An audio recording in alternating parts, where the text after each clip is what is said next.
D&D settings, and we are live. So, good evening, everybody. If anybody is here, or if anybody's not here, good evening anyway. Welcome. Episode 18 of D&D. Again, apologies that this one was delayed. We've had a couple of delays lately for various reasons. But we're getting there, and it has given our players a little bit of time to sort their shit. Yes. Is anybody actually in the chat yet? Because if you're wondering who our new guest is, who is just over here, this is Marie. She's often in Sam's stream as Kinu. She sent me a birthday present, which didn't take a week, despite what it says priority on there. It was nearly 3.5 weeks this took to come in from Germany. So I think customs, it does feel rather light, and I know you'd said on the customs label that it's a bottle of alcohol. So I'm wondering if customs haven't drunk it and resealed it. We don't really know until I get it open. So Marie's just come back from a work conference, so she's literally been off the plane, maybe 45 minutes? Yeah, about that time. Yeah, so I'm going to do this so you can go and sort yourself out and chill and probably fall asleep listening to me rambling about D&D. Right.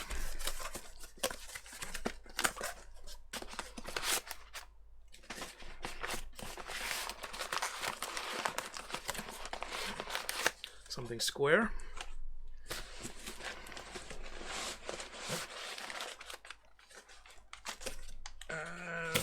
Something down the bottom.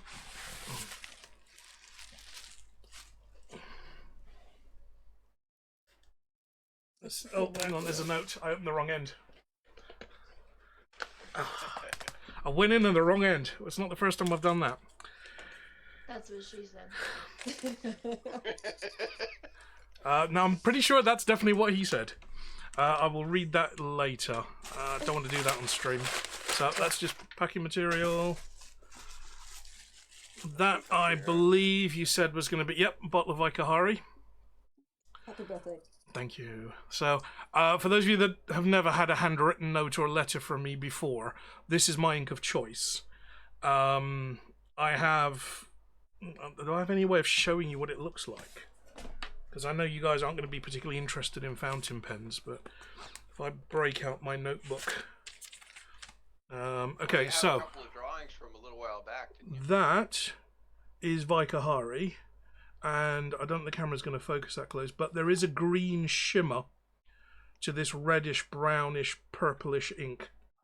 So depending on how it catches the light, it will actually there'll be a little sheen, like a metallic sheen over the surface of the ink. I'm about halfway through my current bottle. Krishna Inks, who make it, have been out of stock for some time. And the reason it's my ink of choice is because it goes in this pen. I have a habit of picking inks specifically for pens. This is a vintage Parker from 1945, made in Canada, and completely restored by myself. It was an absolute wreck when I bought it, and I've restored it, repolished it, and got everything working. And Vikahari is the perfect ink for that pen. So thank you very much for that. And now let's see if customs have left me anything else.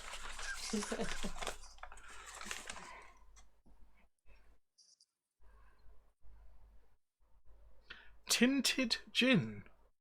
Well, so the little story, of course, since you already showed the ink, I was thinking, well, since you're a gin man and since you're an ink man, what is more appropriate than ink? Okay, gin? that's not going to work. Let me see if I can underlight it. It's blue. It's like ink. It's actually ink blue. Correct. And the thing is, it's not sweet or anything, so it's not curacao, or it's a special plant. And if you put tonic in it, it changes color. It becomes purple. Isn't this what Bombay Sapphire used to be until they started getting all commercial? That's German. Oh, okay. Because I remember Bombay Sapphire used to be blue in the bottle, and then they just stopped doing that and just put it in a blue bottle instead. And it's clear gin, but it used to be blue, and as soon as you put something in it, it went clear. The blue colour came out of it. Oh, okay, that's going to be too good to waste on Vespers. That's going to be drunk with tonic. And I've got some very, very nice tonic in the fridge. So, Speaking of Vespers, if any of you can see Dice Cam, we have a little wet bar.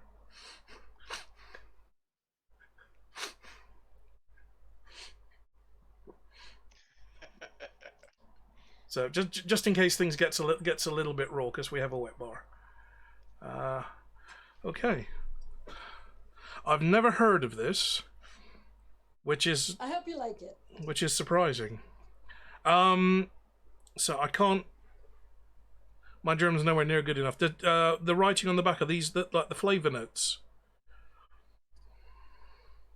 No idea. Right. I'm getting old. Magnifying glass. Es ist ein Bedürfnis des Magen, trinken ein Bedürfnis des Ziel. Claude Tillier. Yeah, my German's awful. I'm trying. I'll take a photograph and send it to you. Yeah. Okay, that's going to be interesting. And it's this is batch number 22, bottle 127. So this is definitely hand brewed small batch. From Edelranzi DE. So Edelranzi in German. Good evening, Mr. Pump. Sorry, Hello? Miss Pump. Or is it Ms? Do you prefer Ms? If you for those of you that don't remember, Mr. Pump slid down a pyramid Right. Yeah. very, very fast, and there was a certain amount of chafing involved because he was sliding down like that. There's a certain amount of chafing.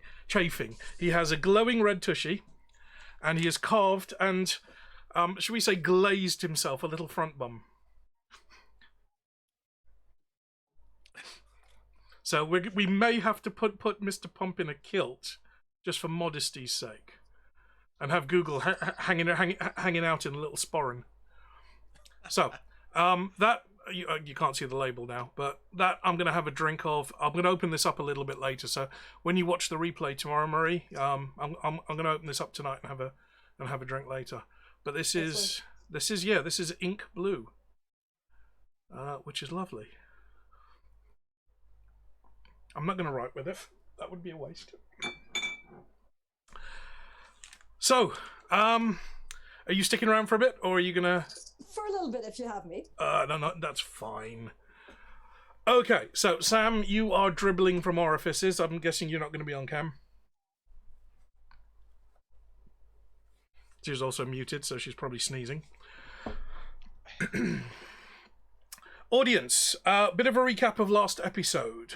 If I'm looking this way, by the way, that's because that's where my OBS and my chat are. A little bit of a recap of last episode.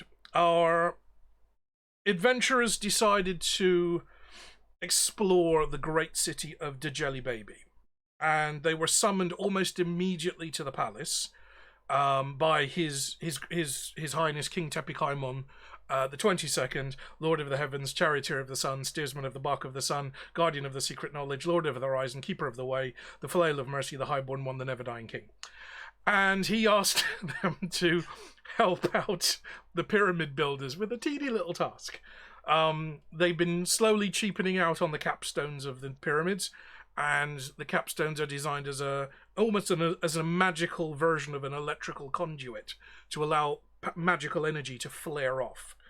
And the cheap papier-mâché one with the gold foil just wasn't cutting it. Time was building up inside the pyramid, and it would cause a singularity. In other words, the entire Djel Valley would fold in on itself.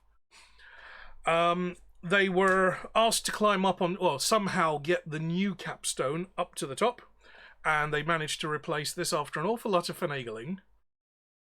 That was interesting. And they managed to get mostly back down intact, despite the huge flare of the pyramid. But there was one little casualty.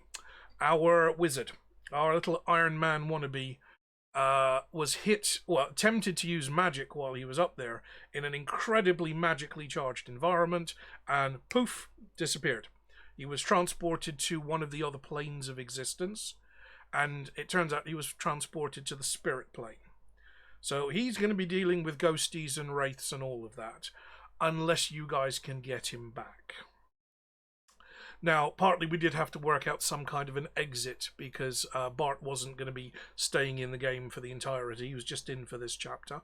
But if you can get him back, excellent. We might be able to use him again later. We always need fodder. But when you crashed down to Earth and decided to spend some time relaxing and rejuvenating yourselves, you were paid a visit by two creatures. The first was a man with a nicely oiled moustache and a brown and gold brocaded robe, puffing on a long-stemmed pipe. And he was perfectly pleasant, perfectly gentlemanly, offered you a little bit of advice, but left you to your evening retirement, and the little of sandals as he was walking on the sand. The second was a little lamp that the golem found during his evening watch, and the rogue couldn't resist giving it a bit of a rub. And a djinn, a rather nasty djinn, was released. In fact, a very, very nasty djinn. Because not only did that djinn have 3 attacks per round, he also had a couple of opportunity attacks every time you guys moved, because the djinn was spinning around them in a whirlwind. So wherever they were, the djinn was effectively next to them and within range, trapping them inside that little area of effect and giving him so many opportunity attacks that I had to hold back on that particular encounter a little, because I was doing too much damage, which is something quite unusual for this game, isn't it, Eric? Yeah, a little bit. Isn't it, Eric? Now, Fine, you can just meditate.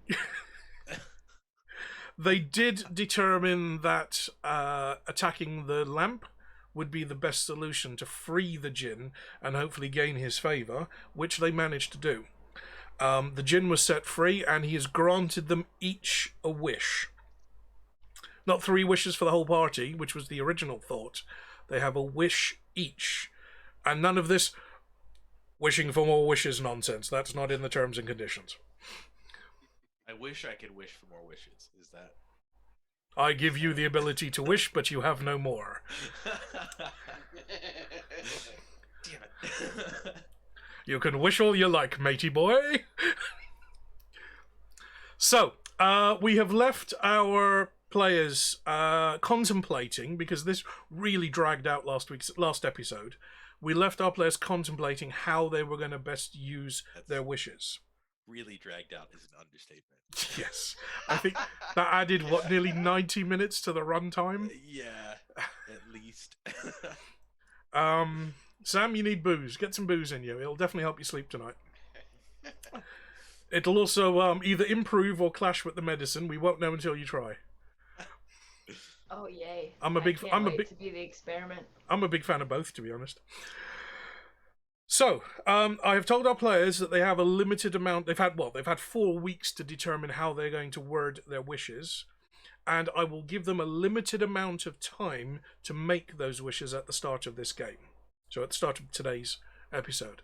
So, you will all have 6 minutes each, 30 minutes in total. But I'm not going to penalise the person who goes last, because whoever went first just couldn't pull his balls together at the last minute. So you will have 6 minutes each to make your wish, and I'm going to be setting timers. Now, I'll give you a moment to dig out your notes and what have you, because of course we have our little prologue that I always try and do at the beginning of the games. Fucking episode 18, can you believe this? Eric, what did you sign up for? A one-off? Yeah, that's what I expected. Can I say, as teacher, did you bring enough cheesecake for everyone? It's not cheesecake, it's carrot cake. But I mean, I guess it's gonna be a little stale by the time it gets to you. Oh, actually, that also reminds me. How much of that tea do you have left? Did you want me to send you some more? I will always take more tea. I do have some left, but if you're so inclined, I might be back down south for Christmas because I don't want my gran being down there on her own. So I may be back down south for Christmas, and I'll probably end up going through the West End at least at some point. So I'll pick up a couple extra bags because I'm down to my last bag, and they're all airtight and sealed. But still, you don't want to leave tea sitting around for too long. Right, episode 18. As it may sound, the Discworld is a flat disk, a world as thin as a quantum sneeze. But you may not know that it sits atop the back of 4 great elephants. Beryllia, Tabul, Jerakeen, and the great Tafon. They in turn stand atop the great Atuin, the giant star turtle, sailing through the cosmos. Also seated high atop a mystical artifact is a small, bald-headed man dressed in orange robes. He sits atop the newest of the great pyramids, rubbing his feet, next to the new capstone as it flares off vigorously and angrily into the stars. Beside him, floating, is our black-robed figure. They are both looking down to the base of the pyramid at our heroes. So, how did you reconcile all that surplus time? Well, says our robed man, I set the spinner down at the base of the pyramid and left it there on autospool. It will wind all the surplus time back in. Could take a little while, but could definitely come in handy later. But there was years of accumulated time in that trapped. If they had failed, the whole valley could have folded in on itself. Indeed, my skinny friend. But the monks at the abbey will catch the majority of it. I'm here to merely fine-tune. These stones, well, the great Tafon himself would be proud of those stones in the abbey. We all have our part to play. Indeed, my friend. The mandala patterns will hopefully have settled down, and I am feeling things are progressing along nicely. The prophecy? I've never understood humans and their need to predict the future. The monk rubs his feet, contemplating. Look at it this way, my friend. If you and I don't know what happens tomorrow, how would we know what to wear?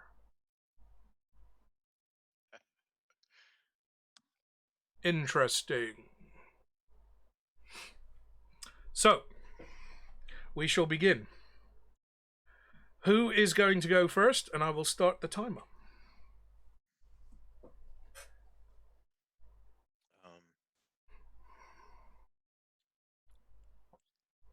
I guess I went first last time, so.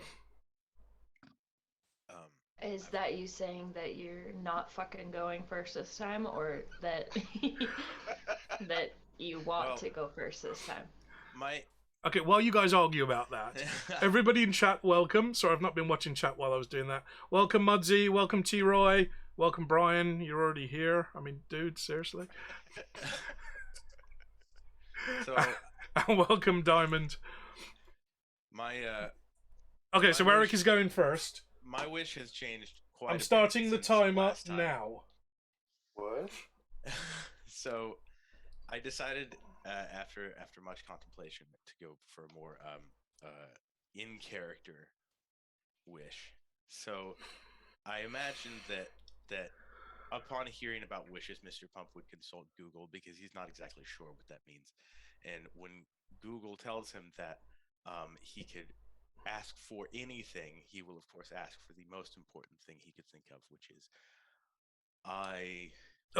wait, before you do that, do the Google voice. I've never done the Google. I can't do the Google voice. That's you.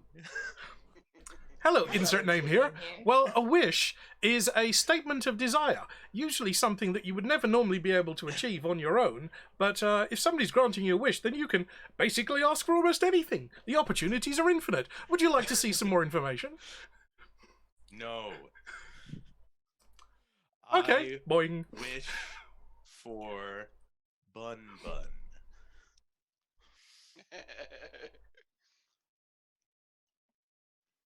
You're right, that did change dramatically. Is that your final answer? Yes. Okay, the genie phases out, almost like he was blurring, and then refocuses himself. I want to decide. I'm not even going to decide how cruel I'm going to be with this one. The dice will do this for me. You got a 2. Does anyone in chat want me to re-roll that? Please redeem a d20 Please? if you want me to re-roll that. Dead bun bun. Here we go. Somebody, please. Dead Bun Bun. Can you imagine? Do we want another depressive episode from? Alright, there you go. He would, he'd be a dark. Oh, it's another 2. Are you? It's on the screen. It's another 2. Okay, I'm gonna re-roll it because I'll count that as a backsies on that one. You got a crit. Yes. Right. This was me being generous, by the way. One? Just the one crit. Just the one. It just rains dead bun buns. The genie spreads his arms wide, focuses down, and you see as his hands come closer together, the kind of greeny, purpley, blue octarine glow just starts fuzzing and fizzing and crackling between his fingers. There is a flash of light that all blinds you temporarily. And a little white rabbit sits on the floor at his feet. It has tiny little horns and one blinking green eye. Wait. It's exactly the same as Bun Bun.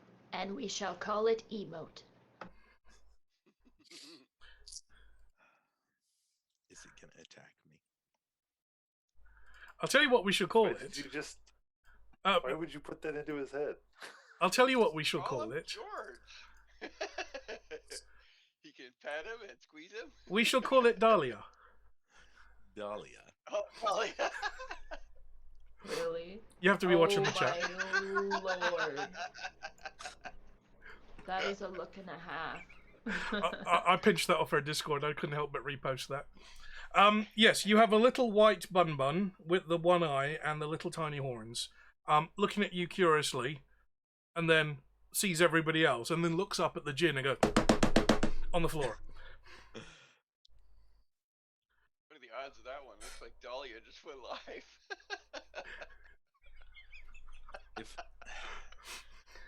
If I want to hold the bun bun, are you gonna make me roll a strength check? Yes. On the initial, because initially the bun bun is not going to be wanting to be picked up.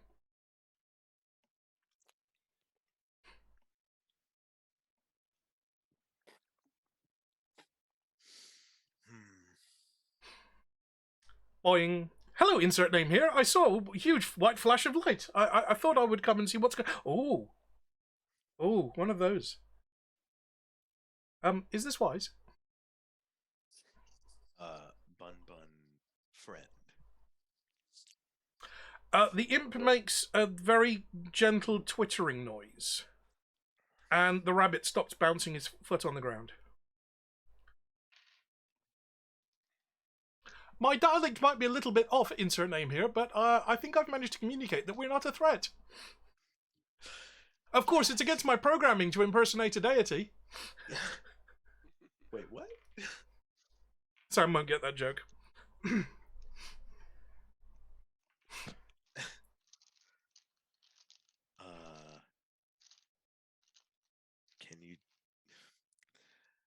Can you tell it to sit on my shoulder?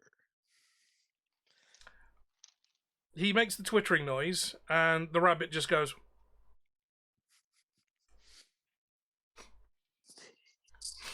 You lean down, put your hand palm up on the ground, and the rabbit scampers up your arm and up onto your shoulder, and just kind of looks around. You hear the sound on your. You can feel the thump, thump, thump, thump on your shoulder. So happy. Eric, add to your character sheet that you have yourself a familiar.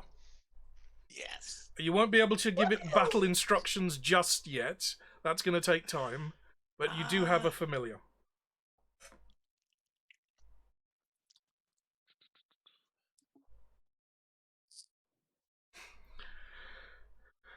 It's a good thing you didn't get those 2 2s, wasn't it? Yeah. Because there would have been either a skeleton of a bunny or 2 iced buns sitting in the sand, which is a soft baked roll with icing on the top. Yeah. Fun. Yes. Right, I suppose someone else can go while I figure out this. Right. Adding a familiar. Who's going next? I can go, but you're gonna have to listen super carefully. Oh, he will. Allow me to make myself a drink while I do so. I have the Okay. wet bar. Um, I have the wet bar. There we go. the wet bar. So this is gonna be an attempt for our lovely ship to get back up and running. So here we go. You ready for this? I wish that the ship, the obtuse triangle, hereby referred to as the ship, which we chartered from the port in Ankh-Morpork, hereby referred to as the port, be returned in every way except location to the state in which we set sail from the port in either 3 days' time or by the time we return to the ship, whichever comes first. That hurts so bad. Done. All done. Did you get that? That was impressive. Sorry, can you repeat that, Sam? That's what I'm scared of. I heard all of it, so. I wasn't making notes, but I think I got the gist of it. You wish... Okay, this is DM, not DM talking, this is me talking. So, you want the ship, you want the obtuse triangle returned to Ankh-Morpork within 3 days, No. fully repaired, or you wish to return to the ship. No. So we're wishing that the ship, the obtuse triangle, referred to as the ship, which we chartered from the port in Ankh-Morpork, hereby referred to as the ship, be returned in every way except location to the state in which we set sail from the port. So the state we set sail from there, in either 3 days' time or by the time we return to the ship where it is right now, whichever comes first. Right. The ship was hereby referred to because of the obtuse triangle. Okay, right. This is gonna be a fun one. Now, I've got 2 options here. So, I'm going to do a d20, and I'm going to see what the dice say I should be doing. Actually, I'll do it on the screen, just so that everybody in chat can see it as well, because I know my dice cam isn't great. Oh, we got a 3. Right. Why are you rolling so low tonight? Chris says, come on. Yes, like, sir. Computer special- says yes. Special dice. Do you want me to use my special dice instead? You got an 11 on the special dice. Right. I'll go with the special dice then, because that's higher. The genie spreads his arms wide, brings his arms down. You see the magic glowing and crackling as he brings his hands together. And just as they touch, huge blinding flash of light. Eric, you feel the bun on your shoulder as soon as he sees the light. This is going to become a problem. Granted, says the genie.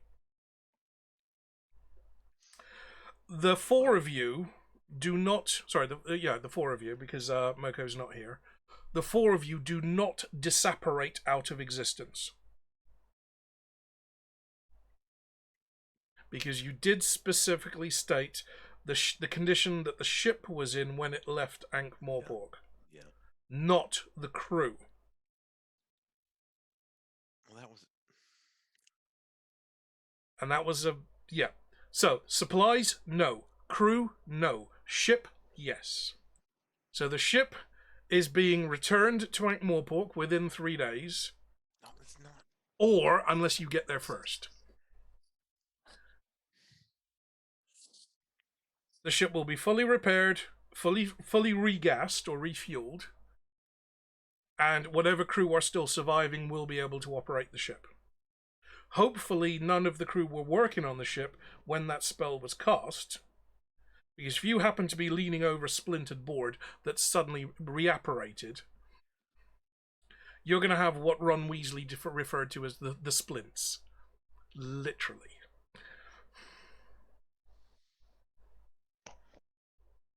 So, the ship, for all intents and purposes, the ship is fully repaired, but it's still sitting in the desert. And it will continue to do so for at least the next 3 days. Or until you get there. Now, what was your terminology for after the next 3 days? Because you didn't say what was going to happen to the ship. If you wanted it moved back to the water, or moved back to Ankh-Morpork, or just left where it was. It was left where it was because it was fully repaired to where it could fly. Okay. And what happens after the 3 days?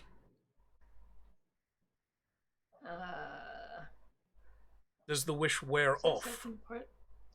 In either 3 days' time or by the time we return to the ship, whichever comes first. It doesn't specify. Okay. Well, we'll cross that crocodile-infested river when we come to it. No, that's it. Oh no. Okay, with 4 seconds no. to spare. Very well done. Okay, who's next?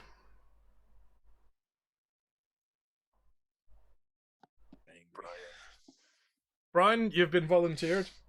Starting the clock now. Voluntold? Clock is ticking. Okay. Well, I had a kind of a keen interest when we were back in the temple there, so I wish that I had one of those headdresses, just like the priests wore, that retracted into a collar. The crocodile head.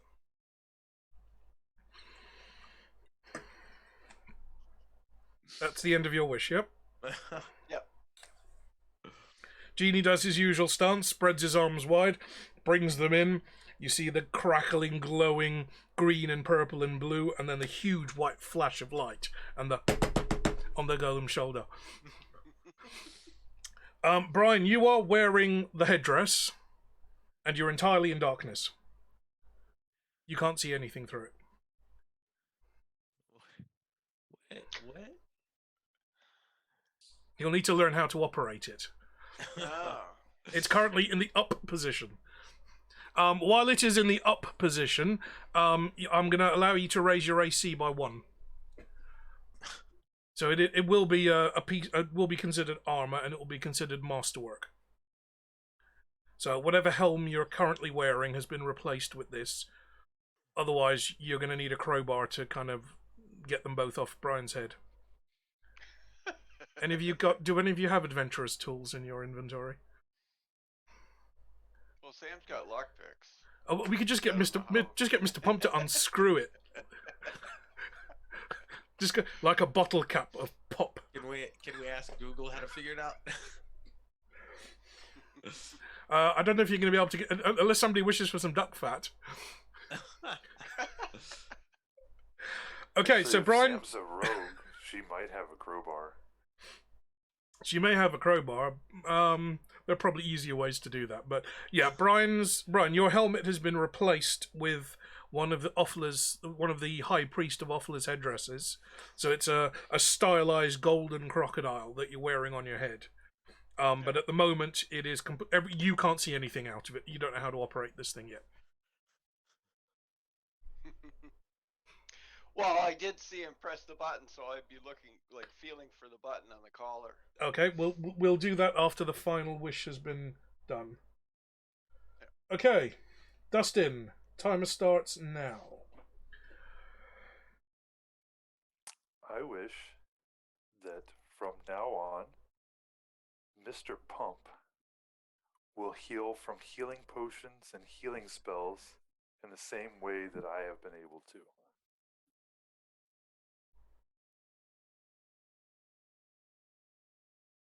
The genie looks at you slightly confused. Raises his hands, pulls his hands together, the power starts to build, and then there's this huge flash of light on Mr. Pump's shoulder. Granted. And now I shall away. Thank you for freeing me. Thank you for your assistance. And good luck on your journey. I have foreseen much of it. May these artifacts and items bear thee well in the death that you will soon face. And he slowly begins to drift up into the sky and slowly disapparate, almost like mist.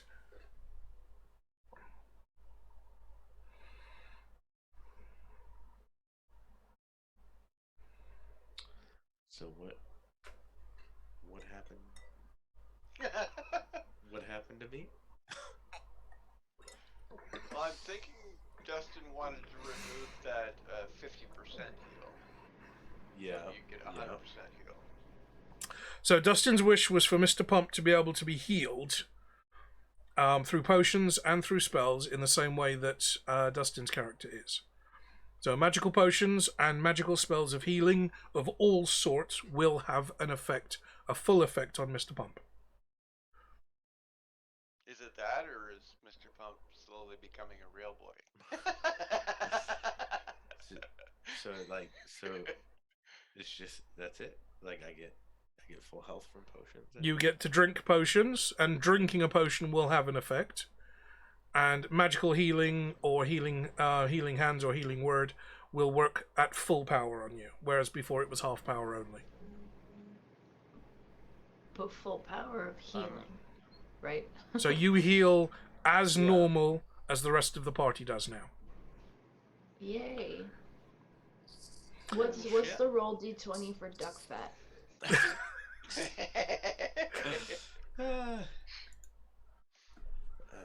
I think that was for to help out with the health. Diamond, I'm afraid that's a no on the duck fat. That's a 2. We could go for goose fat if you've got some potatoes. Because I've got some sage downstairs and a little bit of lemon juice, and goose fat and lemon juice and sage. Oh, so good on potatoes. Right. Okay. This app loves twos today so much. Seriously, what is up with this? No. Okay, so we need to Just give me an 8. It's Thursday, it's not Tuesday. We gotta go. We gotta go right now. Help me with this, please. We got 3 I days. need to leave. Guys. Okay. What? So Brian's just kind of wandering Is there around. guys in there somewhere? have we all? Did everyone have a full rest? Everyone that was sleeping. You were interrupted during the night, so you've not yet had a full rest. The battle and all the dicking around has cost you the remainder of the evening, and dawn is fast approaching. Which So, means it's going to be getting hot soon. a short rest. Wow, feels just like work. So, Dawn yes, is fast approaching. consider that a short rest. Well, let's say 2 or 3 short rests. So if you have hit dies, you can use them all. Or if you've got potions or whatever spells you want to use, smoke them while you got them. That was before the fight, anyway. And while there's a pause, I think now that the wishes are granted, I will bid you all good night because it's 11:45 Late. my time. Yeah. And- I still feel bad for you, Alex. And thank you very much for the blue. You know what? I'm I'll actually going to manage. keep this bottle and use this as an ink bottle because this is far too Oh, nice a bottle excellent. to throw It away. is very nice. Yeah. In fact, it actually matches some of my ink bottles. This looks very much like the Jehaban bottles. That is true. Yeah. You got us. You bought a bottle of the blood red, didn't you? I have the red one and the purple one with the silver bits in. I haven't bought the purple one yet. I bought the brown one, didn't like it, and gave it away.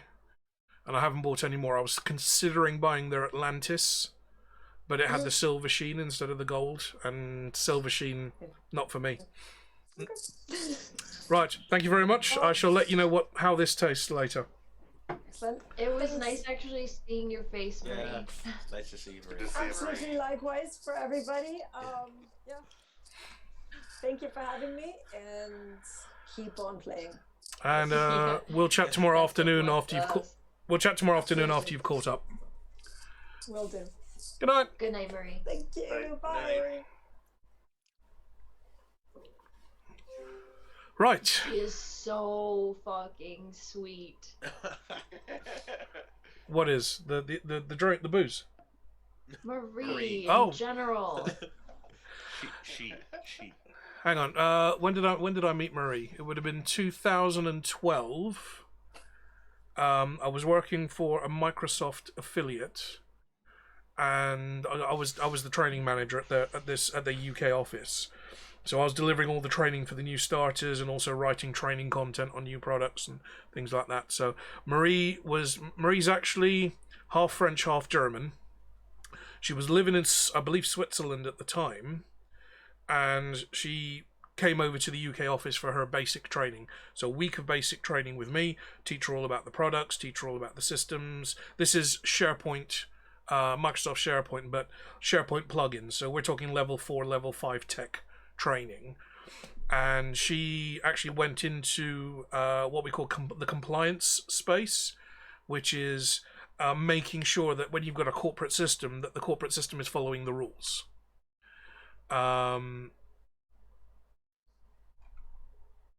Right, Sam, you probably shouldn't put that in chat because that's just appeared at the bottom of my screen anyway. Yeah, I'll blur that out later. So the compliance is really about if you've got an automated system where you're uploading files, you're downloading documents. Compliance is the ability to monitor what's coming in and what's going out. Is the document you've uploaded legitimate, or is it just porn? Is it something that should be in the system, or does it need to be looked at by an IT guy to make sure it qualifies for whatever the role is? And we were the company at the time was working on some very, very high AI systems that would monitor all documents going in and out of a SharePoint environment. And Marie actually went down that path, and she became a compliance specialist. And she's been working as a compliance specialist for pretty much the last decade now. So when she first started at AvePoint, I gave her all of her basic training. I was experimenting with using TV programs to train people. So rather than just sitting down and doing a training course, which I think everybody's done on the web at some point or another, the training was presented to you as a television program. And the compliance training, I chose Person of Interest, if any of you have seen that show. And what I did was I took clips and snippets and video clips out of the show and made a little, almost like an automatic comic book that you watched on your screen. And the comic, the screenshots would have little speech bubbles in. They would tell you a bit of a story, and then you had to go into the tool and actually do specific tasks as if you were a user of the tool. And then you would come back to the little video bit, and you would then get the next part of the training. And it's the most interactive training I've ever had the opportunity to write. The take-up, or at least the knowledge retention from the users, I was quizzing them while they were doing it. I was quizzing them at the end. I was quizzing them 2 weeks later. The knowledge retention was up in the 90s for the vast majority of these users. And just getting people to stay at 50 or 60% retention when they walk out of a room is a challenge at the best of times. But by doing it, incorporating into a TV show, it was just hitting all the marks. And I ran that past Marie because she was interested in that area at the time. And I think partly because of the training and all the work that I did with her, she went down that career path of being a compliance specialist. And that's where she's come back from. She was in Brussels, I think it was Brussels, it was definitely Belgium, doing a compliance conference where most of the guys there are going to be banks and financial institutions. So very, very big space to get into. The most basic of those training courses was Sesame Street. So at some point I have to teach people what SharePoint is and how SharePoint works. And who better to tell you that than Elmo? So you have a little comic strip, same styles, comic strip of Elmo and all the other gang in Sesame Street talking you through how to use SharePoint. You've just moved into Sesame Street. You'll need to upload all of your clothing and furniture and belongings into your site collection, and that's how the training evolved. Each TV show was a different training module. The basic stuff was kids' cartoons, the intermediate stuff was soap operas and like sitcoms, and then the advanced level stuff were based on movies and like more adult TV shows. Like, I think my favourite one that I did was Sons of Anarchy. I did a full training module on Sons of Anarchy. And I actually dedicated that one to my brother at the end of the pack, but I don't think many people actually saw the end of that pack. But that was dream training opportunity for me as a facilitator, to be able to design training like that and incorporate things that you can touch and feel, and like books that you can look through that look authentic, even though you've just printed them off the printer. And you've got other things that you can do, like little games that you can play outside the training to help you remember what you've learned. Pulling all that stuff together, that's frankly a neurolinguistic programmer's wet dream right there. And I pulled together 9 training modules. And just as I was about to deploy them, they axed most of the UK office, because it was just coming up to that 2-year point. And once you've been employed for 2 years, you suddenly get rights as an employee. So they just junked almost the entire UK office just at that point in time. And that's round about when I went self-employed. So, yeah, that's how I know Marie. From way, way, way back when. And she gave me a very, very fine-tipped pen that I still use for dotting the eyes of my D&D minis when I paint them. Because the tip is so absolutely fine on that pen that I've got to do it under a microscope and I can just perfectly dot the eyes. Right.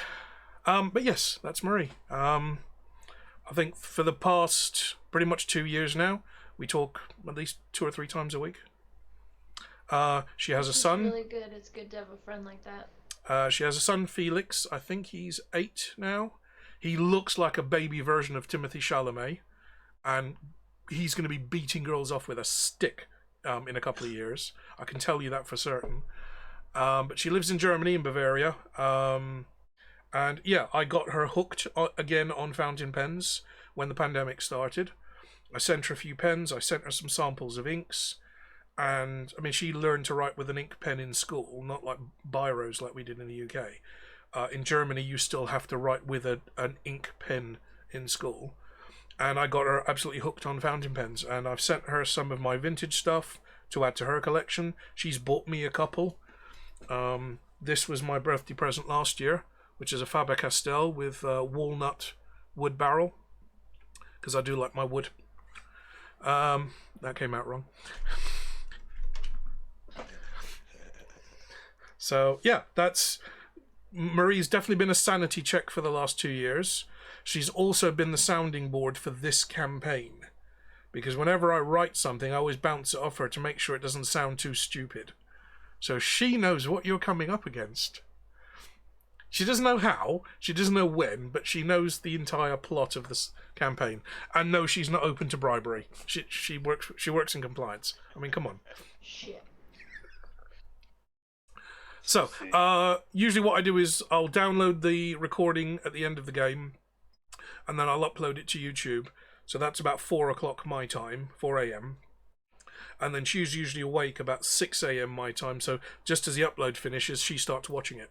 And then we normally discuss it in the afternoon while we're having lunch. Okay. Right. So, we all had a short rest, but that was before the fight with the Jinn, so it doesn't really matter.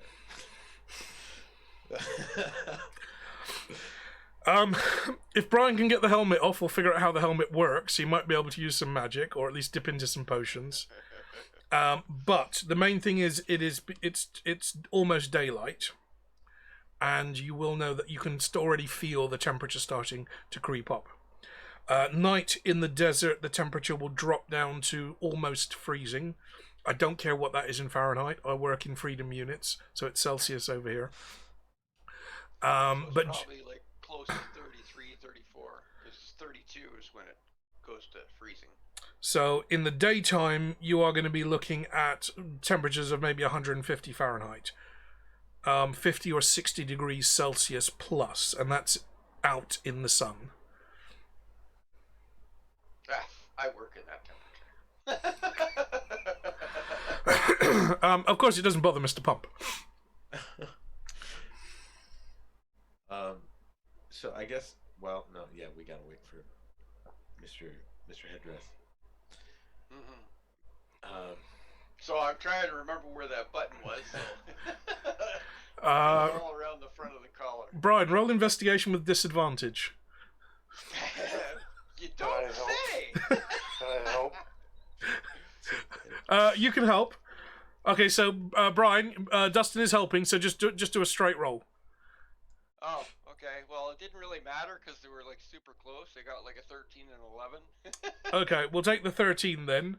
After a few moments of squeezing and prodding and smacking, and the cleric seems to wonder why he's getting hit a lot. Dustin's taking a few opportunities to test how good this armor is while looking for the button. It's like, no, that's not working. Oh, I think it's here. Try the other side. You manage to find the two buttons and realize that they don't have to be pushed at the same time, but there is, as the crocodile headdress comes down, it kind of splits into a collar, and then the collar kind of splits down into a tail of Offla. And there's two segments of the crocodile's armor that you push. One on each side, doesn't matter which one you press, but you have to physically press something. And then the headdress, if any of you have seen Stargate, you know what I mean. The headdress retracts in segments into a collar. Oh, gee, that's what I pictured.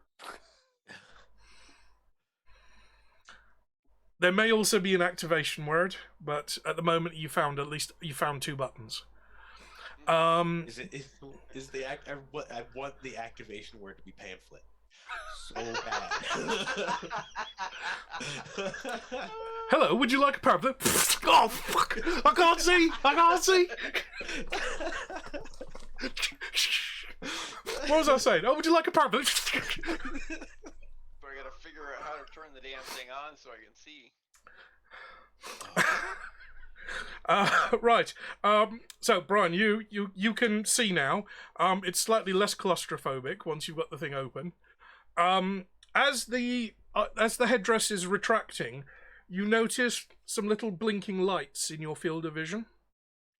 And you see what looks like a red rectangle flash up for a moment and then disappear as the headdress retracts. There could be some form of technology built into this. Rather than magic, this could be tech. And I don't mean technomancy like the imp is or your print box. I mean actual, not of this world technology. Dustin, can I get a D20 investigation from you? A second.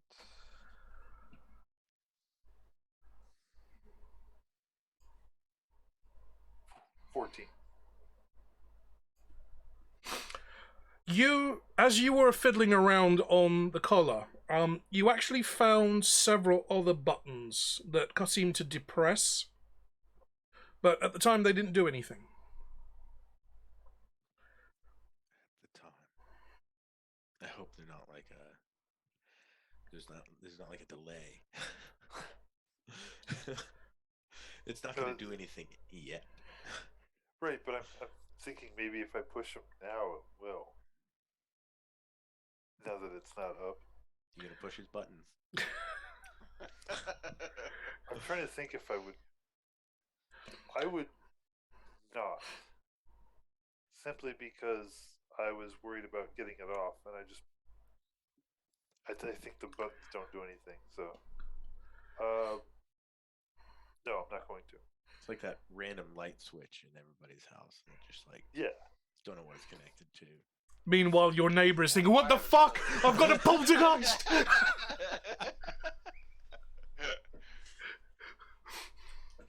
They were just random buttons. So, Okay. No, I'm not going to push it. Before we do anything else, I would like to ask Google if Bun Bun has a name. Hello, insert name here. You hear the random like and twitching and clicking sounds that he makes. No. All right, I'll keep that in mind. I'll think of something. You hear some more random twittering and clicking sounds, and it's apparently he's identified within his warren as purely by smell. He's also very confused as to where his family is. Taking him from his family. Oh no. More trauma. Let's see. Would Mr. Pump be concerned? Mr. No. Pump, Should have Mr. asked Pump for a knows. foster Bun Bun. Mr. Pump Do knows you the know word what family is? Yeah. because the golems in the gladiator arena taught Mr. Pump what family means. Right. Yeah. Imagine if you were taken away from your family, Mr. Pump. So, for guys in the chat, a couple of episodes ago, our players were captured. They fought their way free from some slavers, but they still managed to end up in the gladiator pits. Mr. Pump was thrown in with several other golems, all chained together, fighting. Well, we don't know what yet, because he hasn't actually told everyone what happened. But when our players found him in the arena, he had several chains still manacled to his hands, and the broken remains of golem fists and golem legs still in the manacles, and he was swinging them, using the chains as a weapon to keep away the creatures that were attacking him. What he did reveal was that the golems that were chained up with him surrounded him to keep him safe from everything that was attacking them. And in that particular moment, and Eric and I discussed this offline, but Mr. Pump learned what sacrifice and family actually means. And whatever evil or chaotic route he was initially going down with the whole necromancy thing has been completely reset.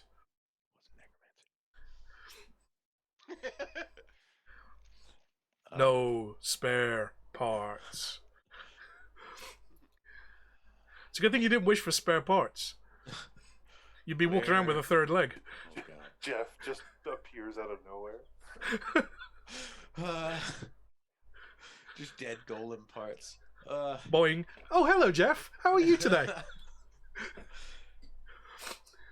Would Google know where Bun Bun's family might be? Obviously, it's not going to know where exactly, but like. Google twitters and chatters away to the jackalope and says he only insert name here. From what I can translate, he only remembers being underground with his mate and several of his kits. All he can say is trees and grass and underground. His kids. They're gonna be raised without a father. No, they'll just be raised with a different kind of father. No. Tell Bun Bun we will find his family.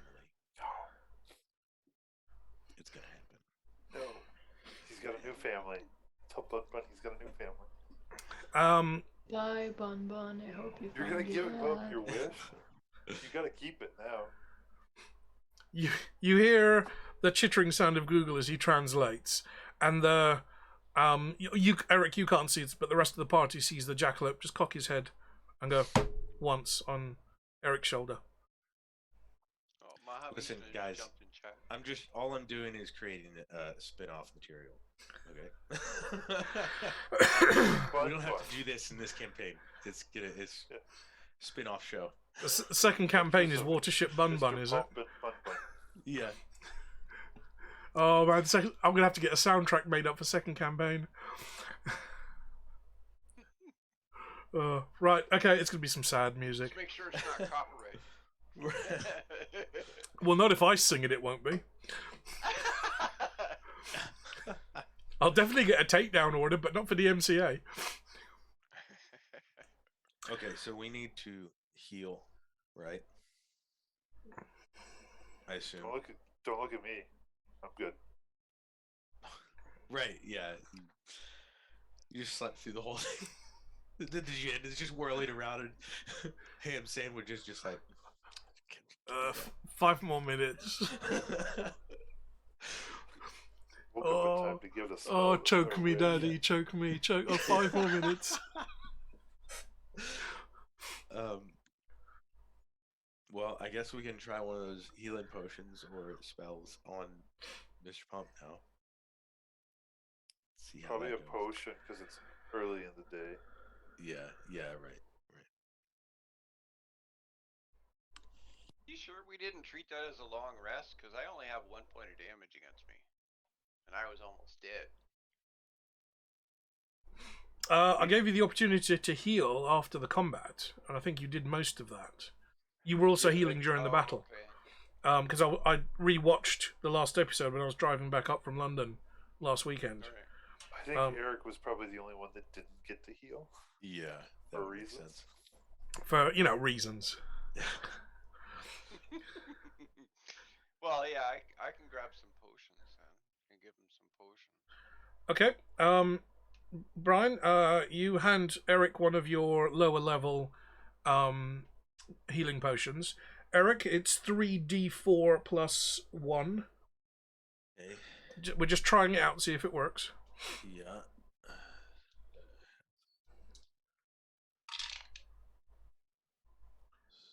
Oh, wrong ones. So what we're talking 3d4 plus 3. What am I on about? The Vespers haven't kicked in yet. Yeah, it's like plus 1. What are you? It's 3d4 plus 3, you said? Yeah, 3d4 plus 3. Okay, so there's 1. Am I the only one drinking tonight? You're always the only one. 6, 7. Well, we can't tell if 10. Sam's drinking or not. Oh, But probably wow. not. I got 10 total. So I went Okay, from so you 44 are to healed for 10 points.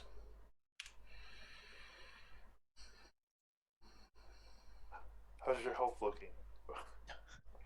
I went from 44 to 54 out of 104. Eric, do you remember to hand the bottle back to Brian? I guess? I'm going to be Brian. very specific about this from now on, because we haven't been so far. Because healing potions have been getting handed around, and Brian knows that his Zaza Gabor's bathroom will replenish the potions, but only if he puts the bottles back in the pouch.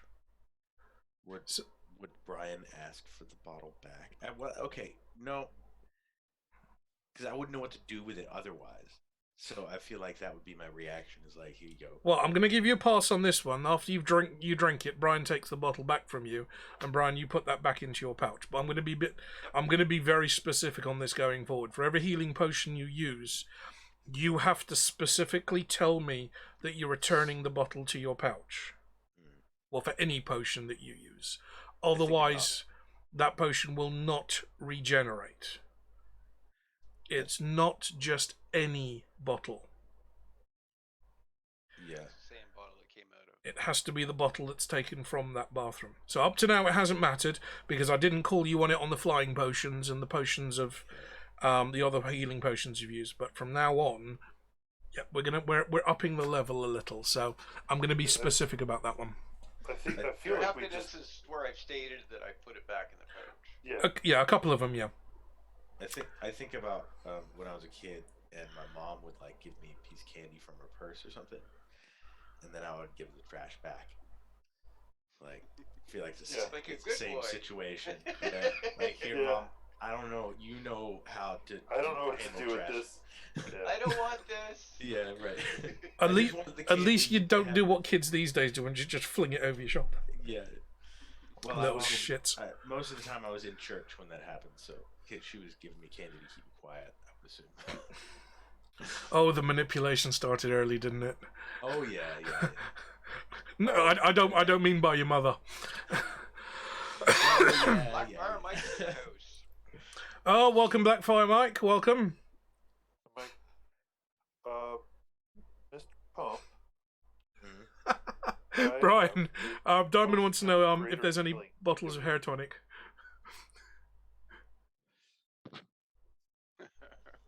Sorry, I'm just reading. Dustin, carry on. Yeah, I'm gonna hand him a potion of greater healing. It's 44 plus 4. 44. Tired, Yeah. Mike, but I'm doing okay. That's from my inventory. I don't think that came from Brian. So Yeah, that was when you bought them from a workboard. yep. Yeah, some potions you've discovered in loot caches. Most of your potions you bought when you left Ankh-Morpork.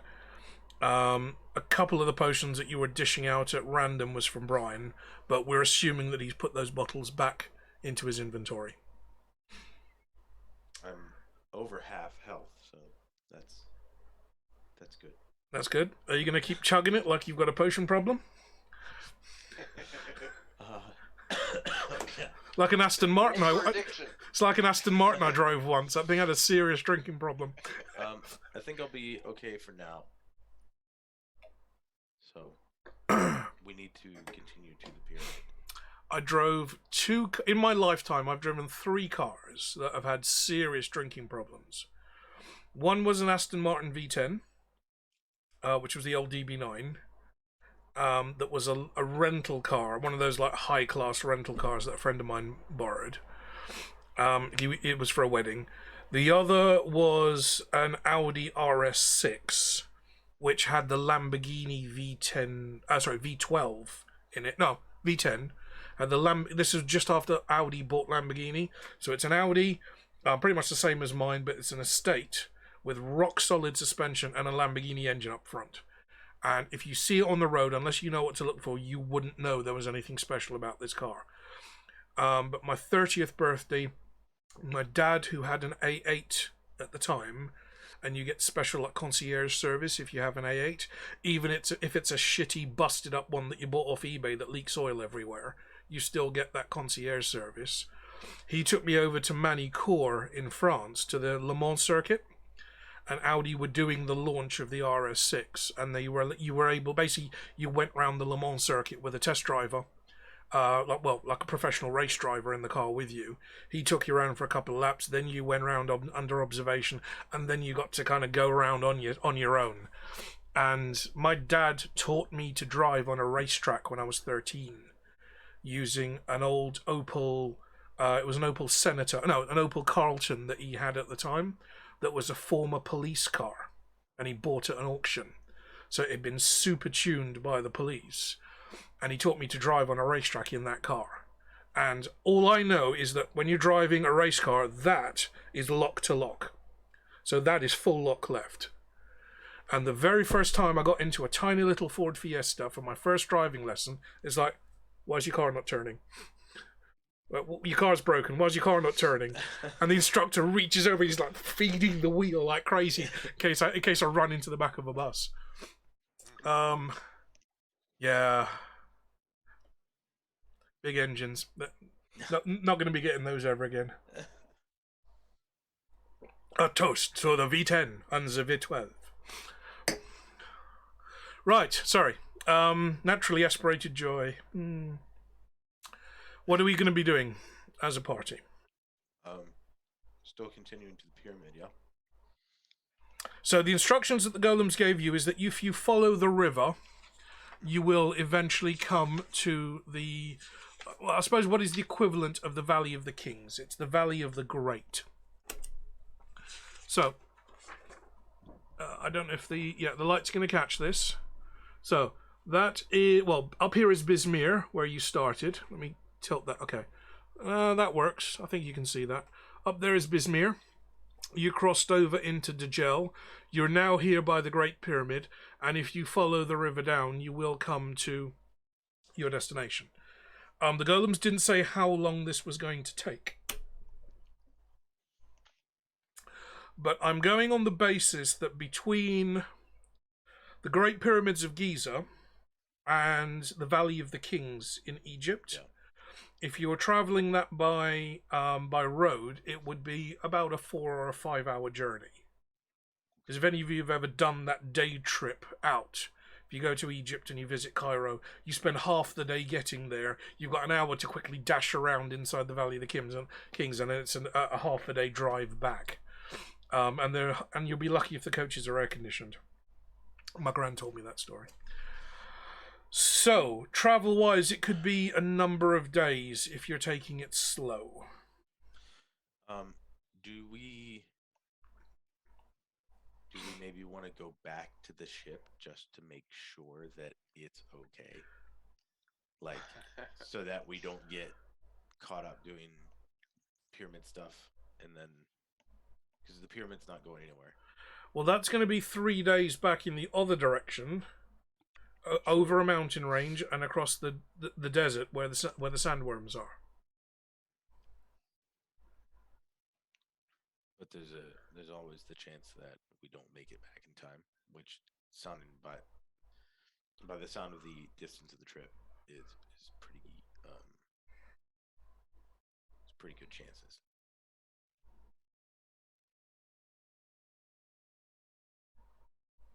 What do you guys think?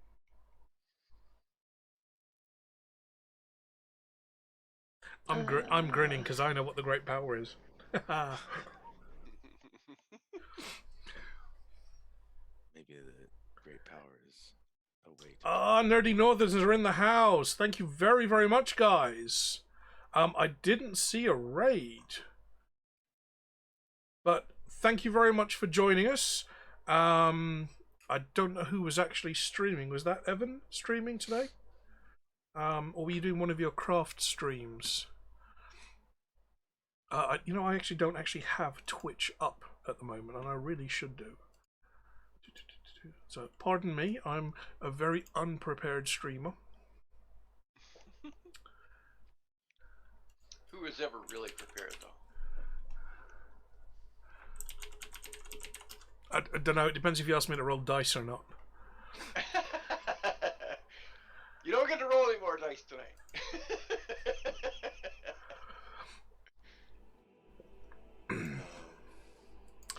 So they're playing Halo Infinite. Oh, very nice. That would have been Jake, I'm guessing. Because Jake's been doing a lot of Halo and that new Star Wars Squadrons of late. If you don't know, actually, guys, Jake has managed to make his way into I think it's the world rankings for Star Wars Squadrons. And he's been actually streaming a lot of the playoffs. So I've kind of been lurking in a lot of those streams while I've been working. But very well done for you, Jake.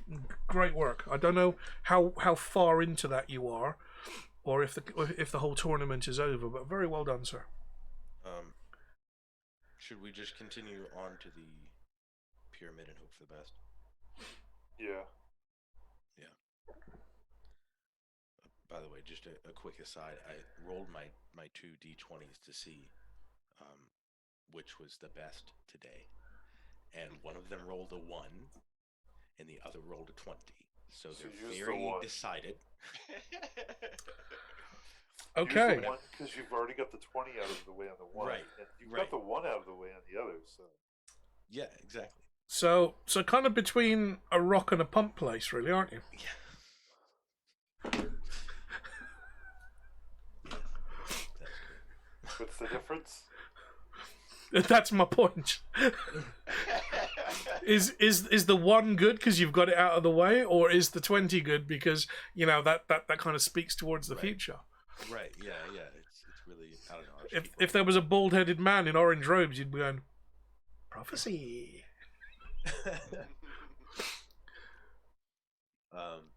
Okay, so we're going to the pyramid then.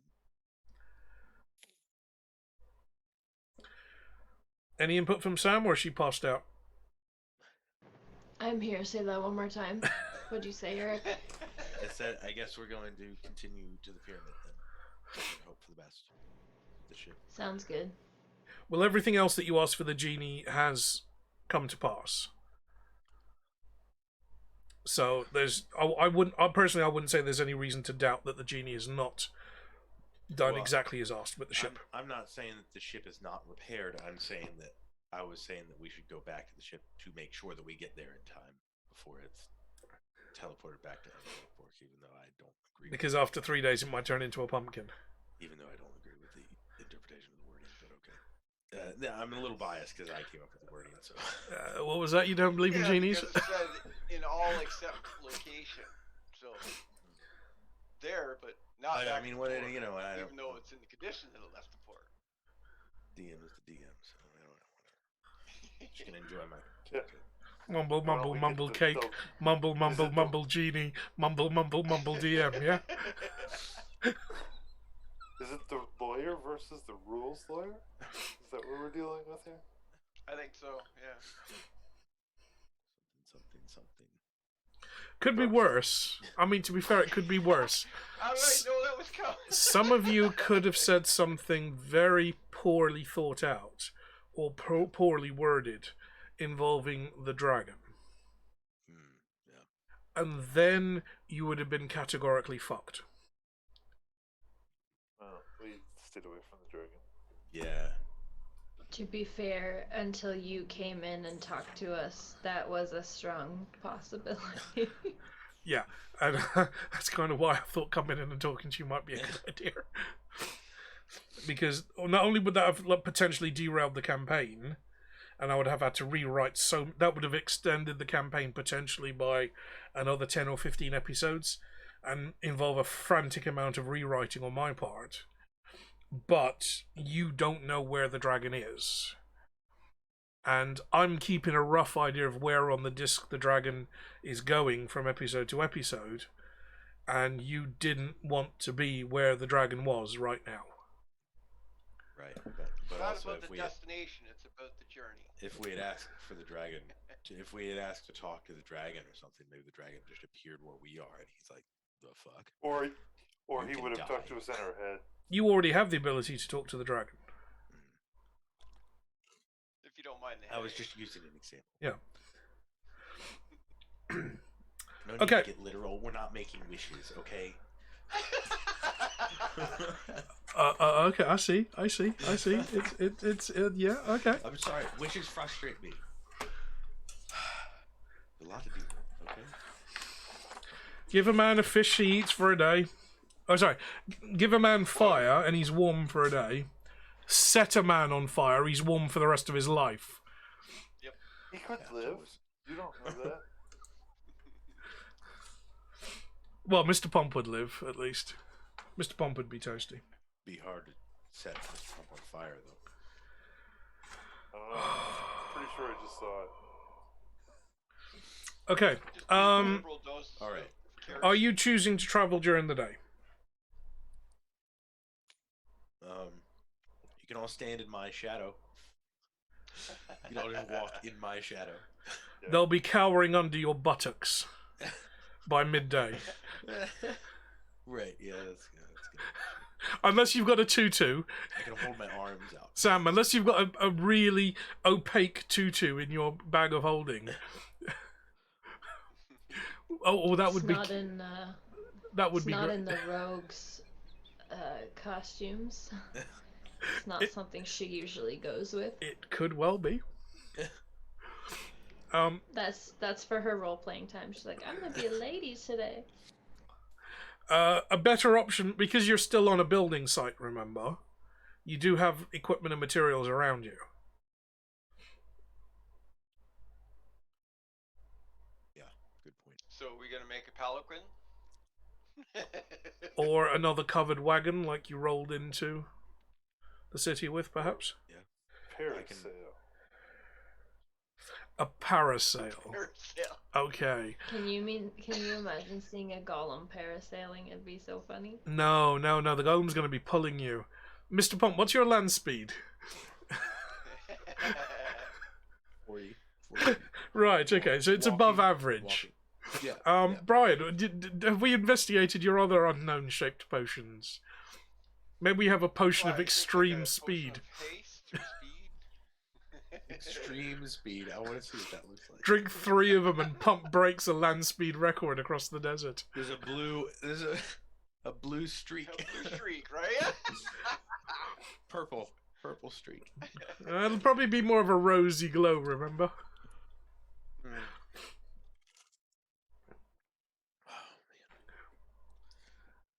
Okay, so I mean, we can make whatever, and I can carry it if it's like something that makes shade, or like, you know, it can be. You're pulling a wagon.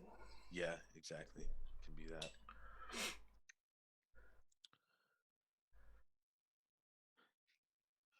I can just imagine halfway through being like, I'm tired. Someone else take a turn.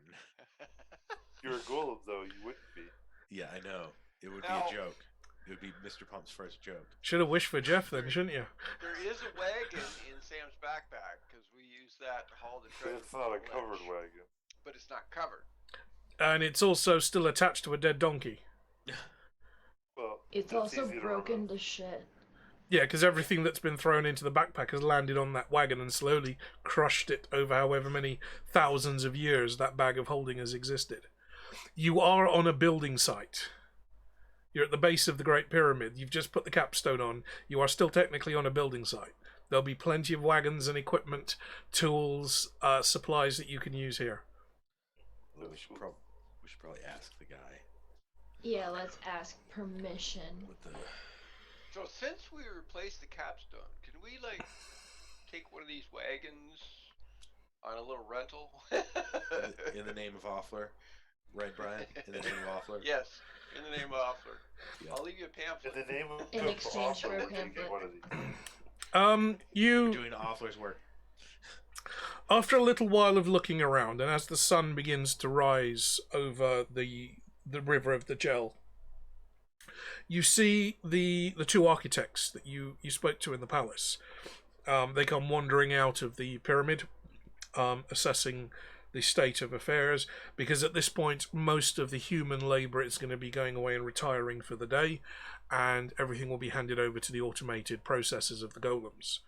The humans don't work during the day, they only work during the night. It's just too damn hot. The younger of the two architects come over and says, "Oh, capital job. Yes, I love what you did up there. We were paying attention. We had full flare off. That was excellent. Haven't had one of those for a good while. I can guarantee that my bowels will thank you for that one. Yes. Anyway, good luck. Hopefully not see you again. After all that little, commotion last night, with the whirly and the swirly and the big flashes of light, hopefully not be seeing you again anytime soon." Right. Yeah. What would guarantee that is if you help us out just a little bit. Oh, I'm so sorry. Yes. Okay. Yeah. Yes. The Emperor didn't really promise any form of payment, did he? His Highness King Tepikaimon the 22nd and all that will, I'm sure, be very generous in your achieving his requirements and, helping us out of a bit of a bind. The quantum would have been crazy. There's some equipment over there. There's some horses. There's some wagons. There's some supplies. Help yourself. We're off. Good night. You hear the of sandals as he disappears off with his father, and all the humans retire out of the coming sun. Everyone starts to feel the temperature slowly begin to warm up as the sun rises, all except Mr. Pump and the Ranger. The Ranger. What's up with the reindeer? Does not feel the increasing change in temperature. Probably something to do with the cloak. Yeah. Built-in AC.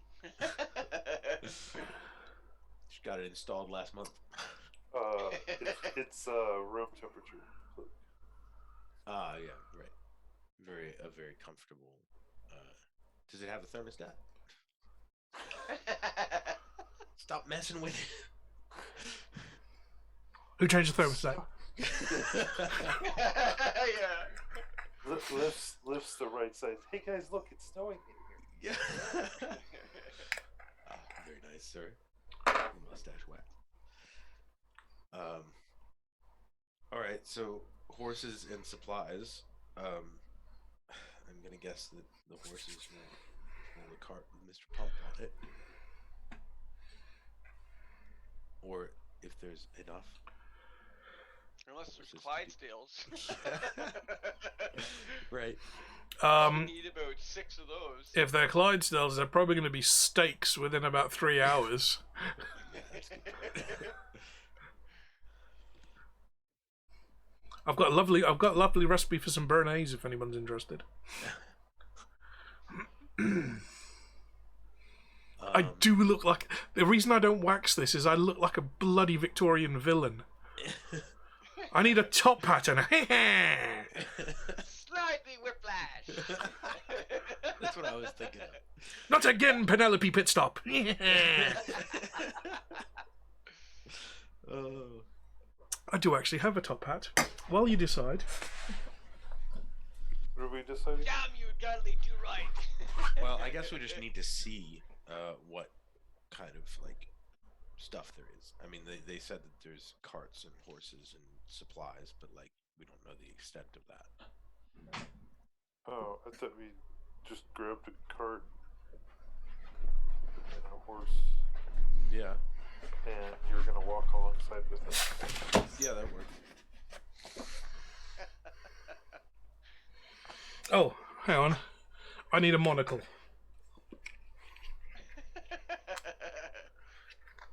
This is a bit big. Okay, it's stuck to my eyelid. No, it's not. Yeah. Right, anyway.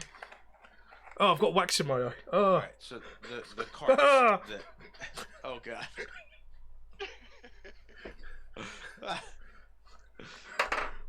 Disadvantage to DM rolls? Is that how it is? I fucking recast that as a trilby. It doesn't. I look like a fucking leprechaun now, don't I? Okay, so are there like covered carts, or are we gonna have to find a way to make that? There are carts, but they're all open carts used for moving around stone. But you can find staves of wood that are used to mark out paths for the golems to walk along that you can claim. There's lengths of rope and there's sheets of canvas that are covering up parts of the building site, and also canvas that's been used for tents. So the workers have somewhere to at least rest and to eat and to drink. Okay. I've got waxed eyelashes now. Oh, extra curly, extra curly. So we will fashion a covered cart of some sort, and I guess. Do you want to make any modifications to the cart? V10 or V12? Turbo.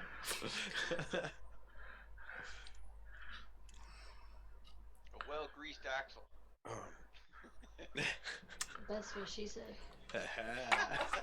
It's just one of those staples in life, really, isn't it? Nothing like a good, well-greased axle. Especially if you've got a low-fiber diet.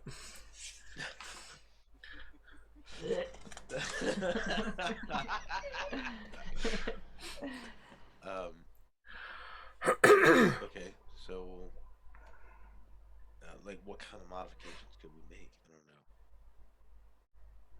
You have the ability to use magic. You have the ability to use potions. What would this is a magical world. What would you like to do?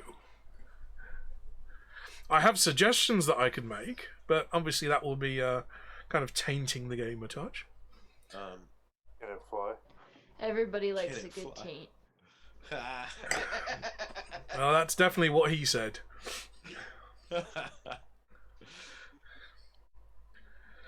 Strangely, that's not a term. That's not a term that's used over here in the UK. First time I heard that in a movie, I had no idea what it meant. Oh wow. It's just not a term that's used over here. It's not used She's much quite over frequently here used. either. I don't know. Really? I don't I think mean- anyone in the UK has ever had the need to describe that tiny little bit of male anatomy for really specific reasons. Yeah, I think it's just best to not I've discuss always it at all. heard it determined in the other way, though, However, as a part of female anatomy, my because of the The- wording for it. my favorite Google. definition of the word, or not definition of the word, but like description for why it's called a taint is Yeah. because a taint here and a taint there. I would have worded that a little bit differently. That's my dad joke for the day, I guess. Hey Google, do both females and males have taints? Yes. Boing. Hello, Dixie. The term taint is actually used for both genders. A slang term referring to the perineum, the part of the body between the anus and the genital organs, overlying the puboglycal muscle. The term supposedly originates from the fact that taint your balls and taint your ass. Hey, there And we taint go. being a contraction or a contradiction of it and ain't. In this case, meaning it is not. Google is well prepared.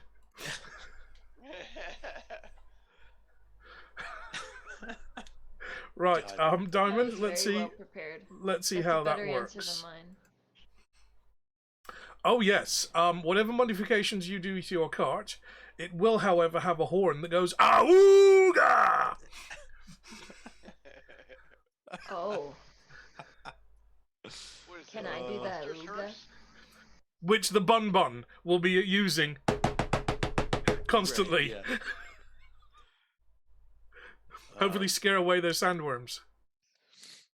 Okay, so Well, do we have I'm any? thinking like potion-wise, like we could probably use like the potion of levitation, so we make it into a hover car. Yeah. But then I guess so. Yeah, horses can still pull it. That would probably make it easier for them to pull it.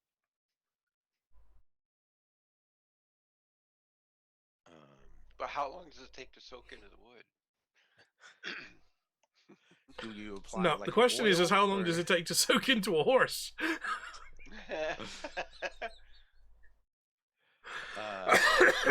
Or does just the skin of the horse levitate, leaving behind all the skeletal and the muscle? God. I mean, seriously, attaching broomsticks to the bottom of the Lancra coach was one thing. If you remember back to episode 3, which you Right. probably don't. But, yeah. Okay. Okay, so if you wanted to use a potion of levitation and sprinkle that over the cart, that would imbue the cart with the ability to float. There is a weight limit, of course, but that will mean that anybody could push it or pull it. And Or if you hide are, under it. and if you are going to take any horses with you, the horses will be able to pull it without any strain or stress. Yeah. Unless Mr. Pump is on board, because there is a weight limit. Right. Yeah. No, If Mr. Pump is pulling the cart, then that means you don't have to worry about feeding horses. that's a good point. But then I what don't if know, we I get think it hungry would be later on? a horse. You'll get a visit from death and be like, "You're going down a bad path." Sorry, Dad. Hey, I'm just saying is I don't want to waste anything. Right. I kinda don't want to like waste this- horse meat. the levitation on the cart, and then Mr. Pump can pull it. Then we can If also the rest see of if the there's characters can go underneath it, if we do have a flying But potion on it, and then we won't have to worry about like the sun and heat, and we will. You can just use You a know bit of what I mean? tent canvas over the top, Sam, yeah, Yeah, we're just gonna make it a covered wagon. Yeah. rather than be dragged underneath it like Indiana Jones. Then maybe we could see if you got a potion of extreme speed. Looks Well, like like there is is it a colored lot like of potions to choose from. is it colored like Speed Racer's car? White with like red stripes or something like that. Paint it red with a big white tick on the side of it. Yeah. As you go through the desert, there's got empty cardboard boxes flying everywhere and bits of newspaper. And all of a sudden, a guy with a cardigan slides over the top of the horses for no apparent reason whatsoever.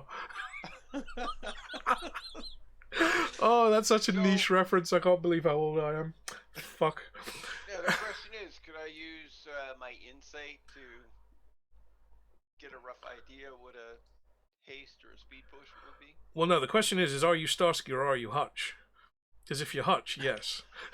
If you're Starsky, you're just going to splash that shit around all over the place and just hope for the best. We could ask Google what a speed potion looks like, because that's what we did last time with the flying potion. Yeah, but he gave us a levitation potion, not a flying potion. Yeah, well, you know. So Google, Still worked. You phrased the question to Google. What would a potion of haste? Yeah, I suppose so. Typically look like is the best way that you're able to phrase it. Boing. Hello, insert name here. Oh, hello, Bun Bun. Potion of haste. Potion of haste would typically be a kind of brown glittery potion, but they do vary from potency to potency. Would you like to know more? I hesitate to say yes. I feel like I could go off. He pops out a scroll with a load of no. Just like yes and no. So probably something beige to dark brown type thing. Yeah. That's a glittery suspension. Yes, that seems to be the case. What is he doing over there? I have no idea. Is he doing? No, he's not I don't doing like that under the dice cam. Yeah. Don't be suspicious. Don't be suspicious. Don't be suspicious. Don't be suspicious. Don't be suspicious. Don't be suspicious. I'll eat doodles. I'm gonna refill my coffee. Carry on. Carry on. Carry on. So I guess I'm gonna assume that Brian is gonna look for a. Yeah, I'd have to stick my head in and use my light spell so I can see, because it's not very bright in there. Oh, what if the headdress gives you night vision somehow? That'd be I so don't know. cool. I will figure out how to use it. Buttons, dude. Just start pressing buttons.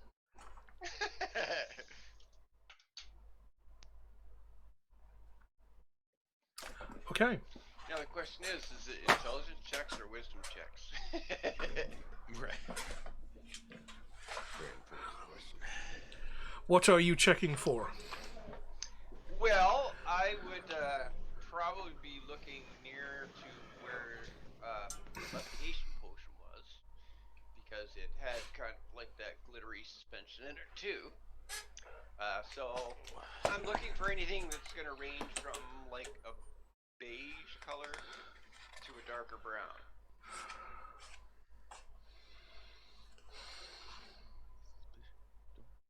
Okay. Sorry, that's my fault. You got that Don't stuck be in his head suspicious. now. Don't be suspicious.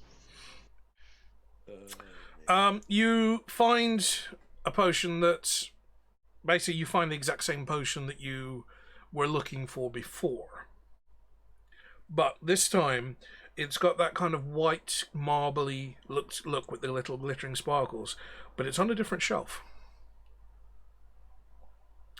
This one's on the second shelf. Okay. What does that mean? It's not top shelf, right? Oh, there are several shelves. Okay, so it's not top shelf. No, it's not in a plastic bag with big black panels on it, hiding out what's on the front cover. It's not that kind of top shelf. No, this one's on the second shelf. It's in a similarly shaped bottle, but it's just marginally different enough to distinguish it from the one below. The one you found below was in a conical flask. Yeah. This one's slightly more ornate, but it still has that kind of white, marbly, creamy coloured potion swirling with little glittery sparkles, and it's got those little gold threads weaving through it, so it looks almost like liquid marble.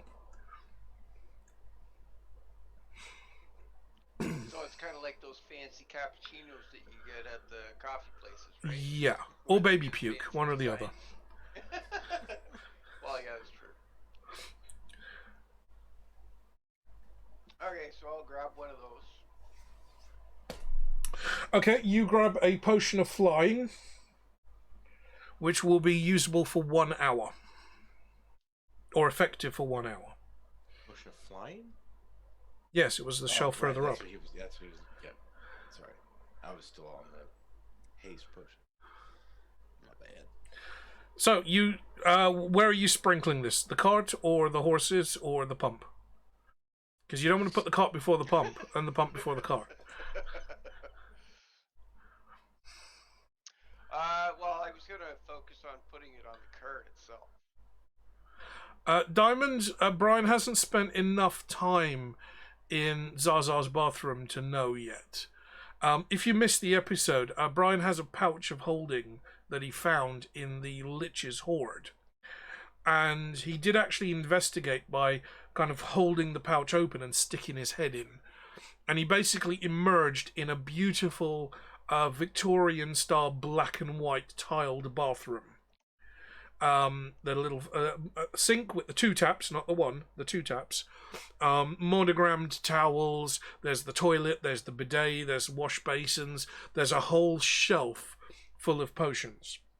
And none of the potions are labelled, but they are sorted by strength, you can now presume, and by colour. And there are multiple shelves. Some of these bottles will be perfumes and ointments and oceans. Some of them will be quite high-level potions, more towards the top of the shelf. Brian hasn't investigated that far. And the only way to do so is to drink the potion and find out. Just not too many at once. Well, you know, I mean, you've got to have enough ice, haven't you? You're going to be mixing your potions, you've got to have plenty of ice. Speaking of which, I need a refill.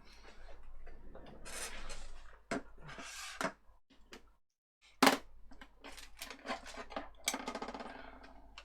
I will put one of the potions and kind of sprinkle it around the bottom of the wagon, and then put the bottle back in the bag.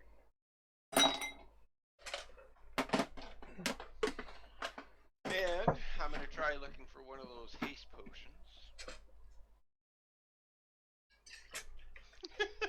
What are you, Vanna White now?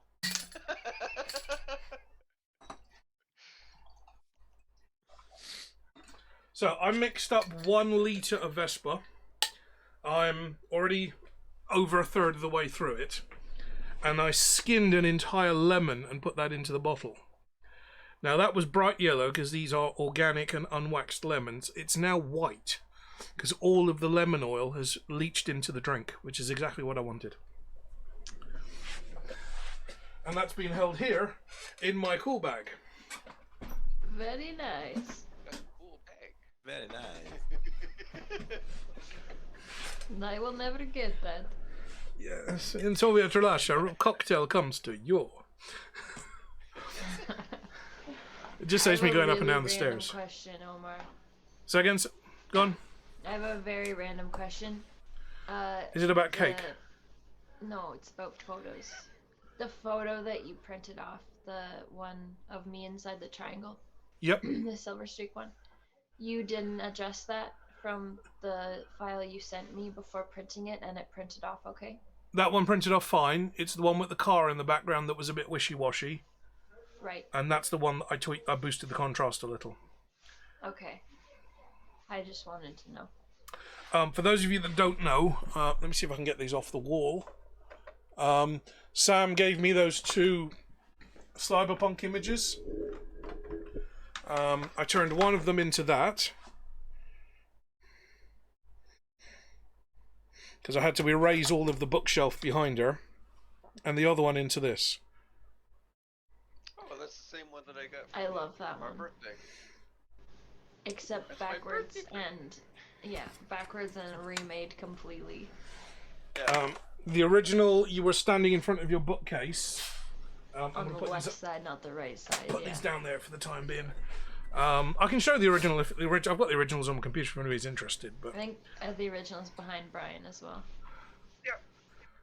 So if I pick this guy up. Oh, fancy. yeah, so that's I'm just covering up Eric because nobody really cares.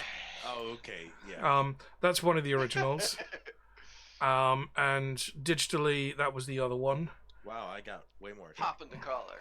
And what I did to them, whoops, that was the Sam says she wrong doesn't have thing to abs. load.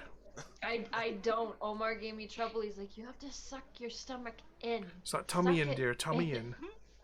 I've just loaded Paint Shop Pro by Yeah, accident. because of Give me a this second. one. Because of this one, my belly's hanging out. Is that the kids coughing? Yes. How sick are they? Extremely. Jay Aurora's still getting like passing better. out cold. Sick of their shit. Yeah, Thank you, Mata. kind of. And they've only been like back at school for what? 2 weeks since they were last sick. Not even. Not even. Aurora doesn't have that much of a fever anymore. Chase and I are still up in the hundreds even after we take like Tylenols and stuff.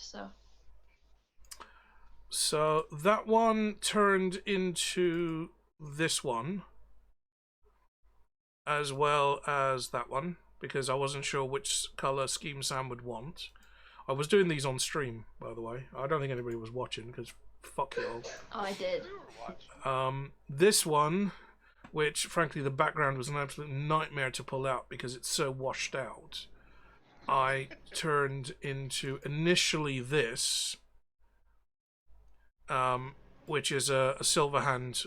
This is actually a official Cyberpunk wallpaper with Johnny Silverhand in his Porsche. But when I printed it, because I matched the colouring and the lighting on Sam to the background, when it printed out really washed out. So I tweaked it. And it looks very overblown on the monitor, or at least to me it does. But when it prints out, it looks fantastic. We flipped around because it just suited the framing better, and we got rid of those red pants because it just kind of brought attention to the belly. And Sam has got To my baby. Sam's got more of a six-pack than most men I know. The issue is that she was curving her back, but the jacket was hanging straight, so it looks like she's sticking a potbelly out because you can't see the curve in the back. Unless you can see the back curve and the booty pop, it just makes you look like you got a beer belly. But that's just because I spent years working as a photographer's assistant to know this stuff. Yes, Diamond, you were in that. You were in the chat when I lost the file and had to restart. Yeah, wow, that was 4 hours work. Okay, so it's telling me here that it's gonna print blurry, but I should not listen. Who's telling you? This site that would be printing it off. I can't tell you what it's for. It might be because the site is not expecting a file that large and it's resizing the image down. Maybe. Find out what size it prefers and I can resize it for you, rather than letting their algorithms do it. Okay. I will have to figure it out, but I'll do that another time. Okay. I just noticed it today and wanted to ask. So you have fashioned yourself a covered wagon. It's just a traditional two-wheeled wagon. To Oregon. Are we gonna be rolling for dysentery, Eric? I will make you roll for dysentery. You've just drunk 2 potions, which is the first food or drink you've consumed for the first time in your life. That's the slide down the. No, that was on my front side. There's going to be... No, seriously, there's going to be a 50-50 here as whether you're going to have the shits for the next 2 days. And I don't know what figure out golem what shits look like. I know I was made with refined with a mouth, but I didn't know the dragon did that too. At least you won't have to worry about snake bite. I mean, if the golem's got the shits, does anybody need their driveway redone? Just asphalt straight away. Yeah. Ha, asphalt. Yeah. All right, Eric, you get an inspiration point for that one. Yes, let's go. So on your way out of the camp, whatever happens now, but on the way out of the camp, you're going to be paving a nice little access road for them. The golems are going to be walking along some solid shit.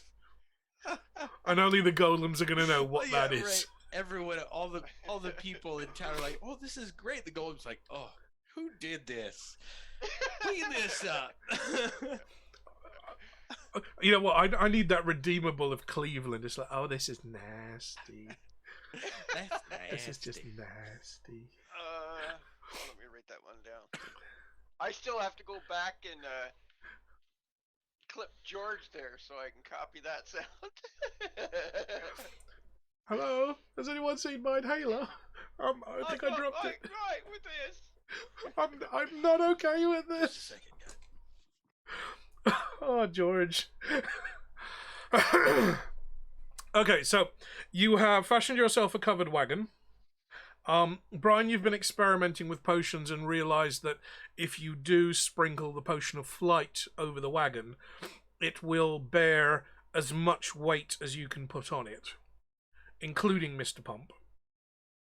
But the potion only lasts for an hour by your recollection of your potion knowledge. Yeah. Did you get an A in potions? Well, it's through experimentation, so I don't know. I might have only got a C or a C plus. If you were me, you would have set fire to the chemistry lab. That's actually one course that I actually enjoyed was chemistry in high school. I loved chemistry. Took 2 years of physics. I did 2 years of physics, 2 years of chemistry, but my chemistry master was considerably older than he looked. He wore a 1970s cardigan, like brown with black stripes. And it turned... My teacher did one of those too. It turned out on the last week that I was in that high school, because I used to sit in the chemistry labs, and one day a week I didn't really get on with most of the kids in the school because they were all just menial tramps, frankly. So one day a week I'd sit in the computer labs. One day a week I'd sit in the art block, and I would just do extracurricular stuff just during my lunch breaks. And I used to sit in the chemistry labs quite a lot. I would just chat with the teacher. And it was only in the final week of school that he told me that at 13 years old, he lied about his age so he could enlist in the RAF. He was tossed into a Spitfire in the last days of the Battle of Britain. And I had no fucking idea. And he never mentioned this to anyone. None of the other teachers knew that he'd served in the war. And the fact that he was old enough, because that would have made him going on late 60s. He'd chosen not to retire and to continue teaching. And he just looked like he was in his late 50s. He still had all his hair. It was, I think it was his hair. It could have been a good experiment. But he sat down and he told me that 13 years old, he was thrown into a cockpit and just told, get it up in the air and just shoot those Jerrys down. And that's all he was told. And he had to figure out how to fly a plane. And he told me the story of the first time he got that plane off the ground. He throttled back and the plane just took off. And it literally flew itself. All you had to do was think about moving and that plane would move. And I'm not saying any more about the story because that was his story to me and I treasure that story. But he waited until the last week that I was in that school and I was about to graduate. I'd already done all my exams. I'd already aced all my science exams. And we were just chilling out in the lab, tidying up and cleaning up and just having a chat. And he suddenly came out with that story. And it was like, oh, I could have spent the last 2 years listening to him tell it, but I know that he wouldn't want to necessarily talk about war stories. But that came out right at the very end. And Mr. Hayes, if you're still alive, if you're still out there, thank you very much, sir. You've inspired me to be a computer science guy. Sorry. Did you just insult him? But I am a master at mixing chemicals together. Because that brief stint in the Royal Engineers, I was blowing shit up like crazy. Like I did that time in the science labs. So I'm still sorry about that. Not sorry. As long as you weren't one of those guys that stuck a fork in the electric socket. Oh God, no! That kind of stuff. That's the kind of stuff the rest of the class were doing. They were all window lickers at best. I'd be standing there at the fume. You know that you have the fume cabinets, the big glass cabinets with the extractor, and this was in an old Victorian schoolhouse that had been converted into the science block. So the fume cabinet went straight out the nearest window, which led out to the back playground of the school. And I'm there during break time, just cleaning stuff up and just experimenting. And all I heard was, no, no, no! And somebody come running over the lab. And I'd already gone, what? And this just exploded in this bright blue smoke just started billowing out of this conical flask. And he pushed me aside, slammed down the front of the cabinet and just turned the thing on at full pelt. Apparently what I'd picked up was not the potassium hydrochloride, I thought. It was pure hydrochloride. So it was pure acid. If I'd breathed any of that in, I would pretty much have no lungs by now. And then he was like, oh crap, because that vented straight out into the playground. And there's just this blue gas just blowing straight out across the heads of the pupils and then just dissipating up into the air. So Omar killed a bunch of kids in high school.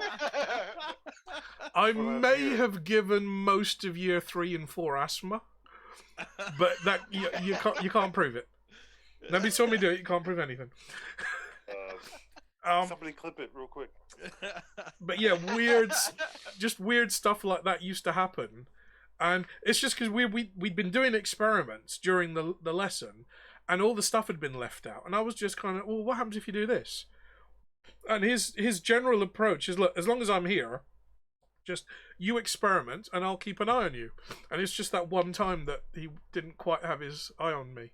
You experiment. Ammonia and bleach. What's the worst that can happen? It's like, right, okay, you've got hydrogen peroxide, you've got ammonia. Ooh, yes, let's try that. Yeah, and then we're not gonna talk about World War II. Right, but yes, Mr. Hayes, Mr. Hayes, thank you very much, sir. You've made me into a perpetual tinkerer for the rest of my life, and I honour the war stories that you told me by not telling anyone else about them ever.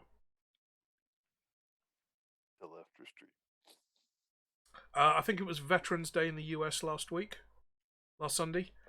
Yeah. At least in the UK, or at least in Europe, so we have what's called Remembrance Day, which is the nearest Sunday to the 11th, and that's always Remembrance Day, or Poppy Day as we call it.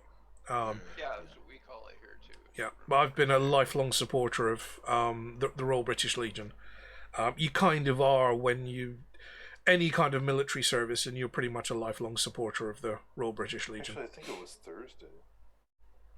It's normally the 11th of November. It's the 11th. It's the 11th minute of the 11th hour of the 11th day of the 11th year. That's when that 3-minute silence is supposed to happen. But they usually. I think it was the 11th. So I think it was 2 Thursdays ago. Yeah, it's usually observed on the following Sunday, at least publicly, and they have a big ceremony at the Cenotaph in London. I've been to that ceremony at the Cenotaph. I always observe it on the Thursday, even when I'm teaching. I always let people know ahead of time we're going to take a break, and if you want to honor that 2-minute silence, you can, and then we'll continue the session. But I always do that.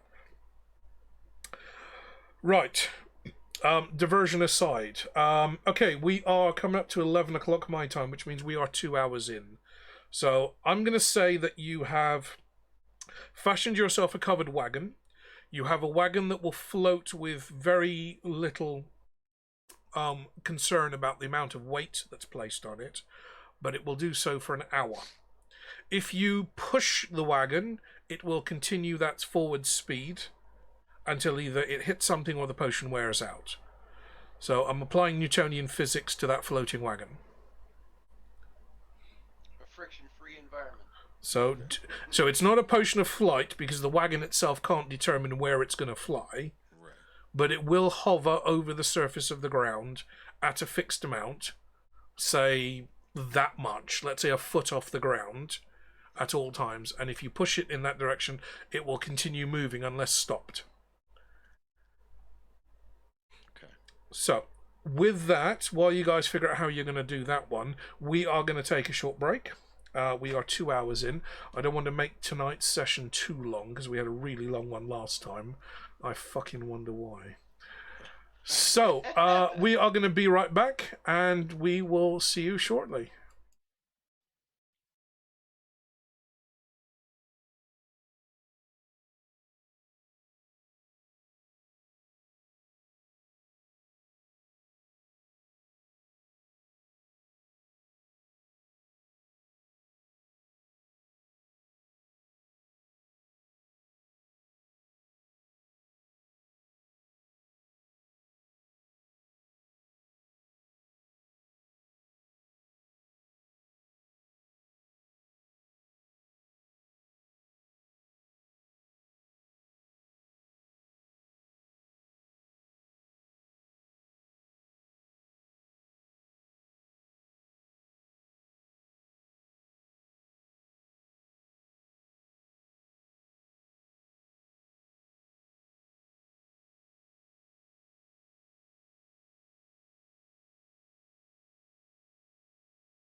now.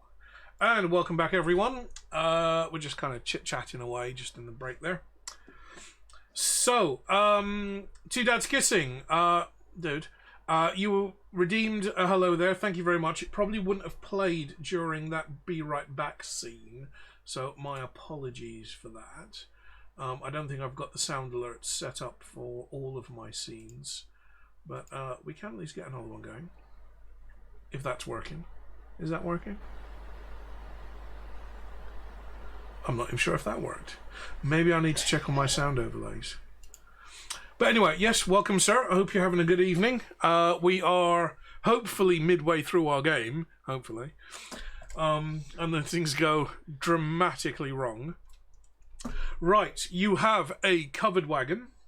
You have a flying potion sprinkled upon said covered wagon, which makes the wagon levitate at least a foot off the air, regardless of load, and will continue in any direction pushed, unless an equal or opposite reactionary force is applied.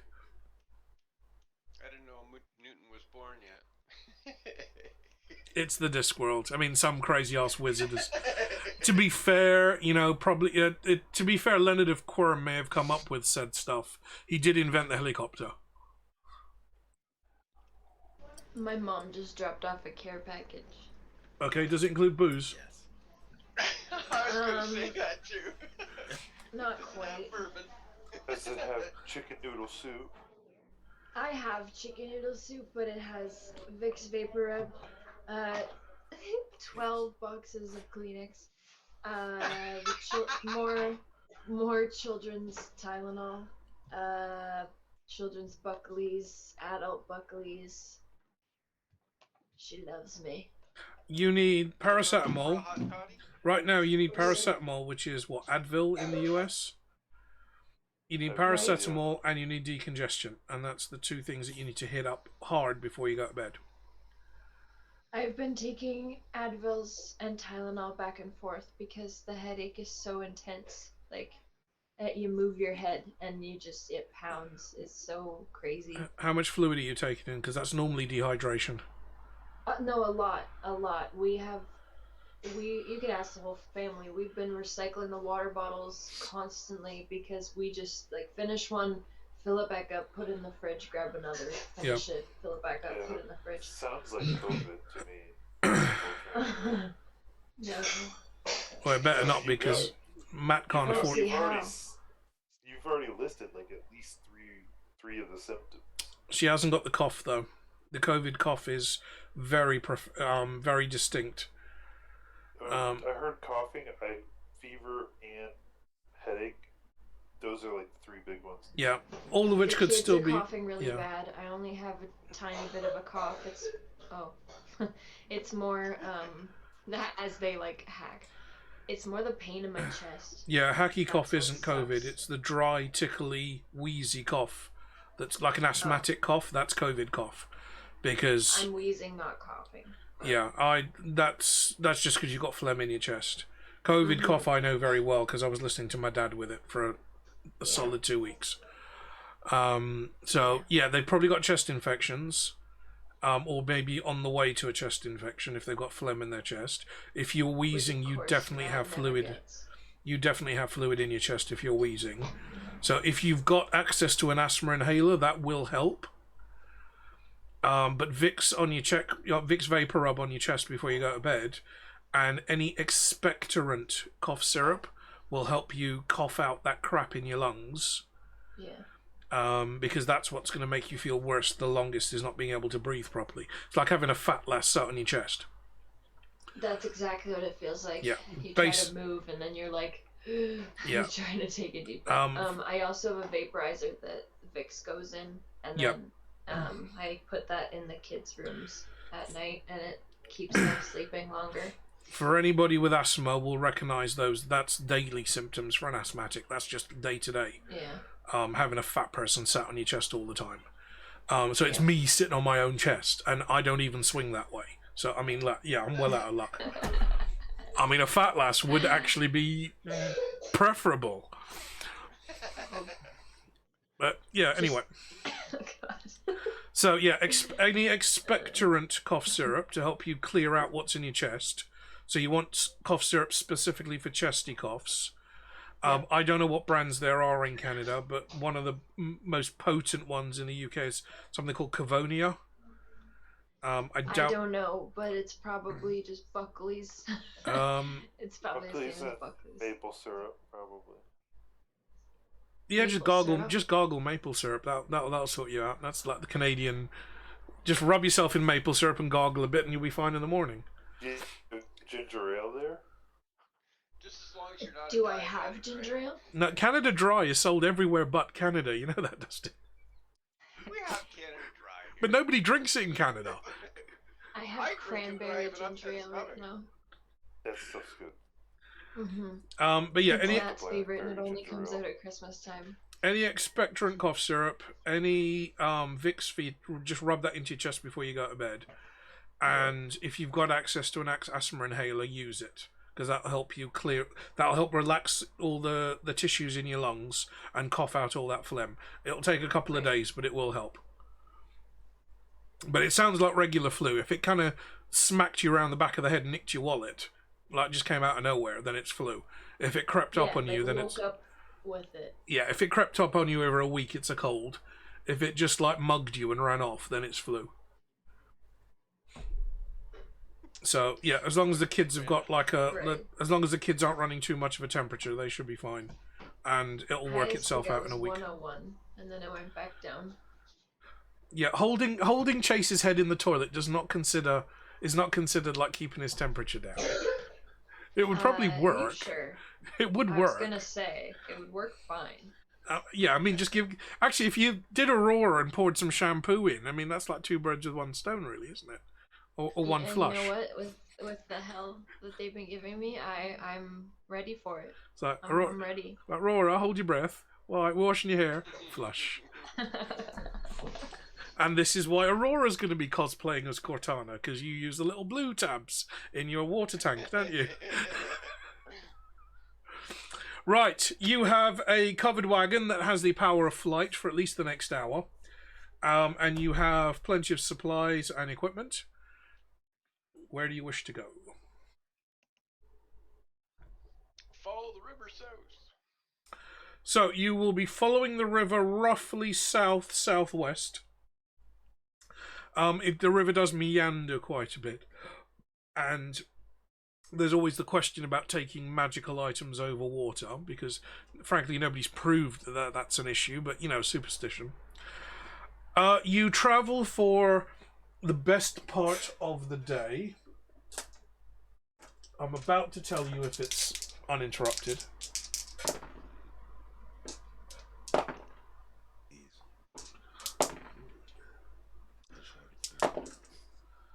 Well, I got 2 crit fails there, so that's not good.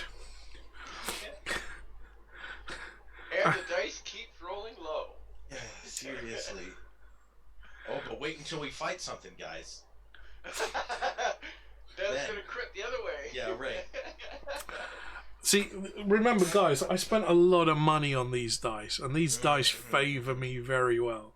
Yeah, 2 crit fails. About halfway through your overall journey. So, as you're getting towards dusk, nothing's happened up to now. You've seen the odd little warren of scorpions suddenly burst out of the sand and scutter off. You've seen the occasional camel train crossing the dunes on the horizon, but you're mostly in a flat, intermediate zone between rocky desert and semi-lush grassland. When you're close to the river, it's mostly green and lush and crops, and everything close to the river is quite heavily agricultural. So you're following almost a main road along the river that's being trodden on regularly by farmers maintaining their crops. So as you're going south, to your right, you've got grassland, you've got crops and wheat and certain grains being grown. On your left, you've got scrubby rockland that goes up into some very low rocky cliffs, and then eventually, if you were to look far enough, you would see sand dunes on the other side. So you were kind of walking that little dividing line of agriculture. about halfway through your overall journey, so by maybe late afternoon, the sun is beating down on you. Brian, you've exhausted several potions. You've discovered that the shelf holds a maximum of 5. Because even though you're putting the bottles in to be refilled, eventually after the 5th bottle, that particular shelf, imagine like a vending machine's just pushing the next one forward. The bottle was still empty. It hadn't refilled yet. Yeah. So you've got 5 potions out of Zaza's bathroom, and for the rest of the journey, Mr. Pump has been pulling the wagon. The Bun has been hopping up and down on his shoulders, playing horsey. Meanwhile, just disappearing under the wagon to stay in the shade, because he's used to being underground, and this is all very new to him. Several times during the journey, the Bun has noticed some other desert hares, and has kind of poked his head out and kind of waggled his ears and paid attention. But he's largely stayed within the wagon. You get towards the end of the day, and you start to see that the river that you've been following is actually a tributary, and it merges with another path of the river. So really what you've been walking through, where the city of the Jelly Baby and most of that grassland and agricultural land is actually floodland, and you've been following the delta of the river coming down. And you've met now, and you're now into the main river going south. As you come to that meeting point, you find that the river is flowing considerably faster. It's much larger, it's much rockier, it's not as gentle and sedate as it was out in the delta. It's moving a fair bit quicker. And as the sun begins to set, you start looking to the other side of the river, looking at the rocky mountains that you crossed a couple of days ago. And you see that at some point, a smaller mountain peak, or maybe just a large hill, has been completely recarved out of solid rock. And the ranger and Mr. Pump, with their very sharp eyes, notice there is a small black archway in the center of this recarved hill or mountain.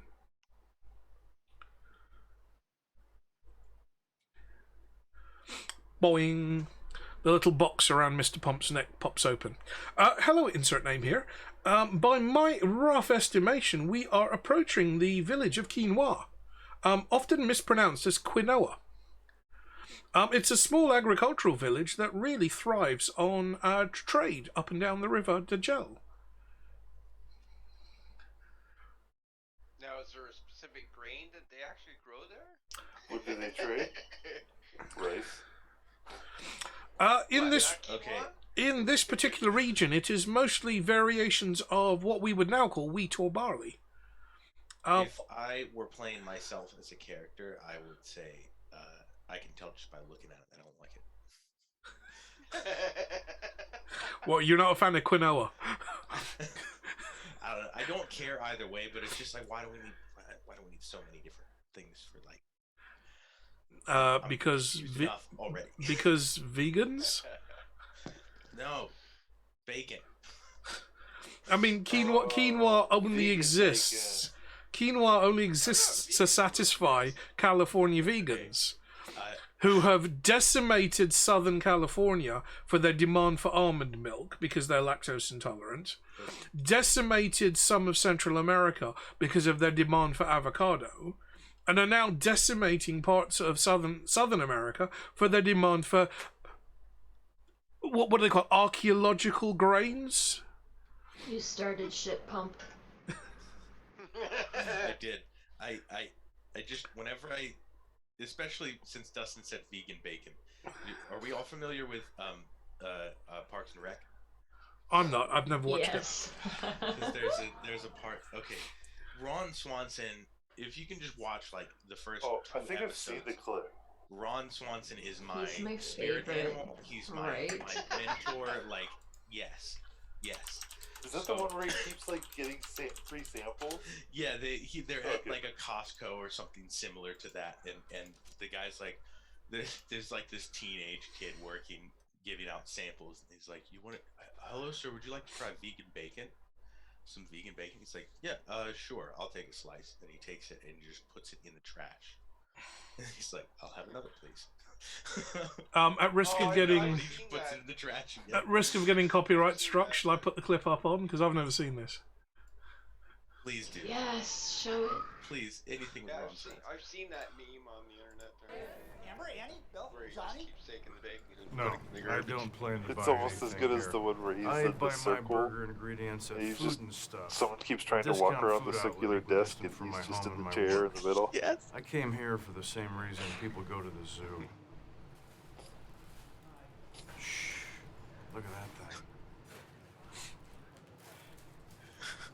Nature is amazing. What does this do?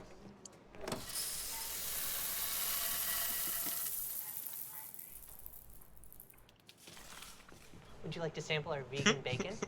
100% vegan. Yes, please. I also love him.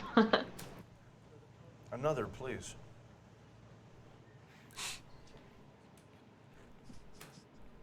Sir, is there a problem? I'm just making sure no one ever has to eat this. I don't think I can give you any more. I want one.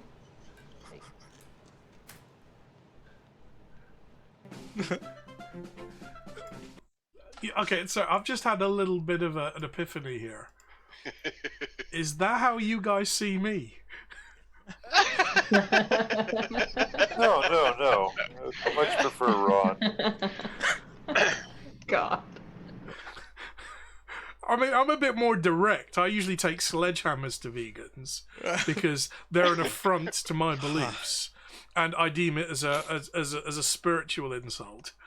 But There's another line he has in the show where they're about to eat dinner at like one of the employees' houses, and he brings out a salad for everyone, and Ron is like, "I believe there's been a mistake. You've brought me the food that my food eats."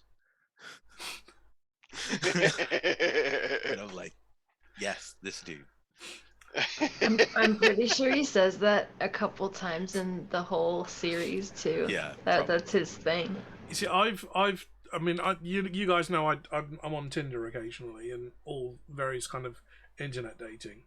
Back before the pandemic, I was, I think, 5 minutes into let's meet at a pub and have a drink and get to know each other kind of date. And it's like, okay, well, tell me about yourself. Oh, well, I think she said she was a cancer. And the minute she got vegan, it's like, sorry, I'm out. And I just put my drink down and left. That was it. Because just the argument that I have, my standing argument for vegans is, do you know how many field mice and voles and small invertebrate and mammals that exist in those fields that are being butchered by the combine harvesters because you want quinoa? And like you're supposed to, like, when you've got a computer, you're supposed to go to start and shut down. Yeah? And you let the computer do it. I flicked the main breaker on that bitch. It's like, boom, the whole place goes black, and I just walk out. Omar casts darkness on the entire pub and leaves. Anyway, yes. So you see, these are the tangents that make this game funny. Yeah. No, I agree. And also, Quinoa. as a neuro-linguistic practitioner, and Marie will know this very well, because I used to do it constantly during training, is that your attention span is only so long. So if I was to intersperse teaching with witty anecdote every, say, 30 minutes, and that gives your brain a chance to decompress, and then I go back and say, right, where were we, guys? We were doing this, this, and this. That's a consolidation exercise. And that gives your brain a chance to decompress and then refocus and then think, okay, yeah, we were doing this. This is where we are. Now what are we going to do next? And that's a trainer's trick. And I've been using that trick for most of my career by telling really stupid dad jokes in the middle of training sessions. Everybody has a really cheesy laugh, and then they've got to refocus, because by deliberately interrupting you, I'm forcing you to think, oh, okay, right, where were we? Shit. That was a terrible story, Omar. Shut up. Right, what was I doing? And I'm forcing you to consolidate learning. And that helps things stick in the brain better. Okay. I agree with what you're saying. And I'm not saying that the tangents should stop. I'm just saying that maybe we should make sure that the ratio of D&D to tangent is more on the D&D side. Yes, Mr. Pump Swanson, we shall get on with it. Tangent, bin. Tangent, bin. Tangent, bin. I'll take another tangent, please. What was the lass's name? Audrey something? Aubrey Plaza. That's it.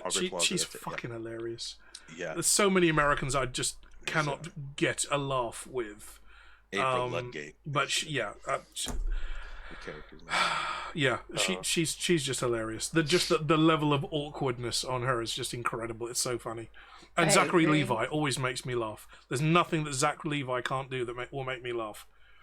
Even when he's trying to be serious, he makes me laugh.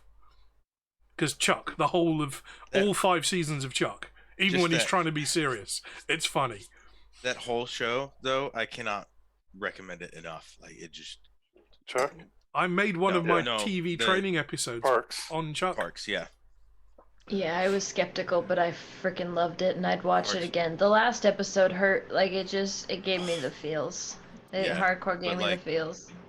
Parks and Rec is it's very rare for me to rewatch a series or like reread a book or anything like that. But Parks and Rec, I can watch that over and over again. It's so good. Okay. Tangent, Ben. Parks and Rec. Tangent, Ben. Hand-carved mountain with an entrance. Parks and Rec, mountain. Parks, mountain. As a ranger, I'd like to go to the Parks and Rec. Yeah.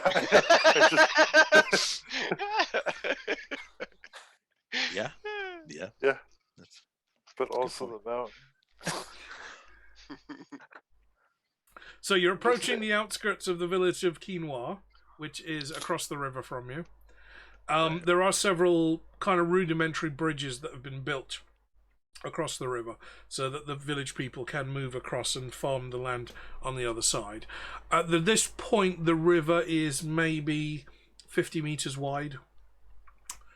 So a good 50 or 60 feet of reasonably fast running water. But there are several bridges that have been built.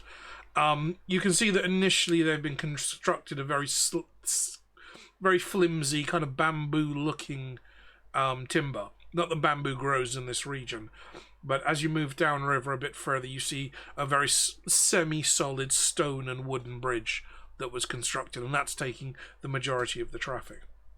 Meanwhile, on the horizon, you can see this little chiseled rock building with its ominous opening. Are we drawn to the power? Something doesn't sit right with the phrase ominous opening, but anyway. What was the opening part?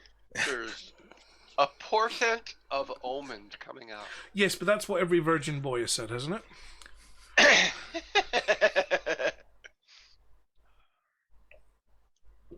Eric can't smile and eat ice cream at the same time. We've discovered a limitation.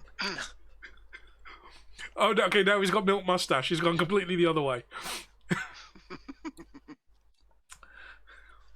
All right. Not the only person with the white streak in their hair now.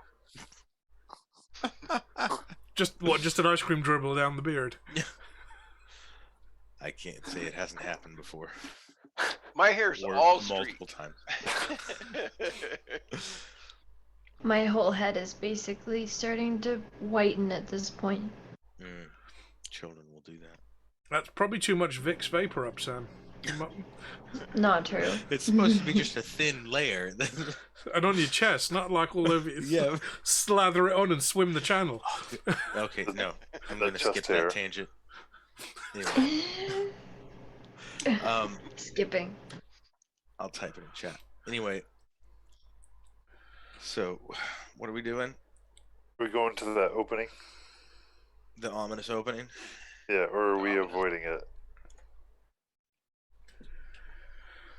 I'm gonna What's leave more this in one up to you reach? guys because I already know what I would do.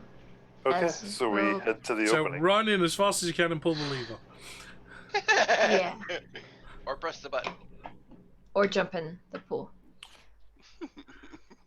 But yeah, I mean, that's kind of what I would do as a rogue. But also, we have time constraints, so. Yeah, is this out of our way, or do we know?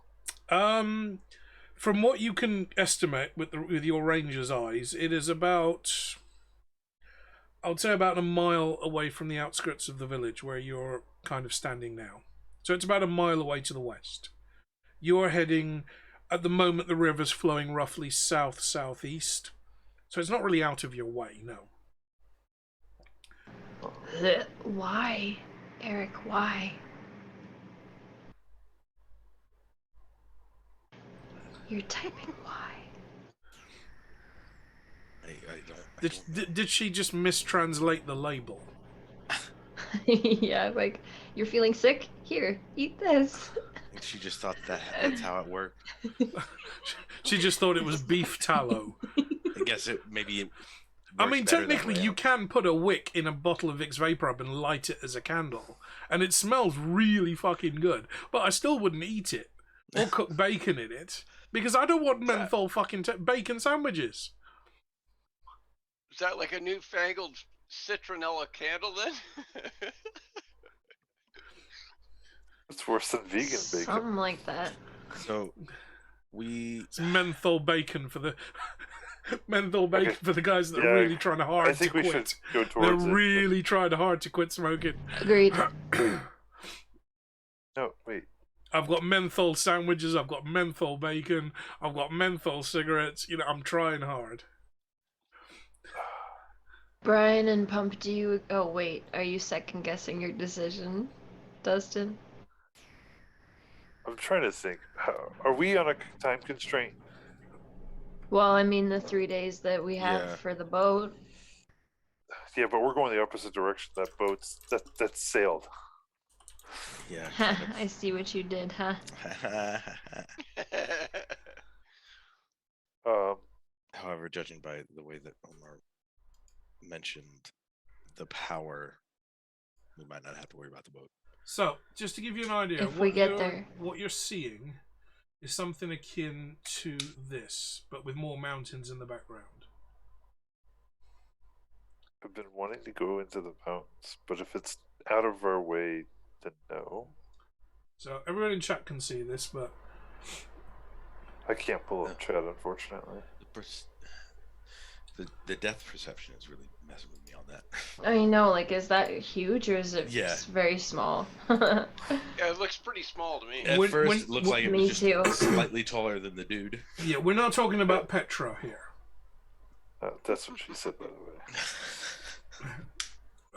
Wrong Petra. No, that's the other comments.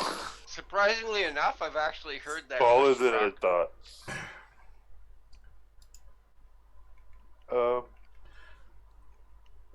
Right.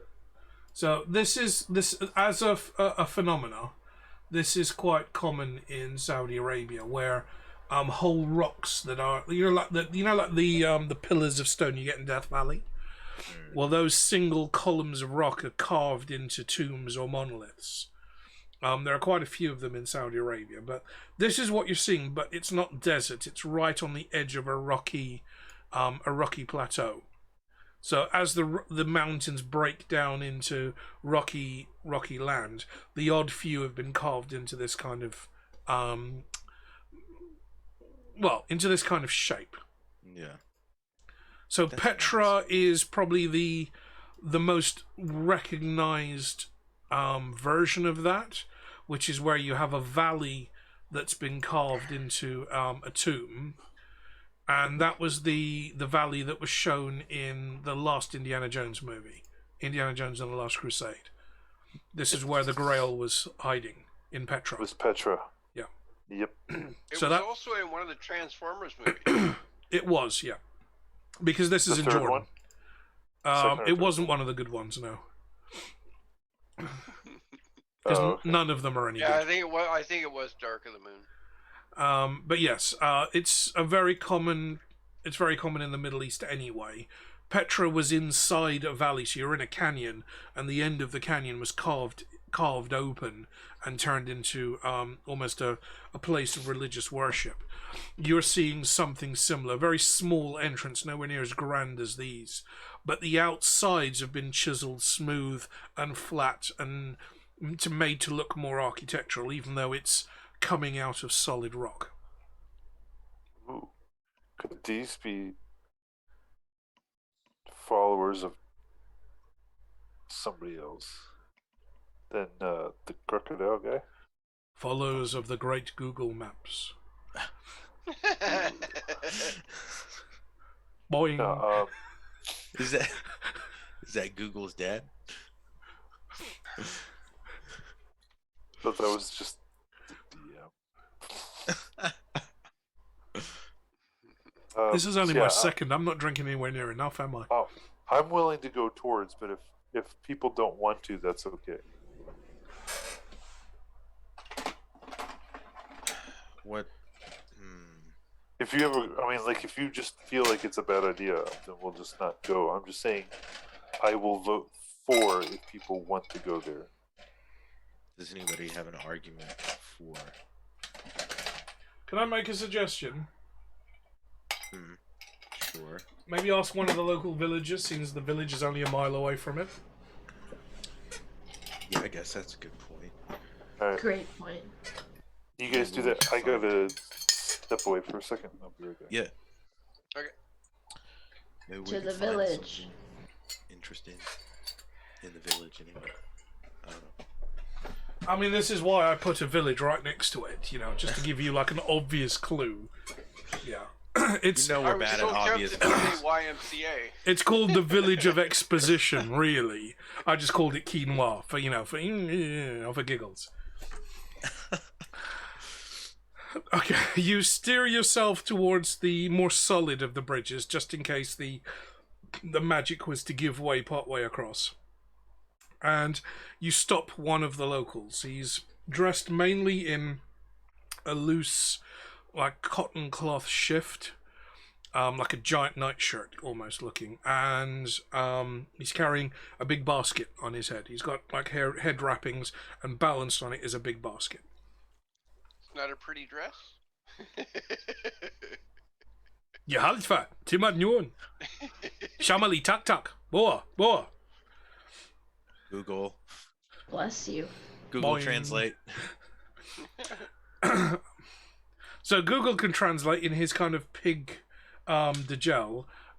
Sam knows enough languages, but with her magic would actually make a better job of it. Okay. Because that's magical translation rather than relying on the knowledge of the imp. Yeah. Okay. So Sam, could if do you want to that use then. comprehend languages, you'll need to mark off a spell slot. Yep.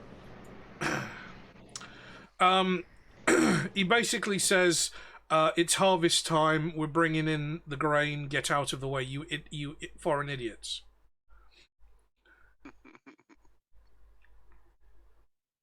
No. Moment of your time, good sir. Mr. Pump looms over the villager, and Allahu Akbar. Which in Discworld translates to holy fuck.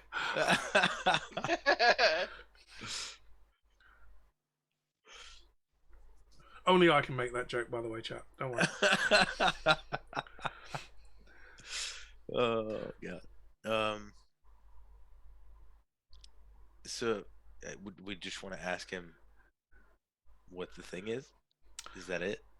Okay, Sam is able to translate, after some much back and forth, that it is the tomb of the small mothers. Most of the pyramids in the valley are devoted to the male kings, the line of King Tepikaimon. This tomb is devoted purely to the one queen that the valley had. And I don't mean wife of a king, but natural born queen. And this is the tomb of the small mothers. So all the women would typically go here a couple of times a year to make offerings, to give prayer, and sometimes the maidens would come here to beseech the mother for fertility, for example, on their wedding nights. So in a organization and a culture that you've seen that is dominated by men, and I mean dominated, Yeah. this is the first evidence you've seen of women having any kind of power. So to give it a more modern historical term, this would be the only tomb or the only carved pyramid that would be devoted to Cleopatra rather than to a pharaoh. Yeah. Cleopatra was cool. Yeah. Say it. She was an Egyptian queen by birth, not by marriage. Yeah. So she was the only Egyptian queen of birth. The other Egyptian queens, Nefertiti and such, were Egyptian queens mostly by hereditary or hereditation. Oh, fuck's sake. I've had too much to drink now. Mostly by marriage, or they've inherited that crown from their father directly. So is it only the women of the village that like are allowed to go and make like offerings or whatever? There's some backwards and forwards between the rogue and the villager, and it amounts to only the women have the right parts. There's only certain things you can do there.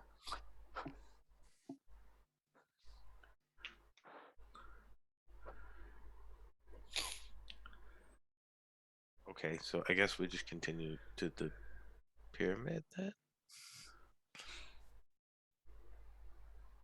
But what mysteries does it hold? Conflicted. Yeah, I have no interest now. So from where you are, it is about 2 hours with your floating chariot to the entrance of the tomb.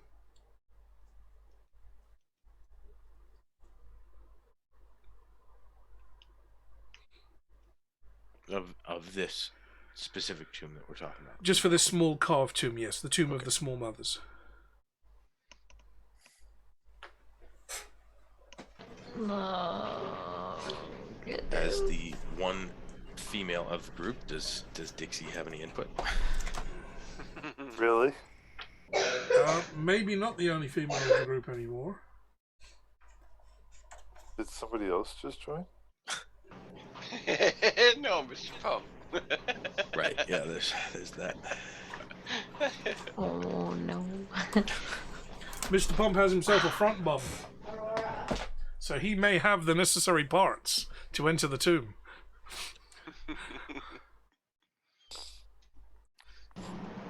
A part of me wants to go. Bye, Sam. Leaves me. Well, it's not like I can go in. Well, what's preventing it from going in? I mean, Didn't whether you or just not say I it's have 2 hours away? whether or not I have the right parts, I don't have the wrong parts. Technically, I you never don't have had any those to parts, begin really. Yeah. Right. Exactly. Yeah. So So, Mr. Pump being the only, the only perpetual eunuch of the group, can pretty much tread anywhere. This yeah. is the only eunuch? Yeah, sweeper of Okay. harems. Guess we What don't about a know. cleric? Yeah, sweeper of harems and mucker out of dragons, breaker of chains and freer of golems. What else did we add to that?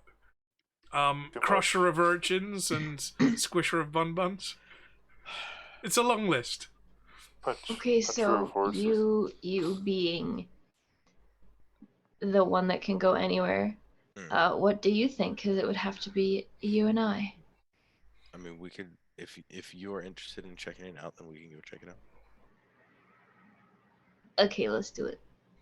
All right. Pump's like, Is it fuck. is it out of our way, by the way? Uh, Like, or is it like on the way? Well, you've It's spent on the way. you've spent most of the day getting to this point, and you're about halfway there. This is maybe an hour and a half, 2 hours west, and then back again, and then you head south again. So it's not really slightly out of the way. I mean, yeah. We can... Aside from the pyramids themselves, which you've mostly walked past now, this is the first non-pyramid tomb you've seen. Okay. Yes. I mean, yeah. Let's do it. If Dixie Okay. wants to go, then I'm gonna. You cross the bridge. You skirt around the north end of the village. You see most of the villagers are in the process of bringing in what would be considered harvest. Big wicker baskets carried on their heads with wheat and grain. The few that are wealthy enough to have beasts of burden and carts are transporting 2 or 3 of these baskets at a time, bringing them into the village for storage in grain silos to last them through the dry spell of the summers. It takes you about an hour to cross out the rocky ground towards the tomb. Nobody in the village bats an eyelid at your travel there. The path that you're walking is very well trodden into the rock, probably by thousands of young maidens over many hundreds of years, going out to make prayers for fertility and offers of fertility for the land as well. So it is a well-trodden path that you're treading now. As you get closer to the rock face, you realize that what you're looking at is part of a cliff face.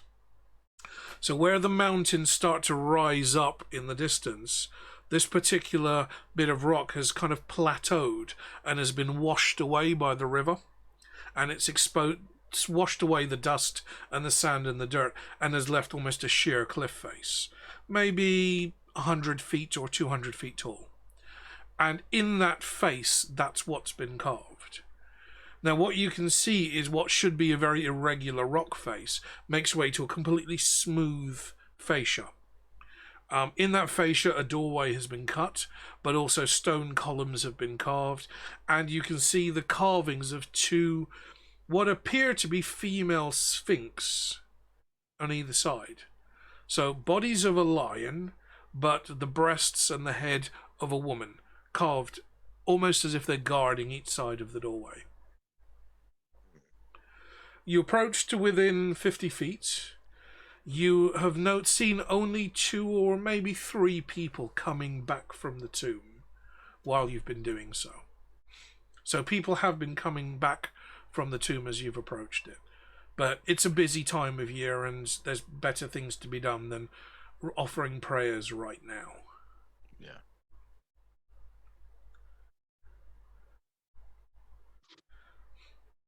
So you're about 50 feet from the rock face, and once you see the Sphinx, you decide to stop there.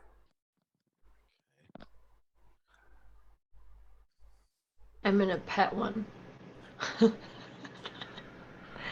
Well, she's about 100 feet tall, so you walk up to the rock face and you kind of pat the lion's paw that's in the ground, and you just stroke the stone. It's nothing more than stone. There's no reaction or movement from the rock itself. I just wanted to pet it. Yeah. That's on par with the character. It's stone, though. You should want to pet it. Treat Or you that whatever you stone for the stones bun bun. do.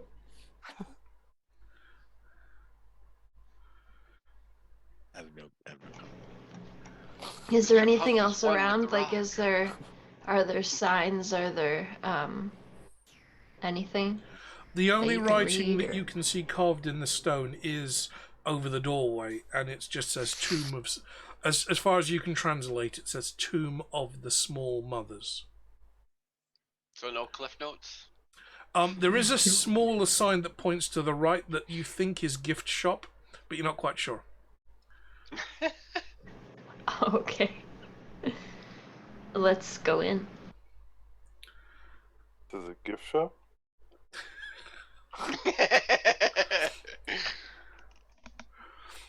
Okay, what order are you going into the tomb?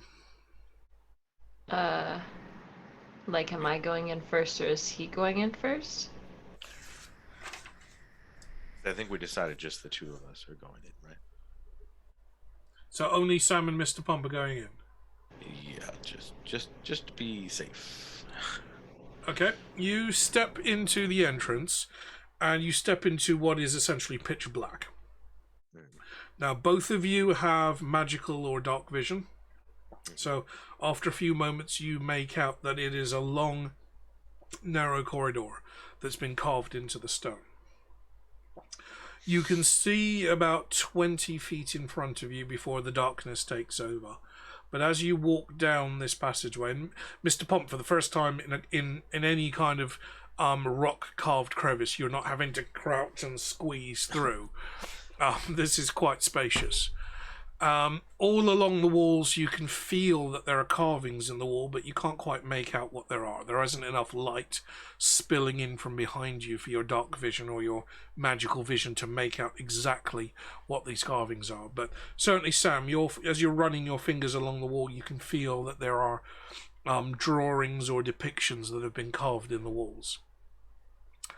You get about 20 or 30 feet into the tomb, and you see that the what's directly in front of you suddenly changes, and your instinct is that there are stairs leading down.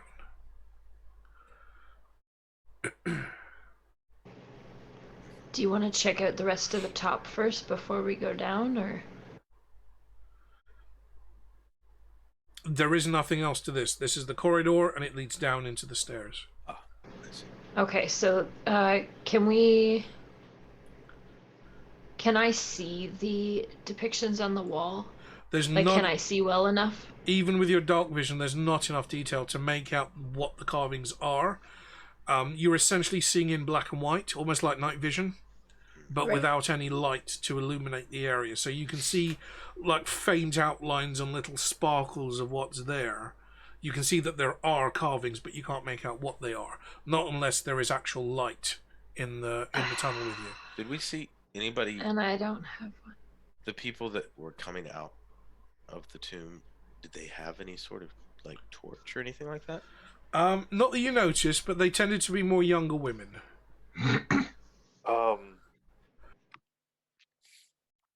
That sucks. I'm just gonna pull out my hooded lantern and look at it while you guys are in there. Pull So out your are weapon. you entering the tomb, Dustin? No, I'm just like, I wonder if they needed this. Oh well, puts it back in my bag. Sam, you'll undoubtedly have torches in your bag of holding. That's what I was just gonna say. I'm gonna reach into my bag of holding and try to pull out 2 torches. Okay, if you rub it vigorously against Mr. Pump's buttocks, that should light. Perfect. Mr. Pump, I'm gonna try that too. if you get Mr. Pump to twerk in your direction, it should cause enough sparks to light the lantern, to light the torches.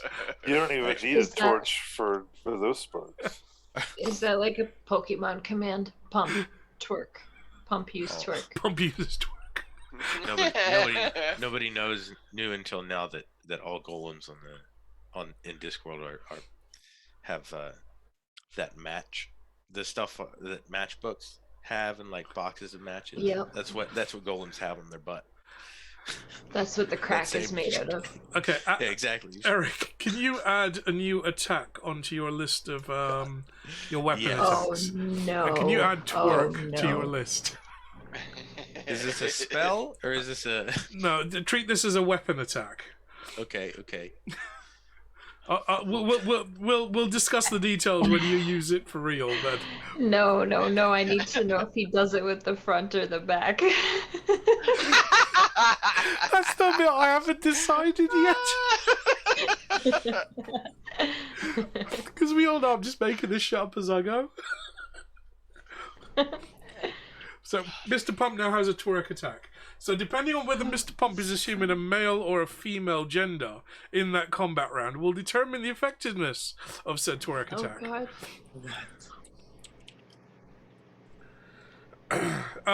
Very much like Cheery Littlebottom in the City Watch. I'm making Mr. Pump at this point. Mr. Pump is. I know we're joking about this, but Mr. Pump has always been gender neutral because he's a golem. There is no male, there is no female. We're getting to a point when How do we Eric. call him Mister? Well, that's just has been his name. All golems have been called misters Its because they've name. always assumed that they're MX male. pump. But we're now at the point when, because of the front bum incident on the edge of that pyramid, we're almost at a point when we can actually be gender specific about Mr. or Ms. Pump. So Just- I'm looking just at pump. my custom action edit options. Am I proficient in this? You definitely are, yes. Okay. Is it considered dual wielding? Not unless you're taking one cheek in each hand, no. Affected by martial arts? Yes, because a well-placed kick will interrupt your attack. Okay. Attack type natural? Yeah, definitely. Is it ranged or melee? This is definitely I'd melee. say it's melee. Oh no, Yeah. actually no. This will be ranged. Anybody within sight at least 20 feet that sees up your skirt will see this. Perfect. Oh goodness. Is this a dexterity check or strength check? I think this is going to be a wisdom check. Wisdom. Wisdom Oh, saving okay. throw. No, Yes. that's not. I'm never going to use this. No, that's for them. They have to make a wisdom saving throw. For you, it's oh. a dex attack. Or become mesmerized. Dex Ooh. attack. Now, save Right. type. Guys, remember, It's I like I charm. once homebrewed a ginger barbarian, a dwarf ginger barbarian that tucked his battle hammer into the back of his underpants. And because of that, every time he wielded his battle hammer, there was the chance that a pube had stuck to it. And he had to roll an extra d4 shame damage to see if that pube impacted his target. So when we're talking about me homebrewing shit, this is the least of the funny things that I've done. But I'm not finished yet. This could get. I'm giving you an opportunity to go somewhere with us. Is it going to be bludgeoning damage or force damage? No, definitely not. Definitely not. This is more going to be emotional damage. Psychic. Yeah, let's call it psychic damage. It will have an Alright. effect on the psyche and the libido.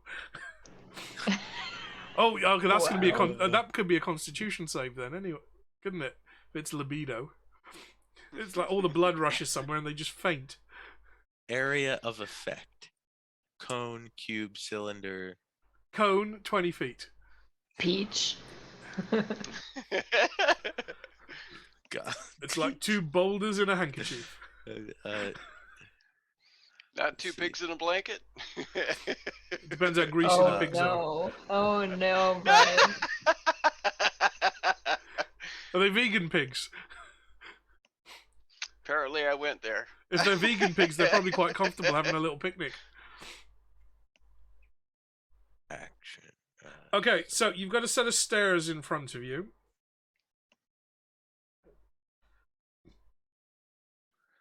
Okay. So you pull out a torch. Okay, so Sam pulls out two torches, rubs them vigorously against Mr. Pump's butt crack, igniting them both. There are sparks, and you can see much clearer now. Your dark vision is good, but you can see much clearer now. Along the walls there are various carvings. The carvings seem to get older and older as you get closer to the stairs leading down. Each of them depicting one of the great queens that may have ruled alongside the kings of the Dajjal. And the oldest carving at the very head of the stairs depicts the great mother of the Dajjal.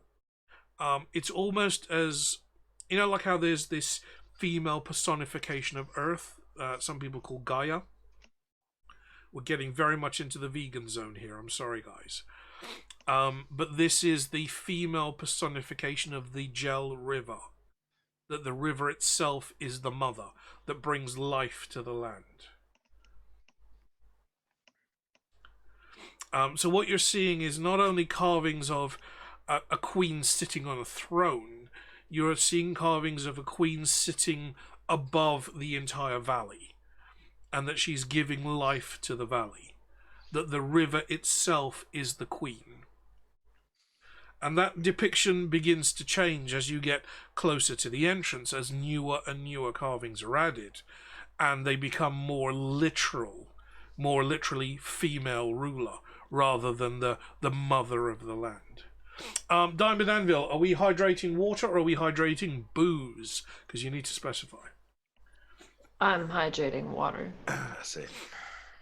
I was supposed to be trying out this lovely whiskey that Marie gave me. So as soon as I finish my current quarter pint of Vespa, I'm going to switch over to this and grab some tonic. Yes, I want to see how you like it. We are hydrating water. Okay, so water. Oh, very refreshing, followed by chasing it with Vespa.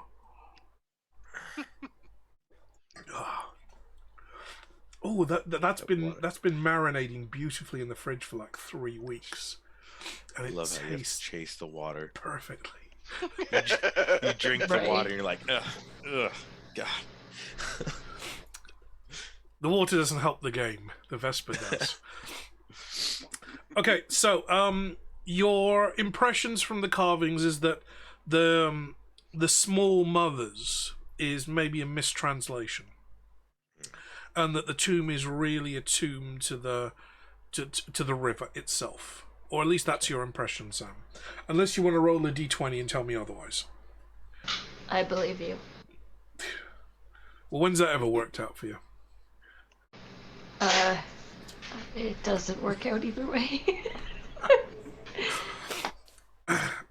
Okay, so you're standing at the top of the stairs. You can see the stairs lead down about 15 feet, and into what looks like an antechamber. You can see 2 little doorways on either side of the corridor. For those of you that are in the stream, I do have a map that I've worked very hard on. So this does exist. So I know I make a lot of shit up as I go, and I legitimately do, but the maps and stuff I do actually spend some time over. This map, by the way, was a whole Tim Hortons burger with lettuce fries and a milkshake. This was my Tuesday afternoon. And Sam knows because she saw my post on Instagram. I did. Okay, I'm gonna jump on Mr. Pump's back and say, onward, and point down the stairs. The rabbit bites you. Take 1 point of damage. Fuck you, rabbit. Fuck you. You are now encroaching on the seat has Bun been Bun's taken. territory. It's the Bun Bun that's got Mr. Pump's back now. Pump, are me and this Bun Bun gonna have a problem? Like, do I need to kick it off think of so. you? You might need to kind of trunk your cables. Or just zip tie them off the floor. I think we're getting into that kind of situation. Can I still be on Mr. Pump's back? I was Not- looking forward to the ride down the stairs. Not unless you I want to can- make friends with the Bun Bun first, and that could take some time. He is a wild Bun Bun. He's only responding to Mr. Pump because of magical means. Hold on, I want to see this D20. Okay, roll d20. Brian's headdress glitches and closes. Okay, with an 11, yes, Brian, your Offler's headdress suddenly just shink, and you're now fumbling around in the dark. What the hell? You're pressing the buttons and they're not working. No. Oh no. Try pressing the other buttons further back. Okay, You're gonna you have to press start one of the other buttons further saying your back, words. and where you initially saw a red rectangle when the helmet retracted, you can now see what is effectively a thermal view of what's in front of you. Ah. That'll come in handy. Take 1 point of psychic damage. Ooh. It's not very easy on the eyes, Brian. This is migraine inducing. You've never seen anything like it. Okay, I'm checking Thank my you, Donald. lasagna.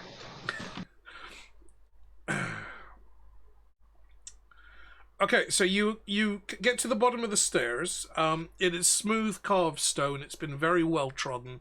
You can see almost 2 grooves that have been trodden in the stone and the stairs for all the people that have gone in and out of this tomb. You have 2 doorways to your one to your left, one to your right. Ahead of you, the little plateau that you're standing on, this kind of stone flat level, you're on maybe 30 feet, and then it descends down into some more stairs.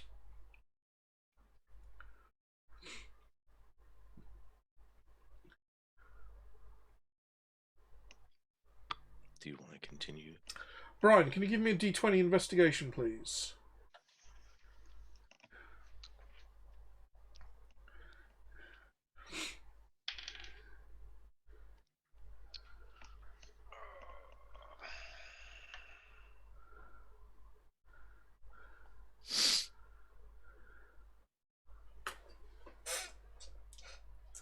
Diamond did not redeem this, but I'm doing this willingly.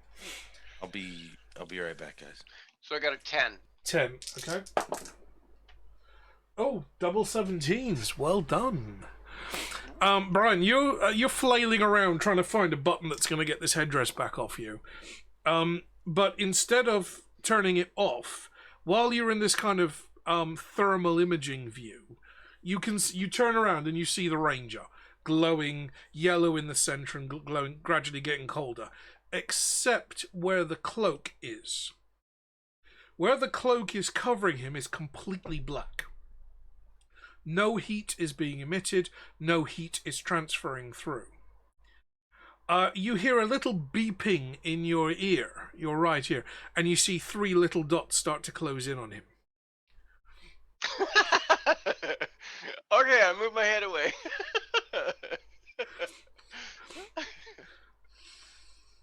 Okay, I'm guessing that's the targeting system. That sounded. Dustin, you get the feeling you've been targeted for a pamphlet. And they shoot out of the mouth. No, you get the one of the little things that pops up from the shoulder and just looks around. After a lot of frantic pushing, you manage to somehow hit the right combination, and the display switches off and it disappears back into the color. Okay. You've realised that this is not just a fancy ceremonial headdress, or if it is, maybe the priests don't actually know what it's supposed to do. Oh. Okay, Sam, you're on this little section of a room. You've got a room to your left and a room to your right. Room to my right. Okay. You take a kind of like peek around the door and have a look in, and you can see what looks like a giant vase sitting in the center of the room that's been capped off. The floor is painted very beautifully with kind of coloured enamel paints. They've got like a sheen over them, so it looks like the tiles have been painted and fired at some point. And the inside of the walls have been painted with beautiful geometric patterns as well. On the other side of this giant vase, and I do mean giant, it's like 6 feet tall and at least 4 feet wide. On the other side of this vase, you can see another opening in the back wall.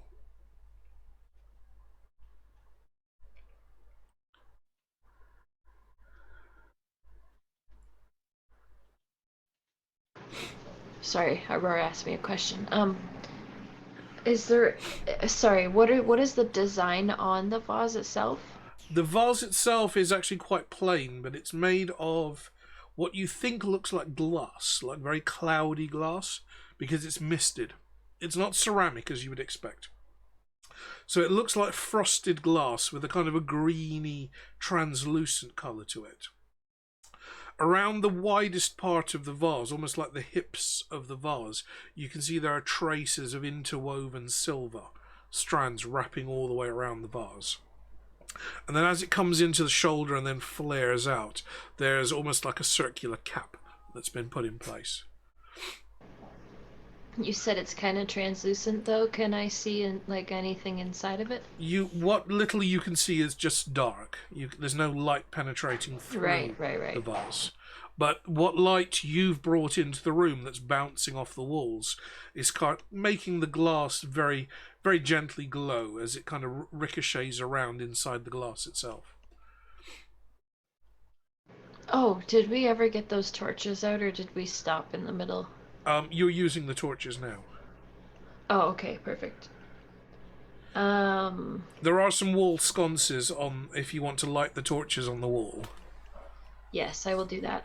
Okay, so there are 2 sconces on either wall. You light them. They're either side of the doorway. So there's 2 behind you as you walked in, and there's 2 on the opposite doorway on the other side of the vase, if you want to light those as well. Yes. By the way, Diamond, that kind of little predator moment I hadn't planned, but you chose to roll a dice, so I made it up on the spot. So well done. This could have implications later. I'm blaming you for that.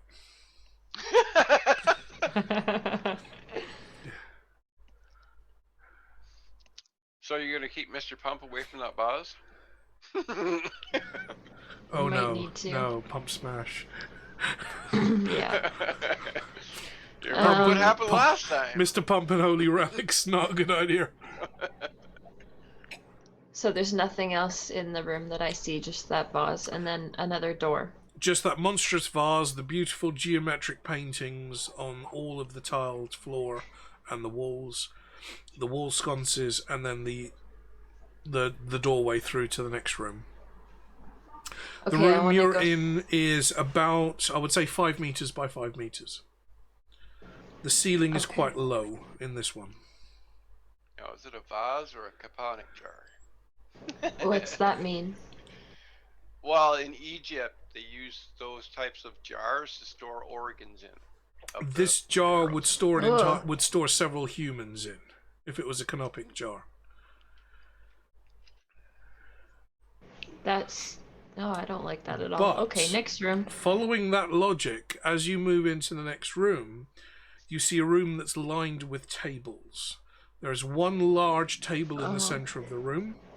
God. This room is about 5 meters by 20 meters.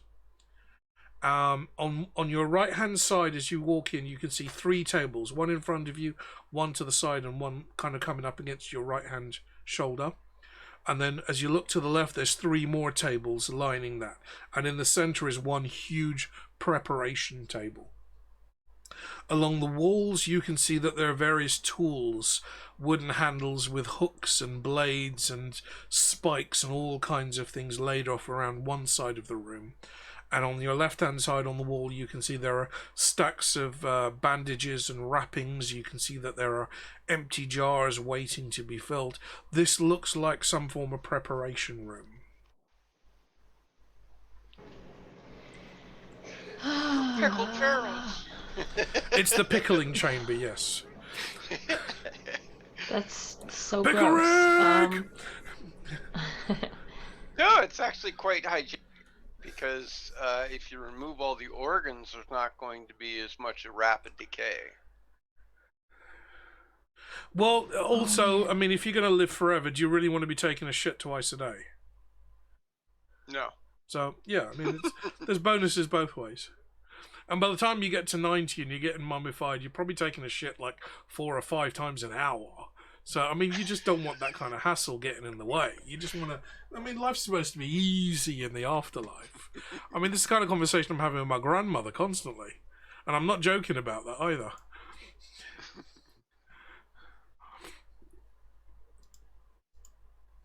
I don't like this room. So the room Gives is... you the heebie-jeebies? The room is Yes. almost immaculate. There's no sand or dirt on the floor that you would expect, like you've seen in the corridors above. This room is very well tended. Just even from your point of view, from somebody who is relatively accomplished at killing, you're aware that this room is very, very clean, and Quite sanitary. this is less of a room for killing as it is almost a kitchen. It's that pristine. Let's hope it's not their kitchen. Okay. There's a box of Weetabix in the corner, yes. So I see tables, and I see a preparation table, and really clean everything else, and nothing else that I can see. Lots of tools, some empty jars, some jars that look like they're filled with fluids of various sorts, but it is like just a a medical preparation room. So almost like you're in a mortician's and this is the embalming room. Yeah. I think I am going to remove myself from this room. There's no creepy guy in an apron, if that's what you meant. That we know of. No, that you know of, yes. Okay, yeah. You didn't crit on a perception roll there. Okay, I'll give you that. Okay, so moving back to the central corridor, you've got the room to what would have been your left that you haven't explored yet. Yes.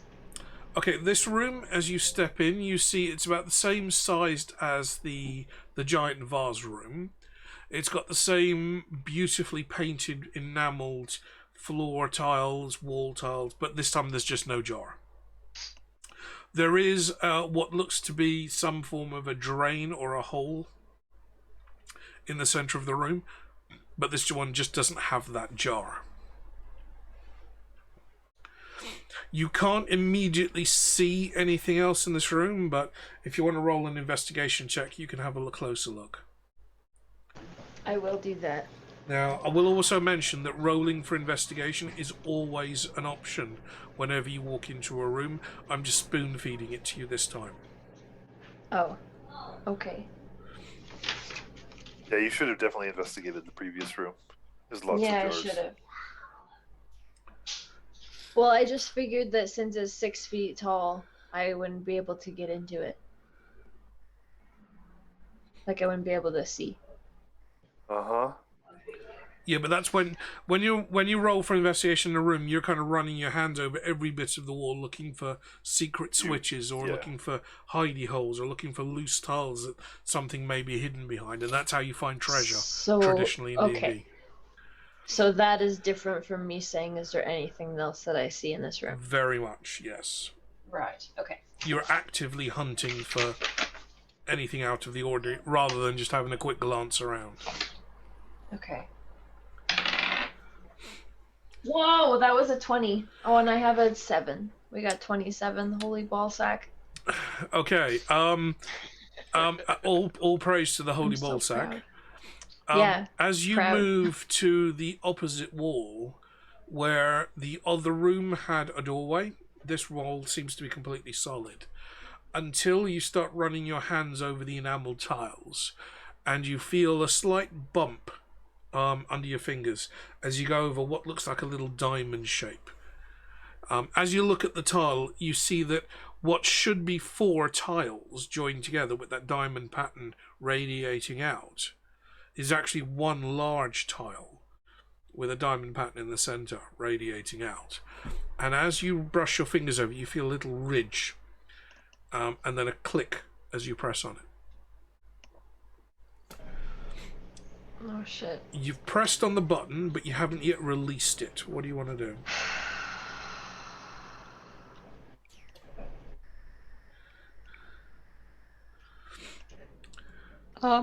Pump? Mr. Pump?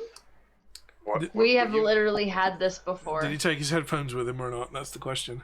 I mean, his room is going to be filled with moths any minute, because that window's been open for ages. No, but he put a screen over top of it. Yeah, I guess I'm gonna, like, take my finger off the button and, like, run the opposite direction. Okay. See what Ben said? Ben, you obviously missed episodes 15 and 16, where Sam actually did release the Kraken. I did. She did, and it chased after her because it wanted cuddles. I have the ring to prove it. You still have the ring. It's still attached to your hand. You can't get it off. So the in rogue game. is just gonna run from a button. Okay, so funny. Sam, you release the No, button. and no. We've had this before. You release the we've had a button, button that we released, and there was some and you kind of spikes jump. that. You kind of jump backwards as much as you can manage.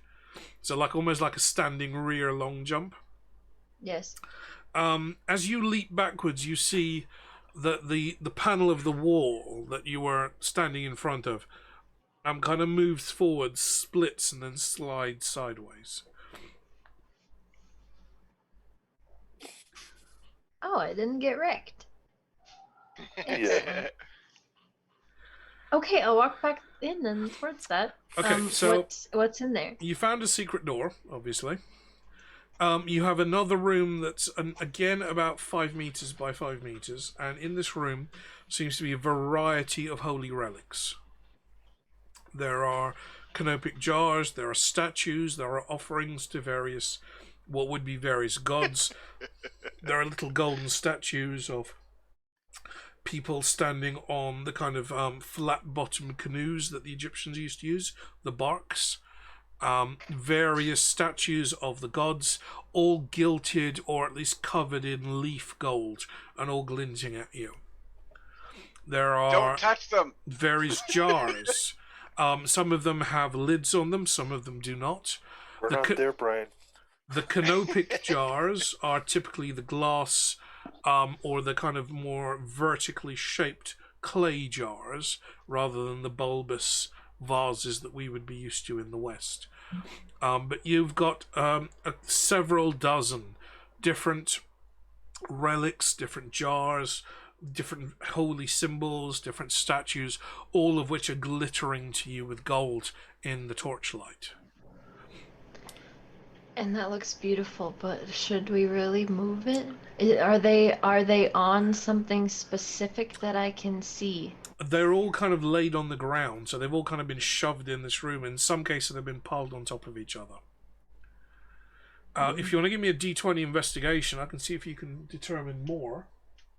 Yeah, is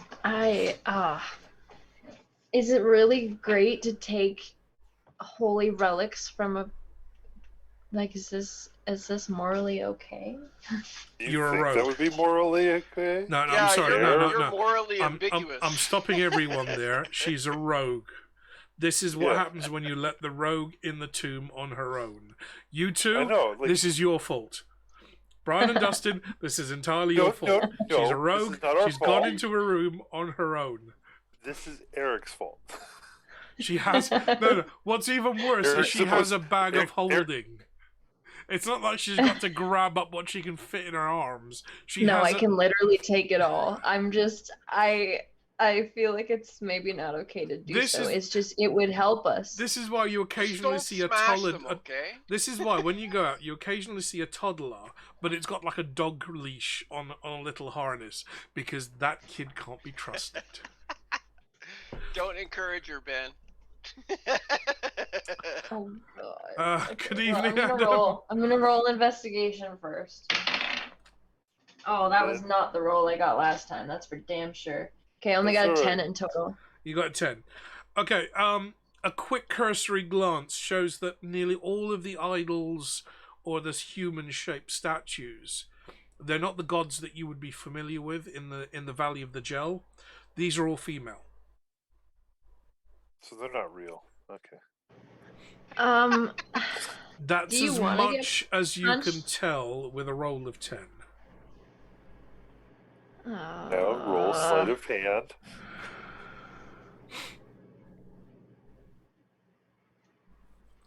Mr. Pump's going to come back to a tomb filling with sand again, isn't he? I don't No, know. he's gonna come back and he's just gonna be standing there wondering, Yeah, Ben, that's exactly why what you heard. why am I in They're an empty females, so room? it's not real. So yeah, we are in the tomb of the small mothers here. Tomb of emptiness after Which I so, think I her would rogue be leaves. small if I took it. So whereas most of the Gel Valley, like the ancient Egyptian culture, is ruled Welcome around the back, pharaohs, Thank This you. tomb is devoted about that. specifically to. Oh, you're gonna be really sorry in a few seconds. This tomb is devoted to the queens of the valley. You made a big mistake. You shouldn't have left me by Eric, myself. you really shouldn't have taken that shit, dude. The bun I bit me. didn't take I a could have shit. been on your She back. just found She found a secret door. Can we go back? She's already opened it. Can we There go back? are Okay. holy relics inside, and and they're all Eric. They all seem to be female relics. They They're all all seem to be female. really, really Right? wanting to go into her bag of holding for some I reason. had to go check on my child's fever, so I feel like can we come on, cut me some slack here. Okay, Eric, give me a d20. Roll me a history check Not for the that last one. 20 minutes. This one. So upset. It's a 13. Okay, you Lucky. manage to step into the room behind the rogue just as the secret door opens, because she leapt backwards as it happened. And as the door opens, revealing almost what looks like a treasure room full of holy relics, canopic jars, statues, you notice that they are also all female. And you are just about to lunge forward and grab the rogue from leaping in and shoving it all into her pockets.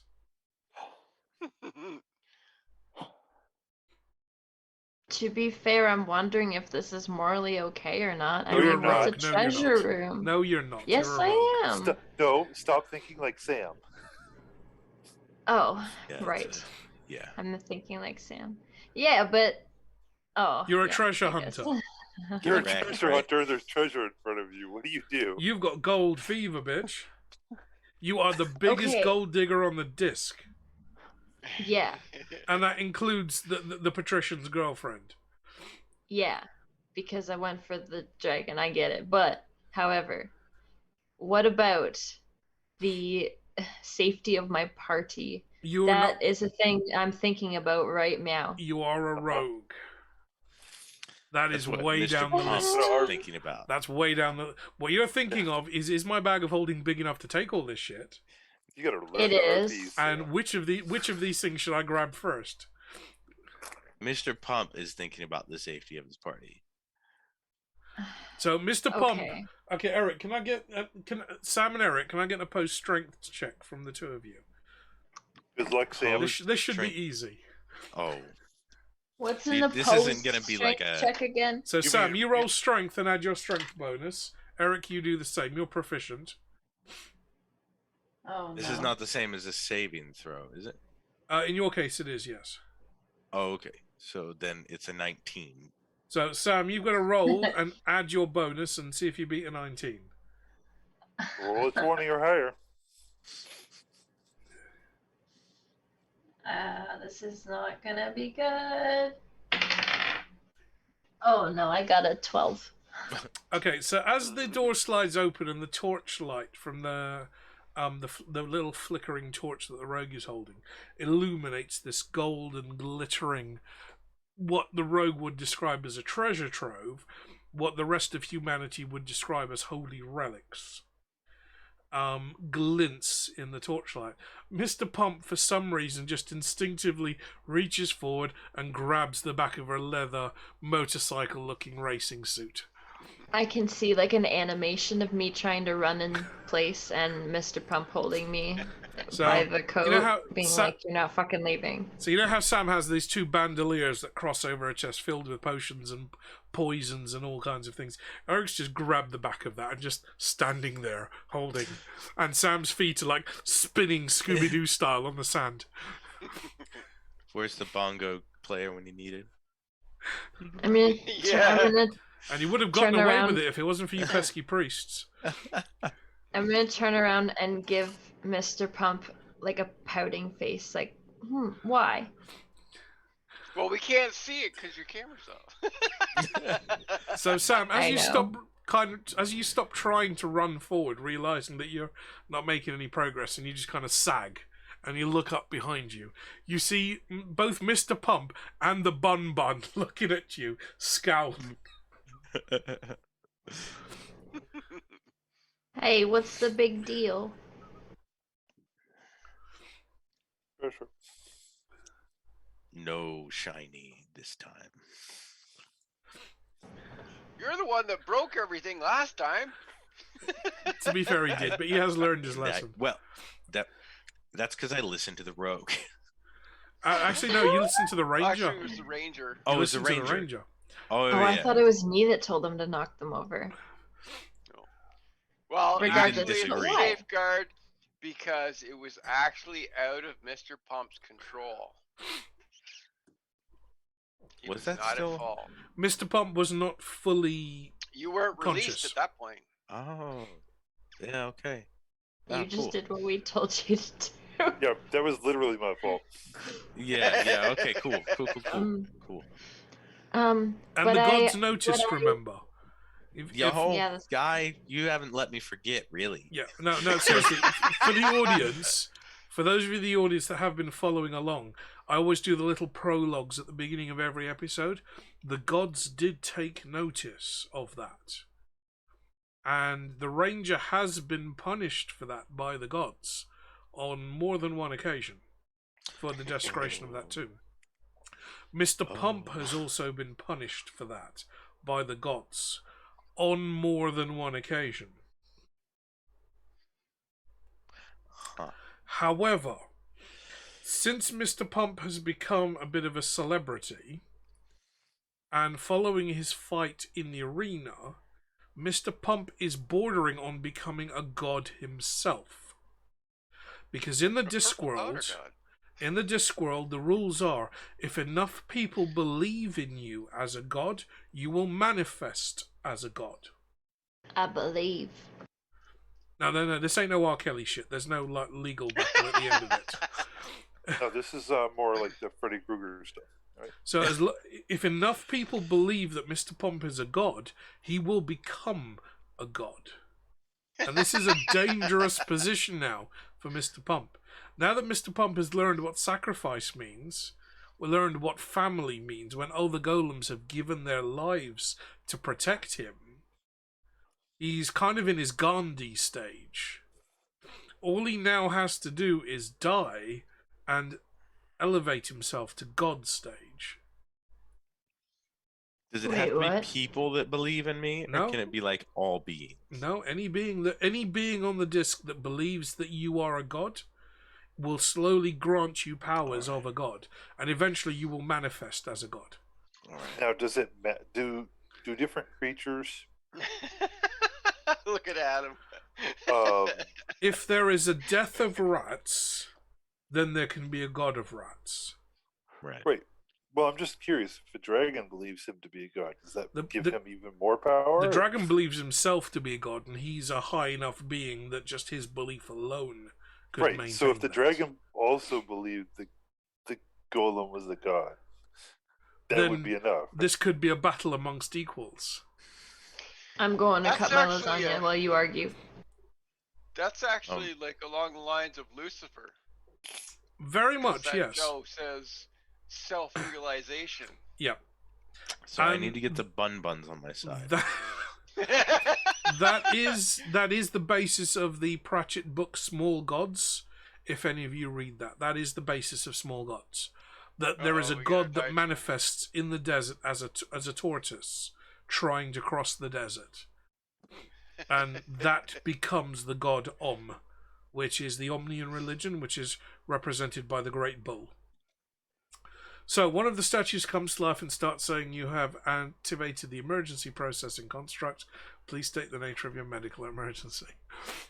Okay, I like where you're going with that. We're going very much along. I don't know the name of the doctor. I can't remember the name of the doctor in Voyager.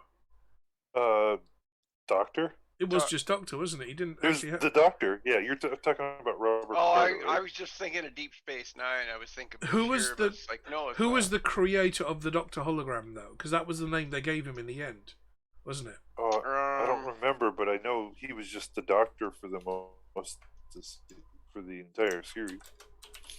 Because eventually, when they found his creator, they Zimmerman. gave He was he is just known. I'm just checking Wikipedia now. He's known as the Doctor, yeah. but they found Zimmerman. his creator, the human that kind of programmed him and had his likeness. And I mean, Robert Dr. Picardo Zimmerman. played that beautifully. But I don't think you ever. Was it Doctor? No, Doctor Sue was for Data, wasn't it? Dr. Zimmerman. Was it Zimmerman? Yep.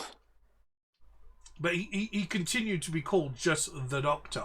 That was his choice, and that was the last season of Voyager, if I'm remembering, and that was the best part of 30 years ago. I can barely remember that myself. Okay, so one of the statues comes to life. Let's give a roll d20. Diamond, you're getting the hang of this. You're almost as good as Blind Eye now.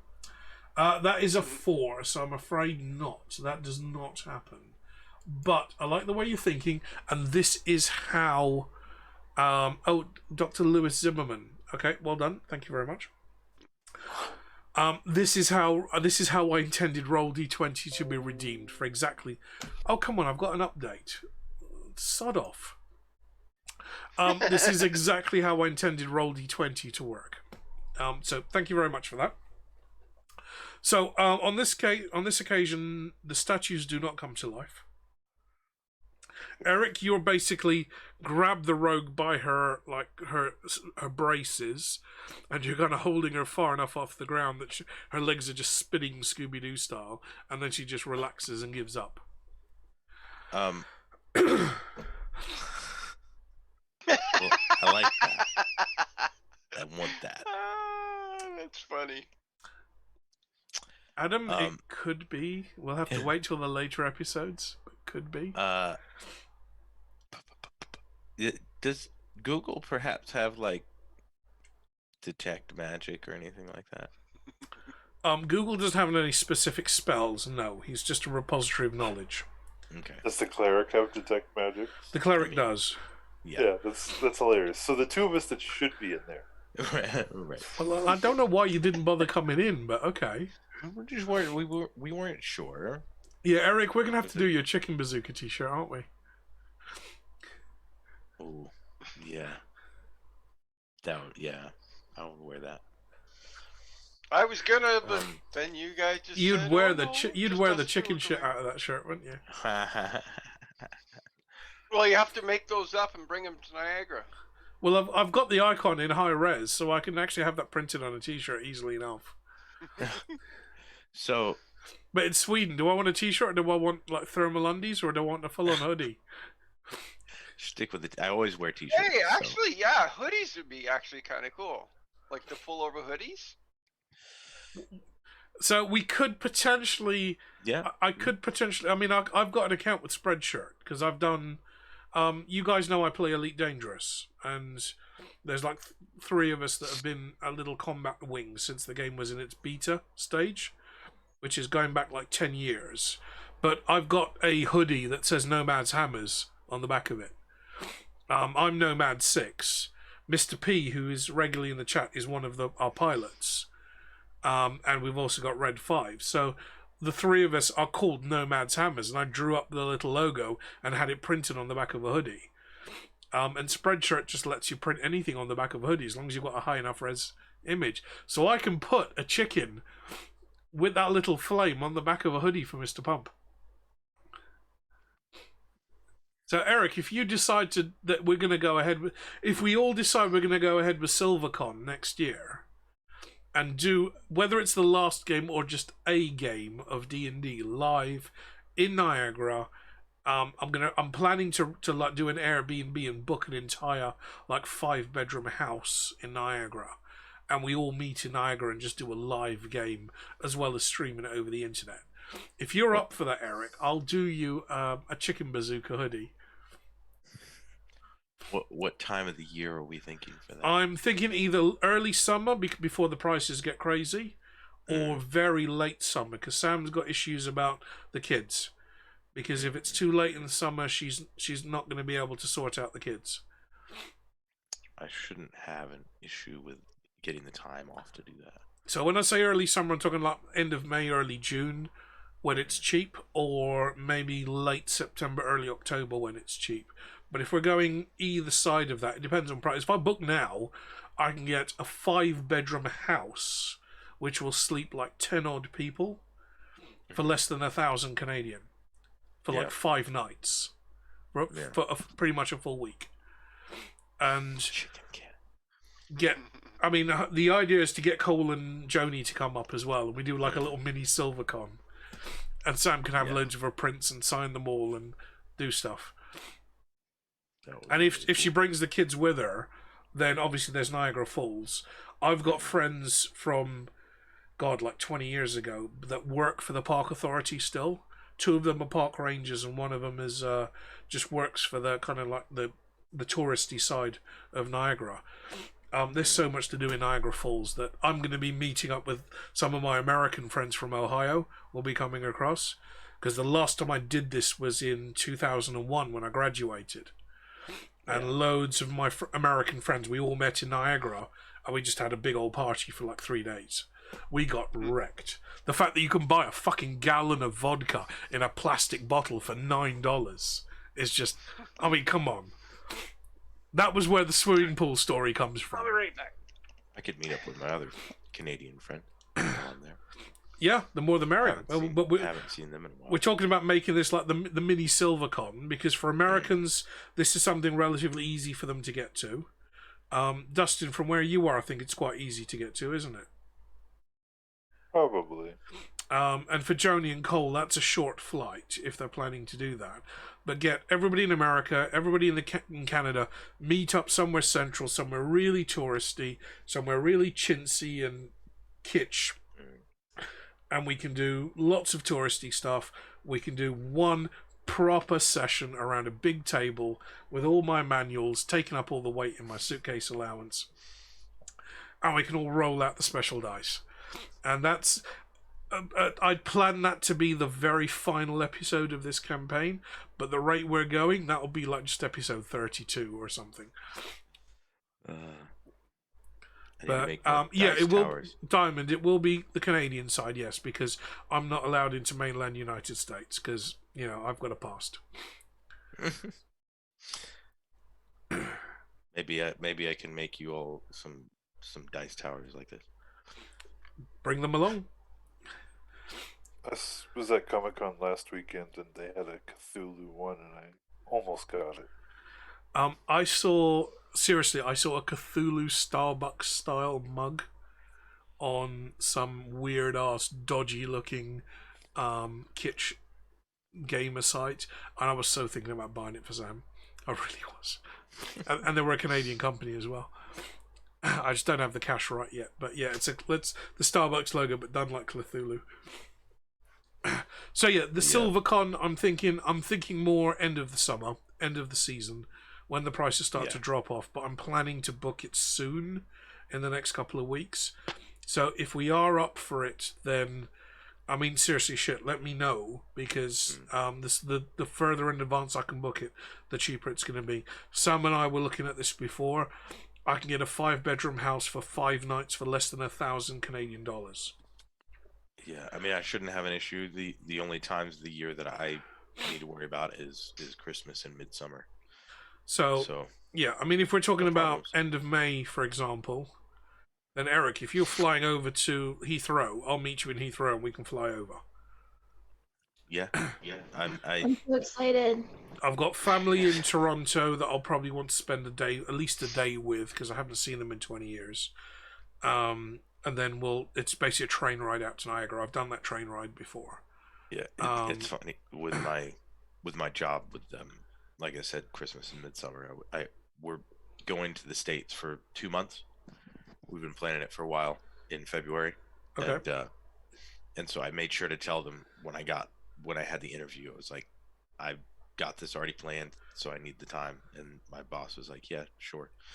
So I went to fill out the form for it.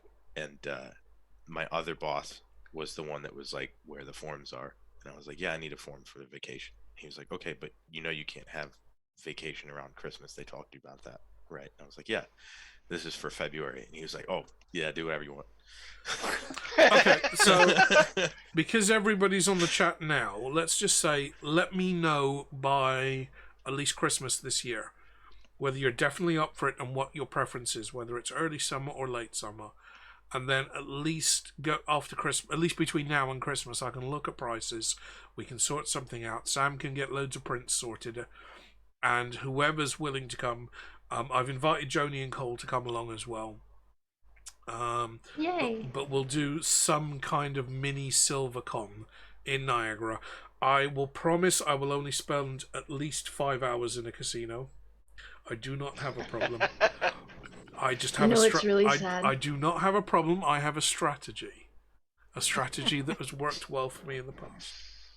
I will be 26 in March, so by that, by SilverCon, I will be 26. I've never been to a casino before in my life. Have you ever been to a strip club? No. Right, okay, we're popping both of those cherries. God. I'm taking a fucking 50 cal to the cherry tree. We're popping those cherries. I've been to Vegas, and I did like one slot machine, and that was it. I was mostly interested in buffet. I tend to buffet at Belleville where I work. You're talking about buffet of food, right? Yeah, he hit the shrimp, didn't you? You hit the shrimp. You hit you hit the Tiger King prawns, didn't you? I'm not gonna go for seafood on a buffet, man. Yeah, but it's Vegas. It doesn't matter. It's Vegas. And Yeah, Niagara, what happens at the Niagara, seafood buffet stays at the seafood. Niagara is the Vegas of Literally. Canada. Remember? Right? Yeah. I mean, yeah. 20 years ago when I was there, it was the Vegas of Canada. God knows what it looks like now. Now it could look like zombies have attacked Atlantic City for all I know, but that's where we're picking because it's relatively central. Okay, and yeah, everybody in the chat, if you guys want to kind of rock up and just kind of hang out with us for the day or so, then that's absolutely fine. We're doing like a mini SilverCon. I mean, Sam's getting really creeped out now, but this is going to be like a mini SilverCon. So Sam's going to have stickers and T-shirts and prints ready to go. But this is the plan. This is the plan for next year. Originally, it was supposed to be the last episode of the game that we do in real life with actual dice. And we're still going to stream it. I'm going to bring all my webcams and everything with me. But the way this is going, we may not be at the last episode by this point. So that's the plan. I'm still planning to do SilverCon next summer in Niagara. I've got people I know out there. I've got friends that now have families and have kids that I haven't seen since the millennium that I wouldn't mind catching up on. I've got friends in Ohio that have been married and have now got kids and I haven't caught up with since then. And I've got cousins in Canada and Toronto that have now got kids that I haven't caught up with. So this is the first time I'm traveling to North America since like 2001. So I'm planning to do quite a lot of stuff involved, but SilverCon's going to be the majority of this. I'm planning to book at least a week in Niagara because that's the cheaper packages for the Airbnbs. And then, depending on who's coming, there's going to be rooms available. So I'm probably going to be there for the full week, catching up with my friends, catching up with you guys, doing stuff with other people. But if you can stay for the full week, brilliant. There's going to be at least a 5-bedroom house. That's what I'm looking for. I'm kind of torn there because if it's like in May, I won't have my Dragon Eye dice. But if it's in September, October, I will have my Dragon Eye dice. Brian, don't blame the dice. Because they're supposed to ship out from England in July. Well, send them to me and I'll bring them with me. I would prefer... Well, they're not done until July, is what they initially said.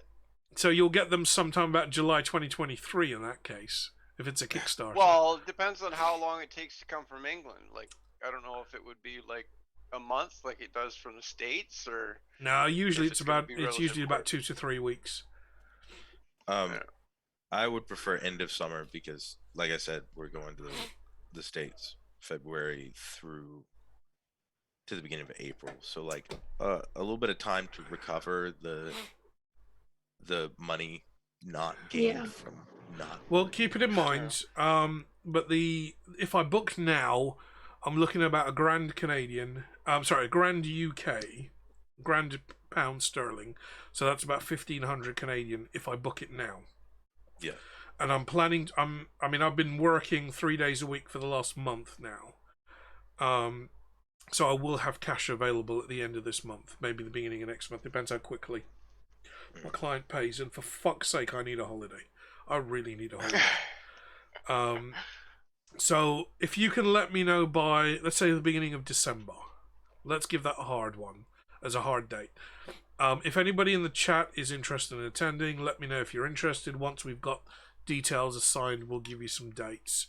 And we'll pick like a hotel in the middle of the town, and we'll just all meet up there and go and see Niagara Falls and get soaked on the Maid of the Mist and shit like that.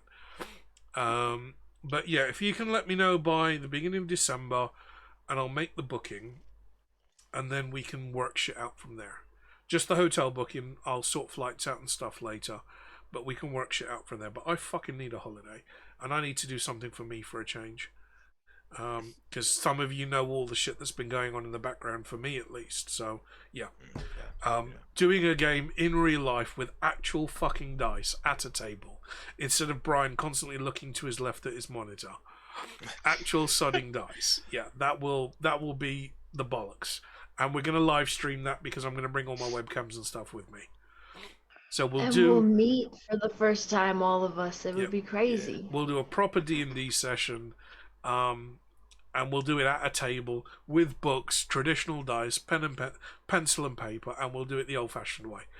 Now, if that's the last session of the game, then okay, brilliant. If it's not, then there's always the chance of like a second campaign on the end of this one. Because even if you do slay the dragon or you don't slay the dragon, there's still shit you guys have got to sort out. Yeah. So, okay, Okay, guys, we are at 1 o'clock, so we're at 4 hours. So I'm going to take a break here. Let's take 10 minutes, and then we'll come back and we'll decide if we're going to carry on for a little bit, or if we want to call it now, or call it soon, shall I say? Because you're still in the tomb. So let's take a quick 10 minutes, nip to the loo, refresh your drinks, and we will continue shortly.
because I want this story on the internet. Because, so we're in Canada.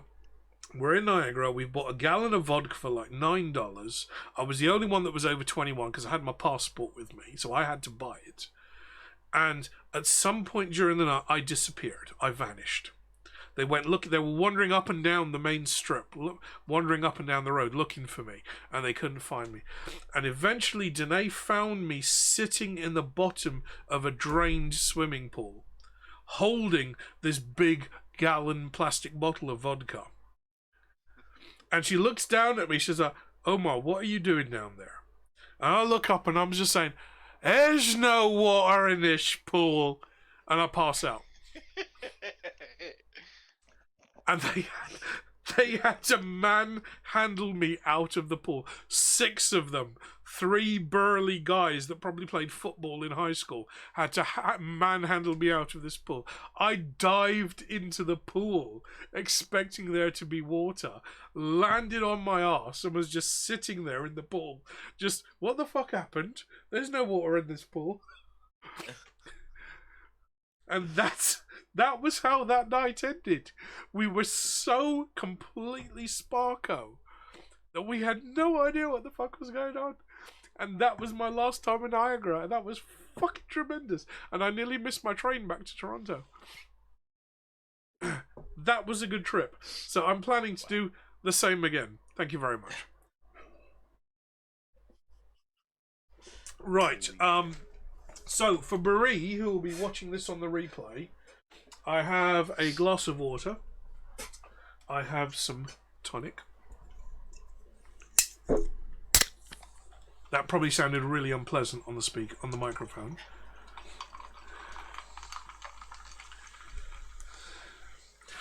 And I have a...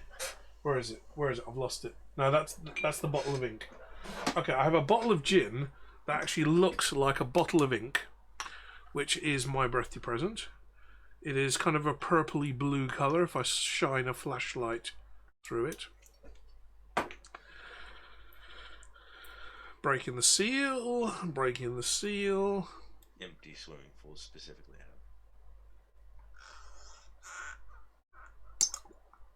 Wow, that was a really stiff cork. Oh my goodness. That's instantly gone purple. So it's blue in the bottle, and it's gone purple. And I've spilt a bit on my desk mat. But that's immediately gone purple.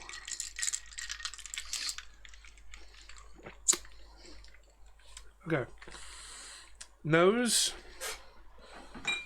Can't smell much but the tonic water. I can smell some berry fruits. Smells like blueberries.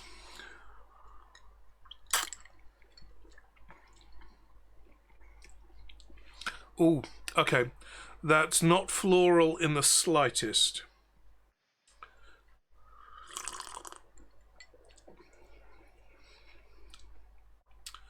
It's definitely blueberries. There's elderflower. There's another berry in there that I can't quite taste. It's not the most pleasant of berry tastes. But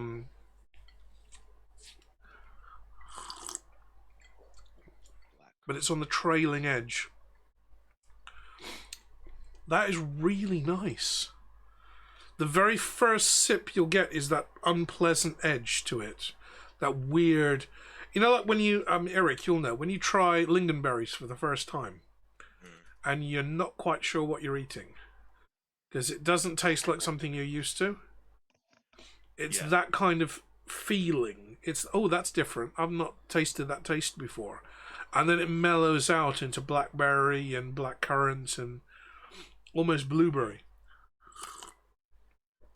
It's not cranberry. I can't put my finger on the taste. It's not blackcurrant, is it? It's, sorry, say again? Blackcurrant? No, this is floral. This tastes more like an infusion. It tastes like almost like, it's not nettle tea, but that kind of thing, like you're making like dandelion tea, for example. Yeah. Or elderflower tea. It's a very weird first taste that you get, but then it mellows beautifully to blackcurrant and blueberry. That's for a gin that comes in a bottle that looks like blue ink, which is the whole. I'm pretty sure the whole reason Marie bought it for me, because it looks like very much like this bottle of blue ink, just one half my size, just one half the size. Yeah. This is a very, very complex gin. Now, I've had sloe gin before, which is made from sloe berries, but it's not this kind of purple. Now, it's not coming across on the camera, but this is like an amethyst deep purple. Not this kind of pinky colour that the camera is showing. This is a very, I've very... seen it as an amethyst. Yeah. This is a very deep, dark purple to me. Almost getting into the violet, maybe touching on the violet. Whereas I'm looking at the screen and I'm seeing it more red than blue. What's the name of it? It's German. That's the problem. It's called Tinta Gin. I know my camera is backwards. But it is a very small batch German. I'll type in the company name in the chat. Because my pronunciation was so bad that Marie was not able to translate. She had a puzzled look on her face when you were reading it. She did. I mean, bless her.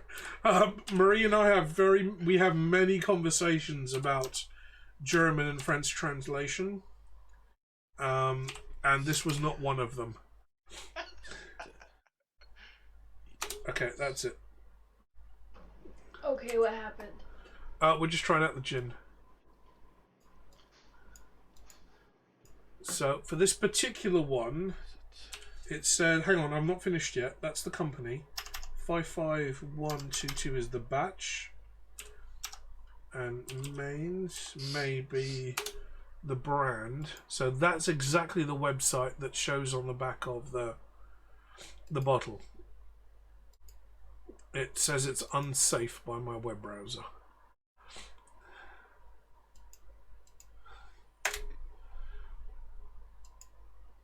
But that's what's showing on the bottom.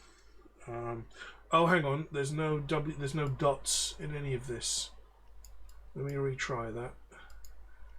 And if you're wondering why I'm wobbling, it's because I'm fucking drunk. Fuck off.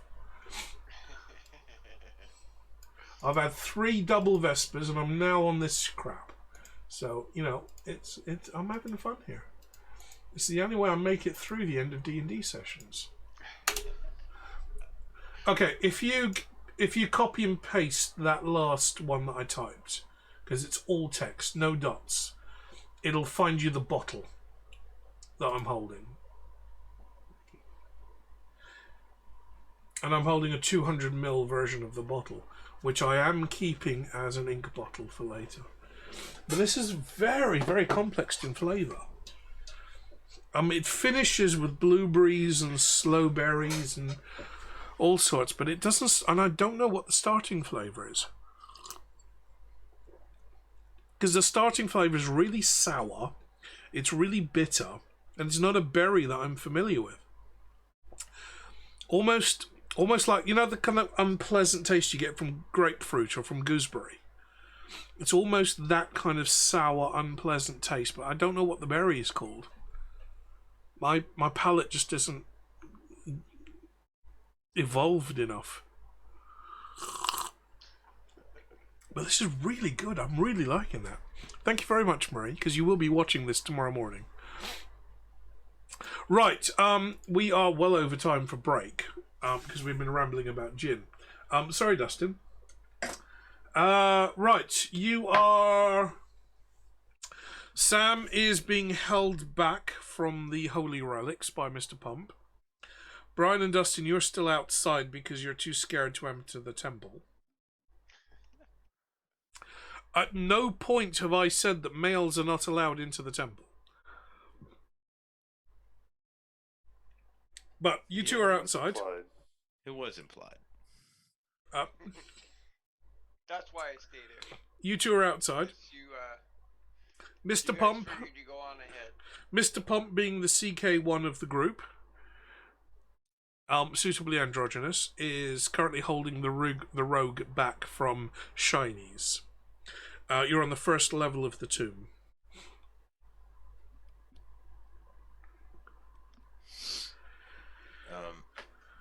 Yeah, so we decided that I'm going to drag her out of the tomb. Gonna drag her out. Yeah. We decided it's not.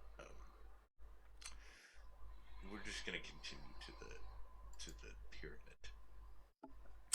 Okay, you grab the rogue by harness and pull her back. And as you're stepping back out of that particular room, and again, the room is decorated with these beautifully hand-painted enamel tiles. You start moving back towards the doorway, and as you turn around that corner, back into the main corridor, you hear a little scuttling noise ahead of you. What would be further down the stairs? Can I get a D20 from you? Investigation. From me? Yep. The rogue's too preoccupied at the moment. Right. Investigation. Oof.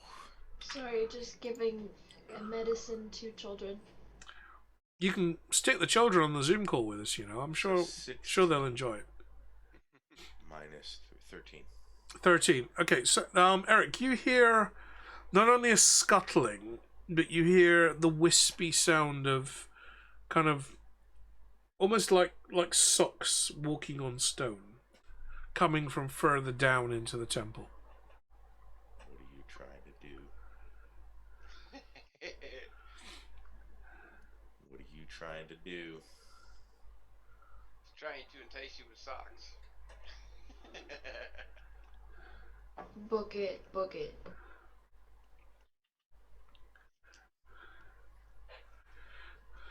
I don't know if you saw, Sam, but the gin, which was blue, now turned purple. It's so pretty. It's like an amethyst. It's a bit red on my screen, but it's an amethyst purple in the glass. So you like it?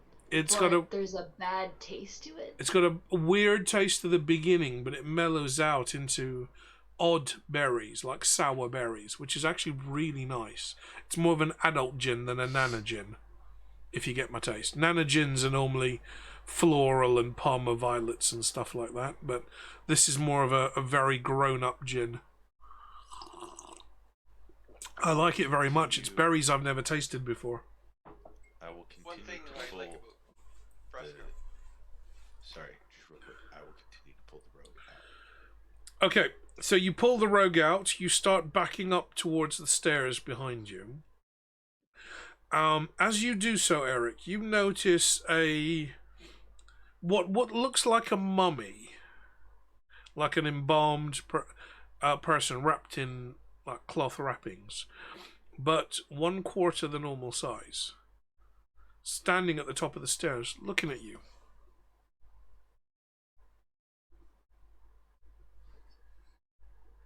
And then it disappears back down the stairs. It disappears down the stairs. Mummy, It just moves back down the stairs out of sight. So, sorry, again, I was dragging the rogue up the stairs. You were just getting to the bottom, to the foot of the stairs, Okay. planning to move back up the stairs, Yeah. and you saw it appear at the stairs in front of you. In front of the stairs we just left. Yeah, it kind of cocked its head to the side and then disappeared back down. So there's a second level to this tomb.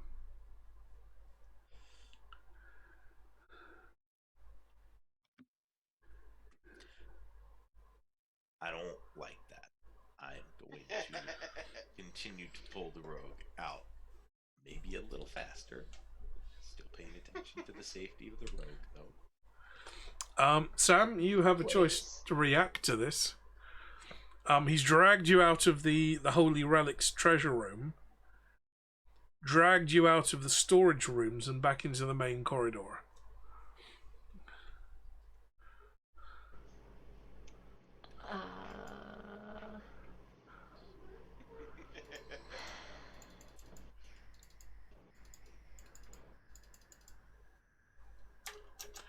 So for anybody in the chat that's interested in the gin, this is the link that I have found.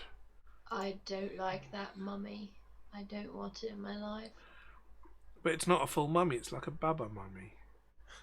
It's like a teensy weensy baba mummy. It was maybe a foot tall. What does that mean? Daddy. Oh, Daddy. like a cactar. It was tiny. Mummy. A little mummy. It might have been a little baba that was mummified. That's terrible. Well, when the kings died, they took all of their handmaidens and such with them, whether they liked it or not.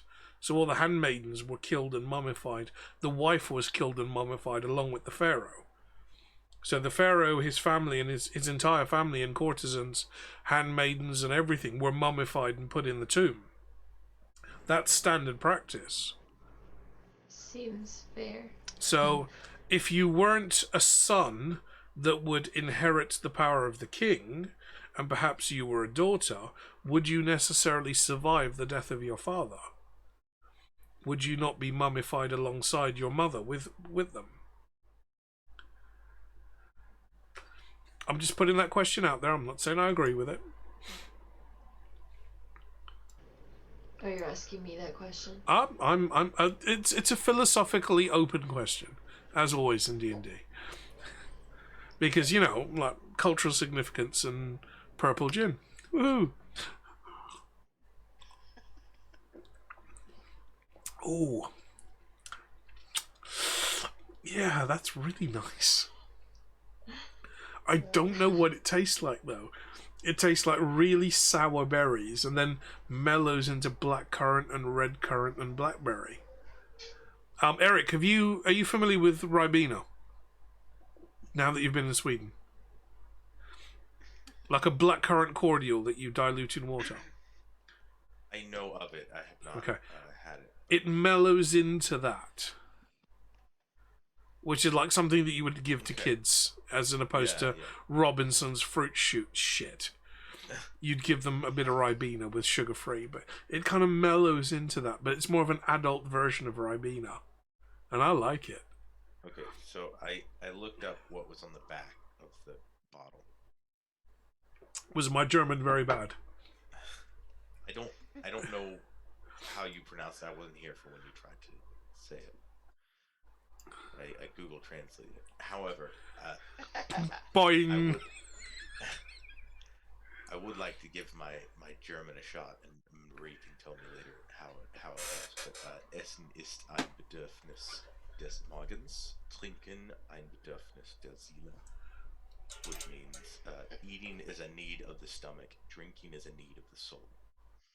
So I kind of tripped up on the Bedürfnis word. Yeah, it's a U with a Well with an umlaut. With an umlaut, yeah. So Bedürfnis. Bedürfnis, not right. Bedürfnis. That's the only word I tripped up on. The rest of it, I think my German was reasonable. Only because my German clients are very, very gracious to me. And you're completely butchering everything you say. Well, just like the French, I think they appreciate the fact that I tried. It's like, bless, pat on the head. We'll speak English for the rest of the 2 weeks that you're here. But at least you've tried.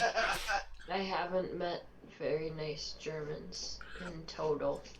I have met some very bad Germans, and majority have been very good Germans. The majority have been the kind of pat on the head, bless, he tried. Let's speak English. The bad ones have been the... I don't think any of you will be familiar with the UK drama called Allo Allo. Eric, you might have seen it. What is it? Sorry. Allo Allo, which is like the a World War II comedy. No, I haven't. No, it's not very funny even today. The characteristic German colonel in World War II that you would have seen in something like Inglourious Bastards. That's the worst of the Germans that I've encountered. and they were in Frankfurt. They were in their 50s and 60s, and they were working for a major financial institution.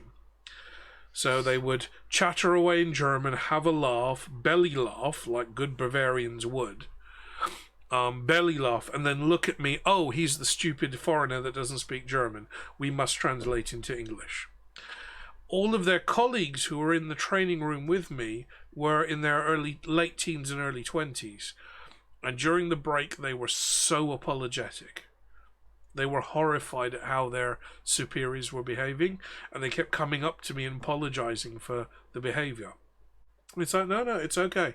I understand there are cultural differences, and I will make many jokes, and they will be aimed for you to laugh at. And we will see how your seniors deal with that. And the seniors in the second half of the day were like, we do not get this. This is not funny in our language. Whereas the younger generation, the 20s and teens, were laughing their tits off, metaphorically speaking, because they got the jokes.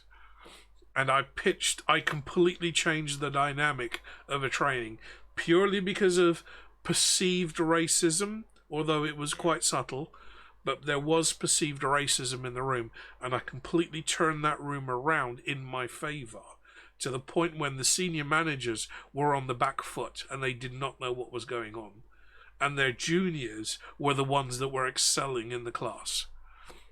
And that's how I finished that training, and the feedback I got from my manager was just out of this world. It was like, okay, this client wants you to come back.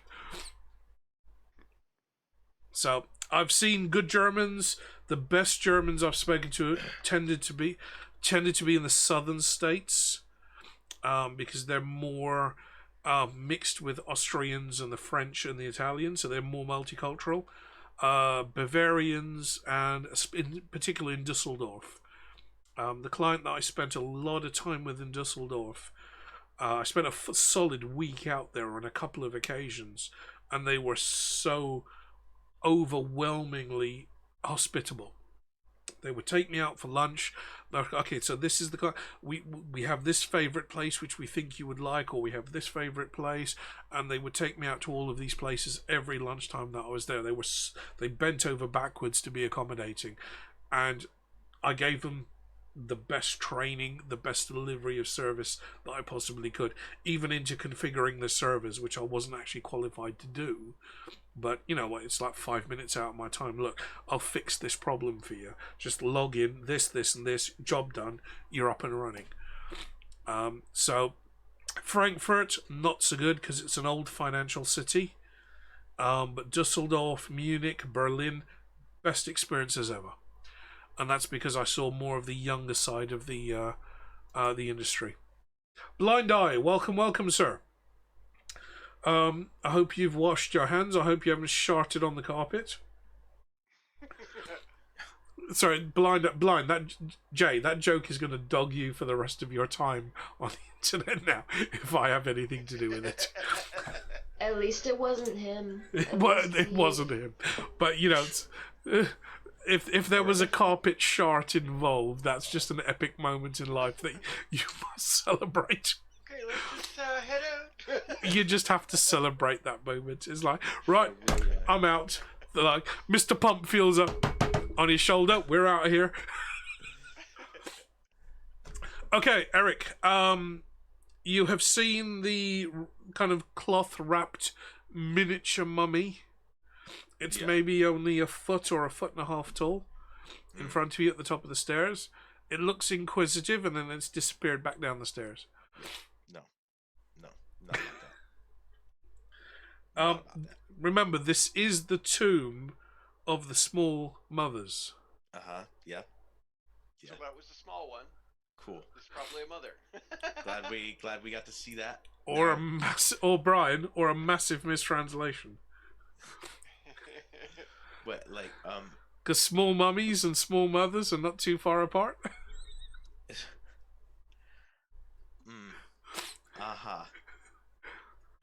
Because, you know, historical precedent.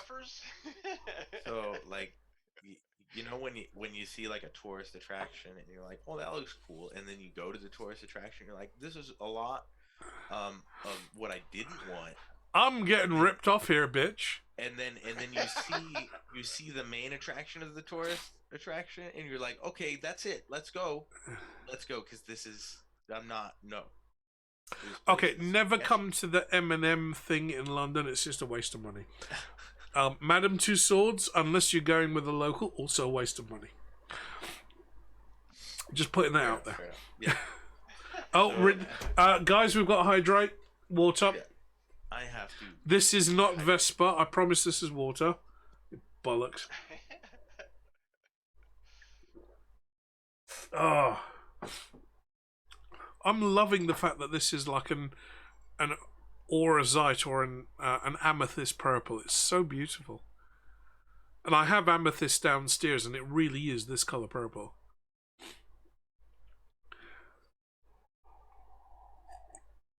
Sorry, nasty water. I've got to chase it with gin.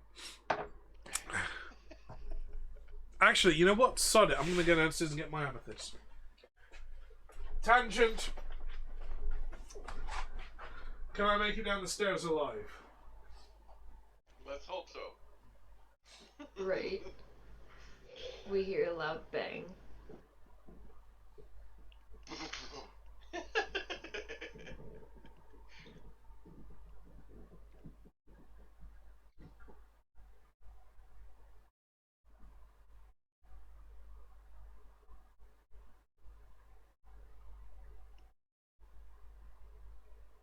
Surprise, motherfucker.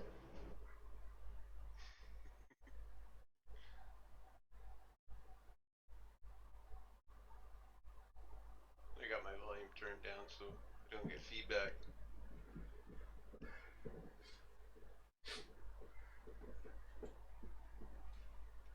Is Omar in a pool somewhere? He's going down. Okay, this is a bad idea. This is a very bad idea. You get an amethyst. Oh! I didn't realize it was so damn big. That's enormous. Oh. Okay, that's staying upstairs for like 24 to 48 hours. Right. That's the best part of 30 kilos. I'll get the little webcam on it. Adam, that's because it didn't go off. And blind, yes, I'm just sick. But thank you, buddy. That is half a geode of amethyst. And that's the best part of 30 kilos. I don't want to lift that again in a hurry. Right, hang on, my webcam's a bit messed up. Here that has gin. Well, that I'm aware of. Oh, what the fuck have I done with my webcam?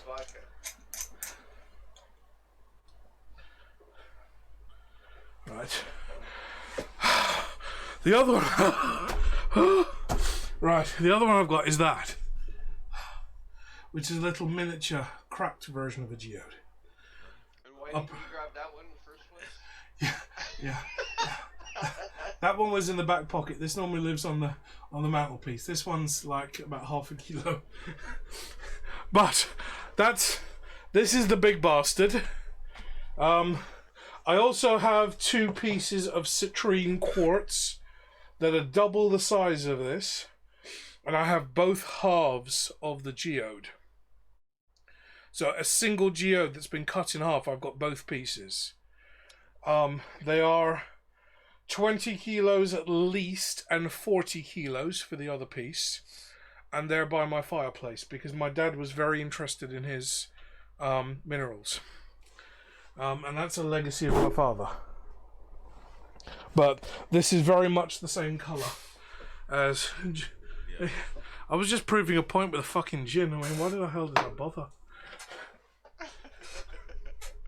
So, amethyst, fuck yeah. Right, what were we doing? Heading out of the dungeon. Yeah. Out of the tomb. Are you reversing out? Yes. Right, you're making a beeping noise as you back out. Perhaps. Maybe Google can do that. Boing. Hello. Oh, hello. Insert name here. This appears to be the tomb of the Small Mothers. However, did you find this place?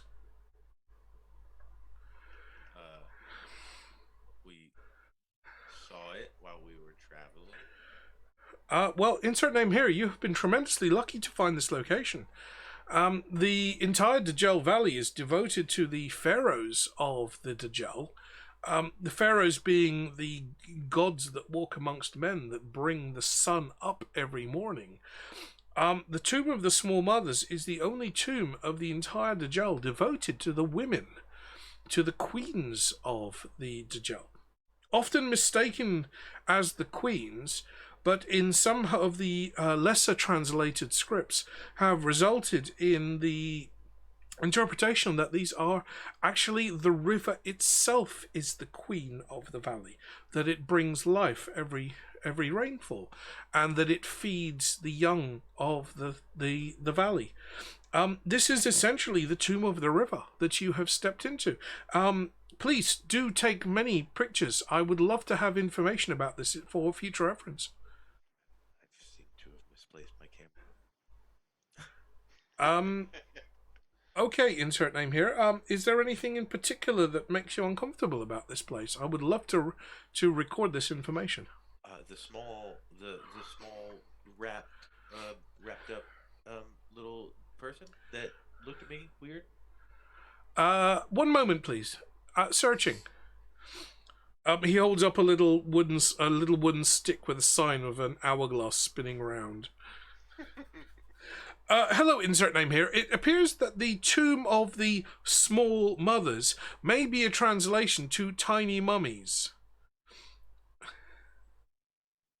But nonetheless, this is a tomb for the women or the queens of the Valley of the Gel, most commonly referred to as the Gaia or the Earth Presence or the Life Bringer of the Valley.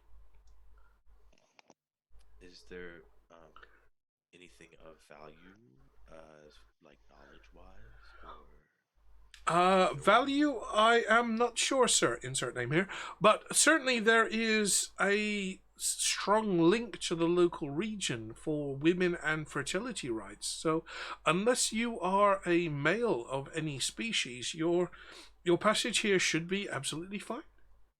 We have rolled d20.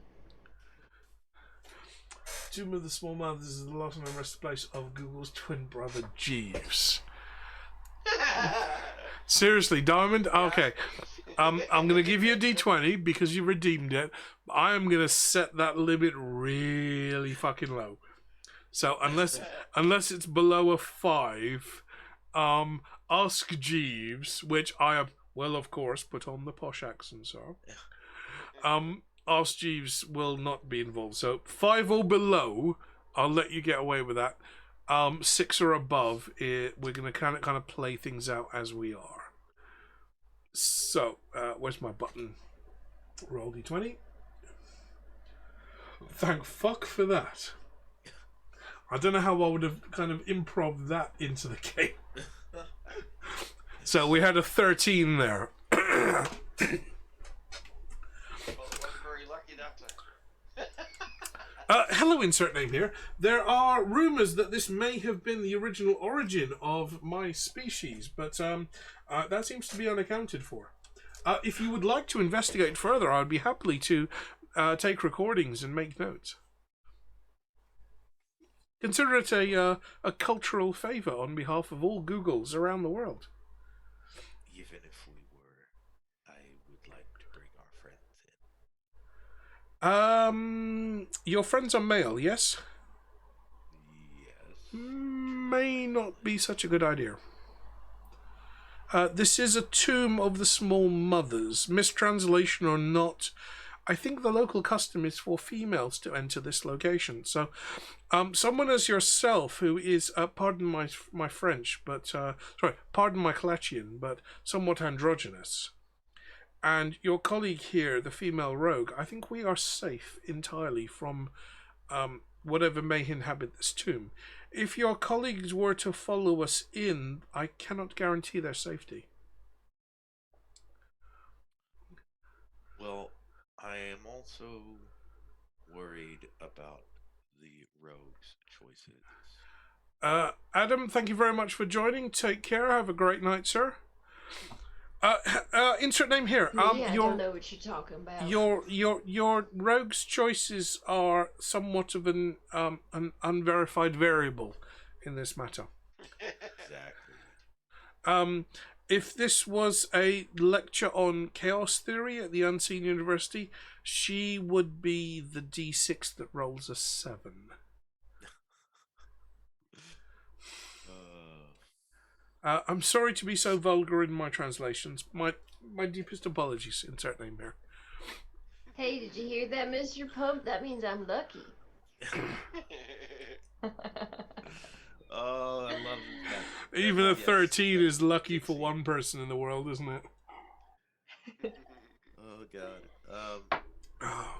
Oh, wow. Sorry.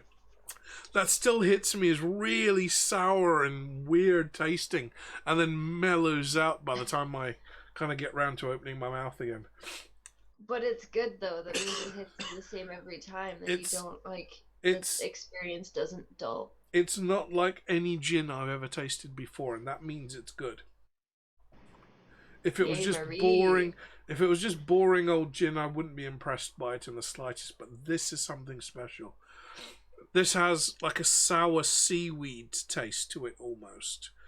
Not salty like the sea, but just sour.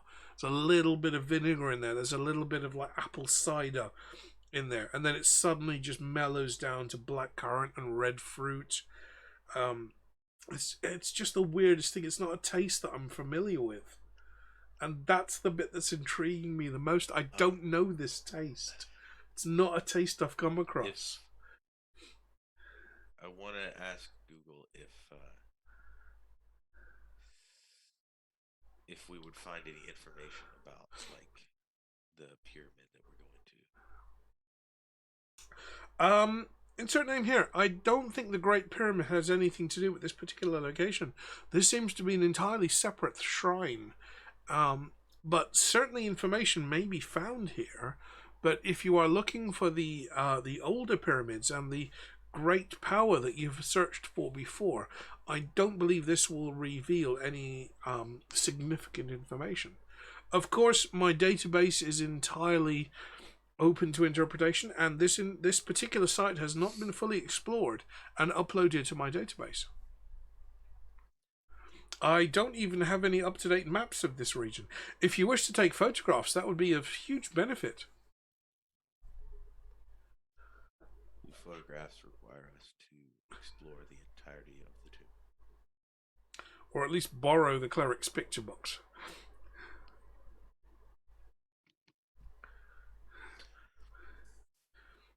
Because, you know, Google Earth.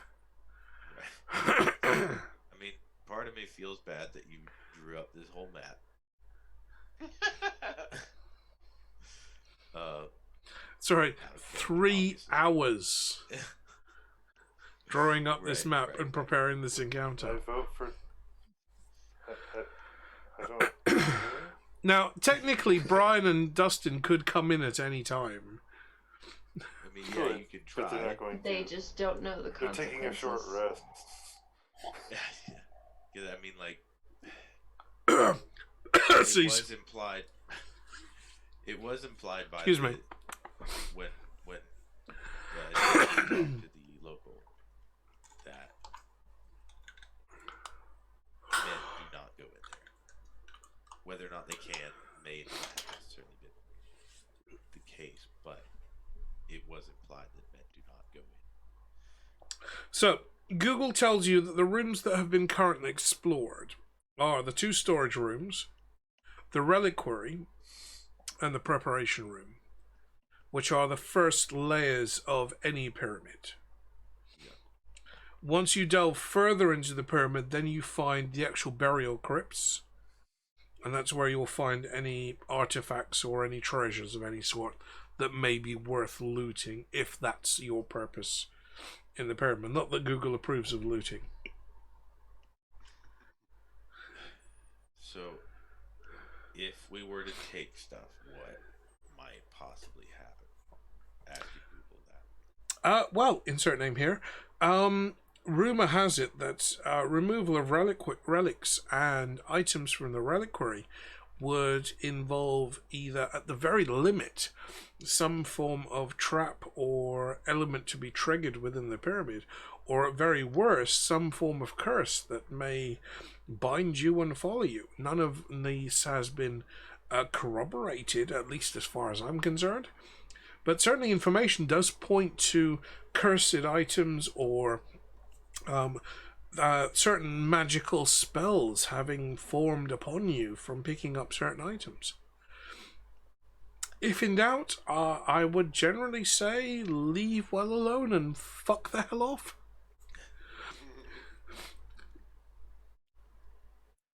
See, non-Dixie was smart, saying that there was gonna be traps. Right. So Well, traps there have not been. my difficulty here is okay, maybe we go, but can there be any guarantee that the rogue will not take Okay. stuff? So on your way in, you did see women walking back from the tomb. Yeah. These were young women in their teens or early 20s, probably looking for fertility rites or some sort. No men have been spotted entering or leaving this tomb. The closest men have gotten to this tomb appear to be the cleric and the ranger. Now, the steps that you've walked down and the steps before you are well-trodden steps. Okay. And that's as much as I can tell you at this point. What if I go and I pray for a moose? Then you would have to break free of the golem's grip. Because the golem's currently holding you by the back of your bandanas. Your bandoliers. But then you'd have a faster Mom, internet don't connection. you? Then you would also have to describe... Baby. Now, Sam, bear in mind, you would then have to describe to whichever gods govern this valley what the fuck a moose is. Because they're familiar with crocodiles. No, I just want to pray for a pump, baby. It'd be so good. You want to pray for a baby golem? Yes. Pump Junior, can you imagine? Okay, so Mr. Pump is already the father of all golems now, having been deified Then As- he could be the granddaddy. as of almost a demigod. golem. But if there is a pump Who's your baby, daddy? if somebody was to craft a golem out of clay in Mr. Pump's image, or if Mr. Pump was to do it himself, then Mr. Pump would have a descendant. Dude, you can do so many things with those hands. Do it. And Mr. Pump's got some pretty big hands. Yeah, he can make a big baby then. Do it up. It still sounds bad. It's no... You know what I'm talking about. Okay. Go pray to the baby gods. If I let the rogue go, Diamond, yes. But you know there's this concept of reverse psychology. Because bear in mind, I'm a neurolinguistic programming specialist, and reverse psychology and reverse psychology is something I'm very familiar with using. Not granted on this much gin, but nonetheless, this is my kind of specialty area. Now, Mr. Pump, if Mr. Pump was to use the phrase "pump it up" in a 90s Reebok style, then he may get himself another inspiration point. But I doubt he will do. Not now that I've mentioned it. But good spot. Oh, the baby dragon. okay, so if Now, the we baby were to- dragon, you should know by now how that works. Because on that call that wasn't on the stream, we did discuss that. And I gave you all the Baby information. dragons are made. I gave you all the information you needed to know about that carved stone We're egg. supposed to go back and watch the old streams. No, it wasn't on stream. That was the discussion we had 2 weeks ago when we were just chatting on Discord. But you I- said that there was specifically. There was specific information that the prince, the little Prince Ilian, gave you Yeah. that would explain the prophecy. And I gave you as much information as I could about that carved stone item that Sam is carrying without specifically spelling it out to you. And I literally was biting my tongue when I was saying it.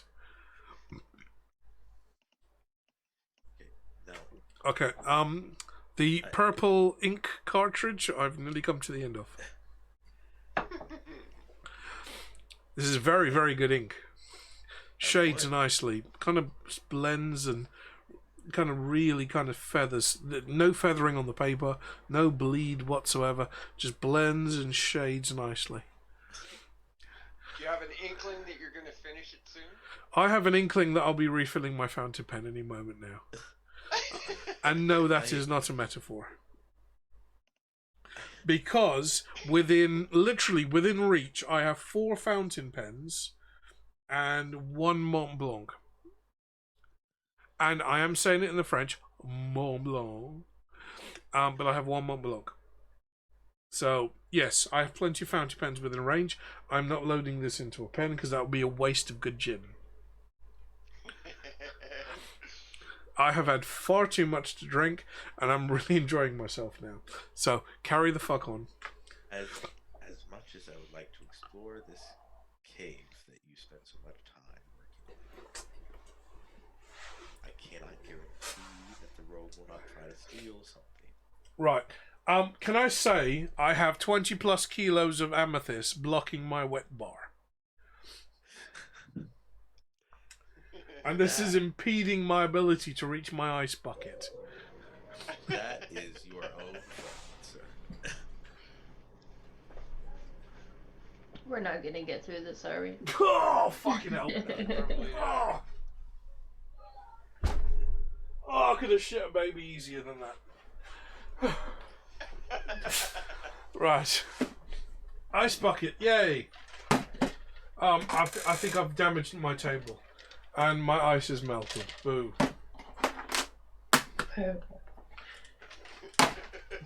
Right. We have 1 more can of tonic. Carry on. Alright. No, I'm going to continue pulling out. Sorry, Google. We just can't do this. Because the rogue is going to cause problems. And yeah. I'm just gonna continue dragging the out of the two. Wait, am I mixing this drink up for nothing? You might be. Yeah. Yeah, it kind of seems that way. Well, I mean, no, you can still drink it. Nobody's not You can still love it. You're gonna I still have a Snickers bar. Still love it. For when you get hangry later. Hangry does not encompass gin. I woke up at 11 o'clock, maybe 1 o'clock. No, 1 o'clock my time, which was about 9 o'clock your time, Sam. I deliberately slept the last 2 days solid because I had my COVID booster. So I was going to be out for the count for the whole of Thursday anyway, and I expected that. So I am very much on Canadian time at the moment. And as far as I'm concerned, it is like 9 o'clock at night. And I'm just getting started. Yes, Eric, she did. Eric, why are you not like a VIP in this room? I don't know. That's under your control. Didn't I give you guys control to do this kind of thing? I don't think We can't make people VIPs. Oh, We okay. can put the lists of VIPs up. Okay, that's not how you spell VIP. I think if you make them a super mod, they might be able to. Correct. I've got a feeling. Oh yeah, we Okay, can only do unable the to add listeners- VIP. I listeners. did that wrong. Are you sick too, Eric? Yeah, I've had a cough. You gotta do / The better part of this week. VIP space and then Eric's name. I thought But that's I, what like, I I did. don't feel sick other than cough, really, and maybe like a bit of runny nose. Like I'm not. I don't have the fatigue. You know what I mean? Well, You I have need fatigue. Then but you're making please. a mod and just choose VIP. I'm fatigued, but that's because I don't know when to go to sleep. No, There the you other go, way. Eric. That is very true. Judging by the time right now, I Slash believe the other that. way. Yeah, Was, you, what, did I do the slash the not wrong way? forward. you did the wrong slash.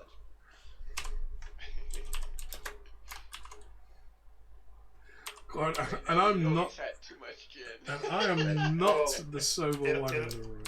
In his defense, Brian, you did say forward slash instead of backslash. There we go. Right. Mr. Pumphouse now has VIP status. Try not to abuse it as I do. What? Is it? Oh, yeah, that is. That should give you access to the emotes as well. Whether you're subbed or not. I think that gives you access to the emotes.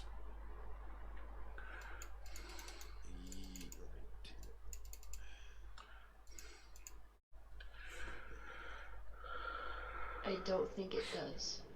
Well, that's No, it unfortunate. doesn't. Neither does being a mod. Yes, Diamond, thank you very much. This is the best time to go into the pyramid. Because we're trying to keep this session short. We're already at our limit, and then we now have to go into the pyramid. So that's a good time to call it. Because the pyramid episode, I spent a week writing, and there's so much comment. No, I'm not going to say. No. Hey guys, what do you think of not going to the pyramid? You know what? Let's just Okay, go. let's head back to the ship. Yeah, let's go back to that. You guys, what do you think about wandering around in the desert randomly for 3 days with Yeah. sandworms attacking to you? Yeah, I I mean- just like. Yeah, I'm gonna go back to the. what was it? The isosceles triangle? I'm just gonna go back to the library. Yeah, I saw. we're just gonna hit our ring and go back to the library. Yes, technically at any time you can go back to the Orichalcum.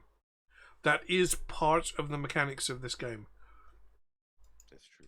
So, even though you've been using Google as your knowledge repository, at any point you can still return to... Why can't I click the X on my fucking browser to close the tab? Jesus Christ. At any point, you can return to the Orichalcum. And you can access the knowledge of all of those thousands of wizards for thousands of years. And I'm fucking amazed that you haven't done it yet! Yeah, what if we took Google there and let it learn all that stuff? Yeah, does Google know everything at the Orichalcum? Google does not. Hey, okay, yeah. Google, forget this tiny little fucking tube. Guess what? Next time. Okay, insert name here. I am removing this place from your starred items. We will not be visiting this location in a hurry. Please do update the information as and when you can. Okay, everything's kind of blurry. I've had that much to drink, and I'm loving it. This is seriously, this is very cathartic for me. So please carry on. All I need now is porn.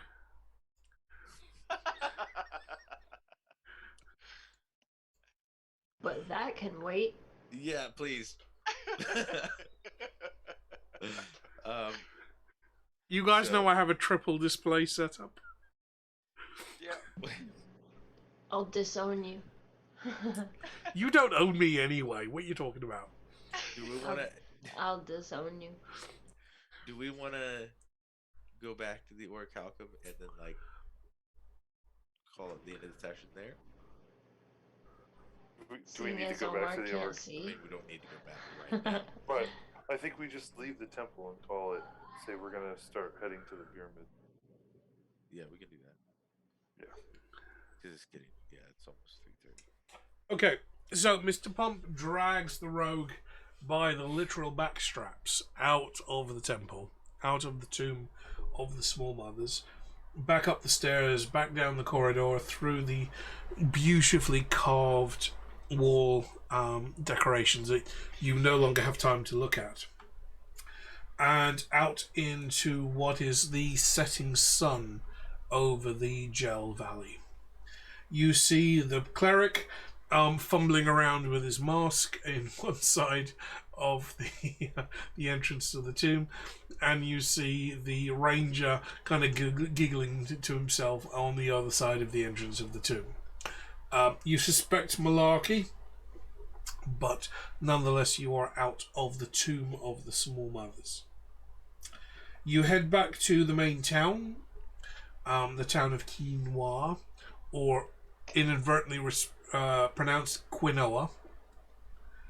And in the town of Quinoa, you speak to a couple of the younger women that you saw leaving the temple.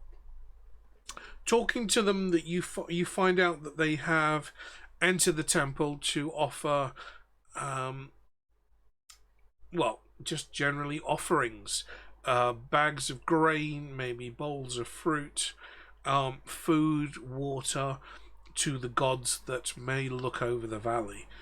That their purpose there is to pay homage to the god that looks over the valley, that provides fertility to the valley. Not necessarily a god in man form that walks the earth, but the sun and the moon and the rains and the rainy season that feeds the people of the valley. They look at you in somewhat concern. Not that Mr. Pump and the rogue have entered the tomb, but the two others, the ranger and cleric, and they're concerned that perhaps the tomb has been desecrated. Both Mr. Pump and the rogue, through her translation, is enough to put their minds at ease. Mudside, dude, seriously, thank you very much for the Prime sub.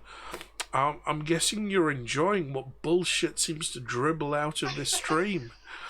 But thank you very much, sir. You, sir, you will get a couple of emotes, which apparently is what people sub for. I don't understand this, but seriously, Mudseye, if you are in the room, please do make use of the roll d20. Please fuck up Sam's options wherever she has the ability to make a choice, and use your roll d20 indiscriminately. I'm not going to say wisely, just use it indiscriminately. That's what it's there for. So the few people, the few women, the few teenage girls and women that you speak to on your way out of the village of Quinoa are able to tell you stories of how they went to the tomb, they made their offerings, and soon enough they were blessed with a son or a daughter. Or they went to their tomb, they made their offerings, and they were wed within the fortnight. They seem surprised that you left the tomb without exploring further, that you only made it as far as the preparation rooms. But for, a tourist in the region for the first time, they don't blame you for not exploring further. They correct your translation of the Tomb of the Small Women, the Tomb of the Small Mothers, to the Tomb of the Small Mummies. In that, in ancient times, that the occupants, the residents of the Gel Valley were considerably smaller in stature, and that the average person was maybe only 3 or so feet tall, which is similar to the mummy that you saw on the top of the stairs, Eric. They're gnomes. So why is it still alive? It's a mummy, dude. Seriously. I don't like it. I like it. It's a tomb. It's full of mummies. They're going to be alive. Whether they're hostile or not purely depends on your intentions. But all of the teenage girls make a regular pilgrimage to this tomb as a fertility rite.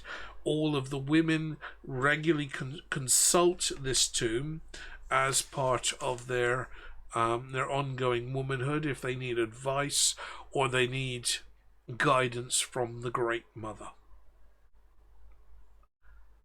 In any case, you have left the tomb without incident. You have not offended anyone. You have not pillaged anyone. Thankfully, the rogue hasn't stolen from anyone. And you return... Not by choice. You return through the village of Quinoa to the river of the Gel. Now, random chat with the locals tell you that your destination, the Valley of the Greats, aka the Valley of the Kings, is maybe another day's journey to the south. Okay.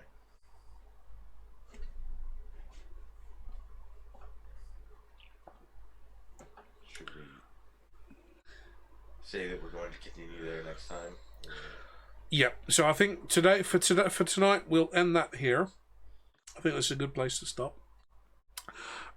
Yes, if you had explored that tomb further, he says, turning multiple pages in his notes, there would have been some very interesting stuff down there for you. Interesting, by the way, sorry, for those of you that are new to this stream, when I say interesting, I tend to mean character play, new characters to engage with, not necessarily just raw loot or treasure. So there would have been many interesting things down there. Yeah, TPK. That's what he's trying to secretly say. Not necessarily. It depends how you play things out. But there would have been there would have been characters to interact with. There could have been additional stories. There may have been additional information for your quest. You won't know now. But certainly the prophecy has been told to you. Both the monk, both the prince and the king of the Dajjal, both the architects of the pyramid are aware of said prophecy, but they haven't communicated any of that to you. As far as you know, you need to travel down to the Dajjal, to what is effectively the Valley of the Kings, to have the prophecy revealed to you. Davy Jones knew about the prophecy. The little guy in the orange robes and Death himself know of the prophecy. And you have yet to discover all the details of said prophecy. All you know is that there is a great power in the oldest of the pyramids. Now, mentioning this to some of the locals, which I'm sure some of you will let slip, one of the locals does indeed point you down river, or up river, I should say, following south the river Dajjal to the very oldest of the pyramids, a ziggurat, one of the first kings of the Dajjal. And in that pyramid is indeed rumoured to be a great power. Now, over the last 1,000 years, tomb raiders have attempted to retrieve that power, and they have failed. So if that is your goal, another day's travel south, and you will find it. Just follow the river. And pass the trials. There will be trials, there will be timekeeping, there will be puzzles, there may even be riddles to solve. You know, this is how I run my game. Man kneels before God. There may even be ciphers to solve. Oh no. Riddles I can handle. Our weakness.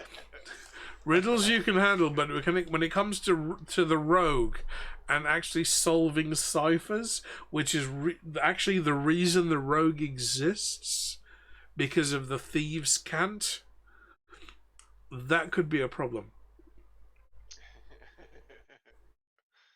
Well done. See, essentially, this tomb.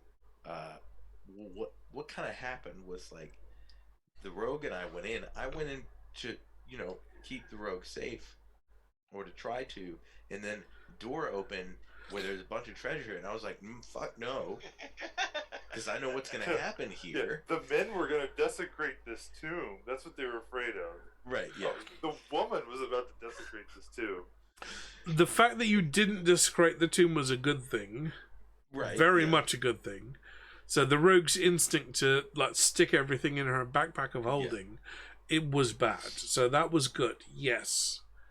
If you had proceeded down to the lower levels, there would have been other things to do. Sure, but there was no way for me to guarantee that I could keep her from making it. Ooh, that'll fit in my backpack. Oh, that'll fit in my Not backpack. unless you literally tied her up. Yeah. Yeah. So, Diamond, yeah, we're not quite Davy Jones, although I do get the reference because I was a big fan of the Monkees when I was a teenager, more so than the Beatles. I was a fan of the Monkees. But Davy Jones, as in Pirates of the Caribbean, Davy Jones's locker, undead ferryman of sailors to the netherworld. They encountered them in episodes 13 to about 15, if I remember rightly. I think so. Oh, no, 15 was the arena. 15 was okay, so 13, about 13 and 14. so maybe 11 to 13. If you go back through our previous episodes, or if you look at my YouTube channel, you'll find information about our previous episodes. They did encounter Davy Jones, and rather than a squid for a face, he had a rubber glove, because he was actually Davy Jones Jr. He doesn't go in for that marketing crap anymore. He's just there to sort shit out, unlike his dad, who was all about the flair. So it wasn't about the kind of tentacles. It was just a rubber glove that he just did for the for the tradition of it all. Not everything, Sam. When treasure's involved. Sam, you did choose. Sam, you did choose to be a rogue. Actually, no, you didn't choose to be a rogue. Yeah, I chose you to be a rogue, and I think I would have. If it was up to us, I would have chosen to be. I stand by my decision. Sam is the rogue. Of this party, Sam is the rogue, because if there is a button to be pushed, if there is a lever to be pulled, or if there is a tomb to be looted, Sam's going to be in the front of this. Or maybe I'd run away like a bitch. And You never know. to be fair, this may be the fancy French ink talking, but yeah, Sam is definitely the rogue of this party. Maybe. Yeah. Just a little bit, though. Just a little. Generally speaking, when it comes to D&D, I find that the first time that players play D&D, they play themselves, because that's easy. They play a warrior, or they play a cleric, or they play a rogue of some sort, because it matches their personality. Brian is an old hand at D&D, because Brian's been playing since 2.5 edition. Brian, you've been playing since advanced D&D, haven't you? Certainly longer than I have. Yeah, I think I started out with advanced D&D, but I've also played basic as well. I mean, I jumped into D&D in the very early 90s, so it was 2.5 edition, almost bordering on Pathfinder and all that calculus bollocks that you needed to do for Pathfinder. You need a fucking Texas calculator to do Pathfinder. Dustin and Eric are relatively new to D&D. They've only been playing maybe the odd one shot or the odd. I don't think you guys have played a full-on campaign. No, I've only had like 3 characters. I've done a couple of one shots. the campaign I started had to stop abruptly. So I think we got to like 5th level and then it stopped. Yeah, so I mean, this is as far as any of you have gotten in a campaign, of at least of recent. And I know this is not traditional D&D. I say all the time that this is homebrew. So don't rely on any knowledge you've got of the manuals, because I play fast and loose with the rules. I play fast and loose with the numbers, and ultimately story is more important than sticking to the rules. And I did that with the Jinn fight last episode, and I've done that many times in previous episodes. I will fudge my rolls if I have to, if the story is more important, or vice versa. I will fudge the rolls in favor of myself if it means that the story is more important. And that's just kind of what you get with a homebrew game. And I'm very, very drunk. This is really good gin. I'm very happy with this gin. So yeah, I'd have to say, like, when I first started out, probably around 86, 87. Well, okay, before I was born. okay, so I my started out then too, but I wasn't old enough, but I wasn't able to play D&D right out of it. okay, hang on. I need to. I literally need to calculate how old I was. So You were what, 83? so I would have been. 3? Hang on, 86, 76 to 86 to. I was I would have been -10. about 1992 when I first played any form of RPG. And it would have been 1993. So I would have been about 16, 17 years old when I first had my exposure to D&D proper. Because my first RPG was actually not D&D, it was Robotech. So I played Robotech. if any of you know Macross or Battletech or Robotech, it's what was ripped off and became Transformers. I was playing that back in the very early 90s with a very good friend of mine, Scott, who is very much a unicorn, bless him. But we were playing Robotech walking home from school.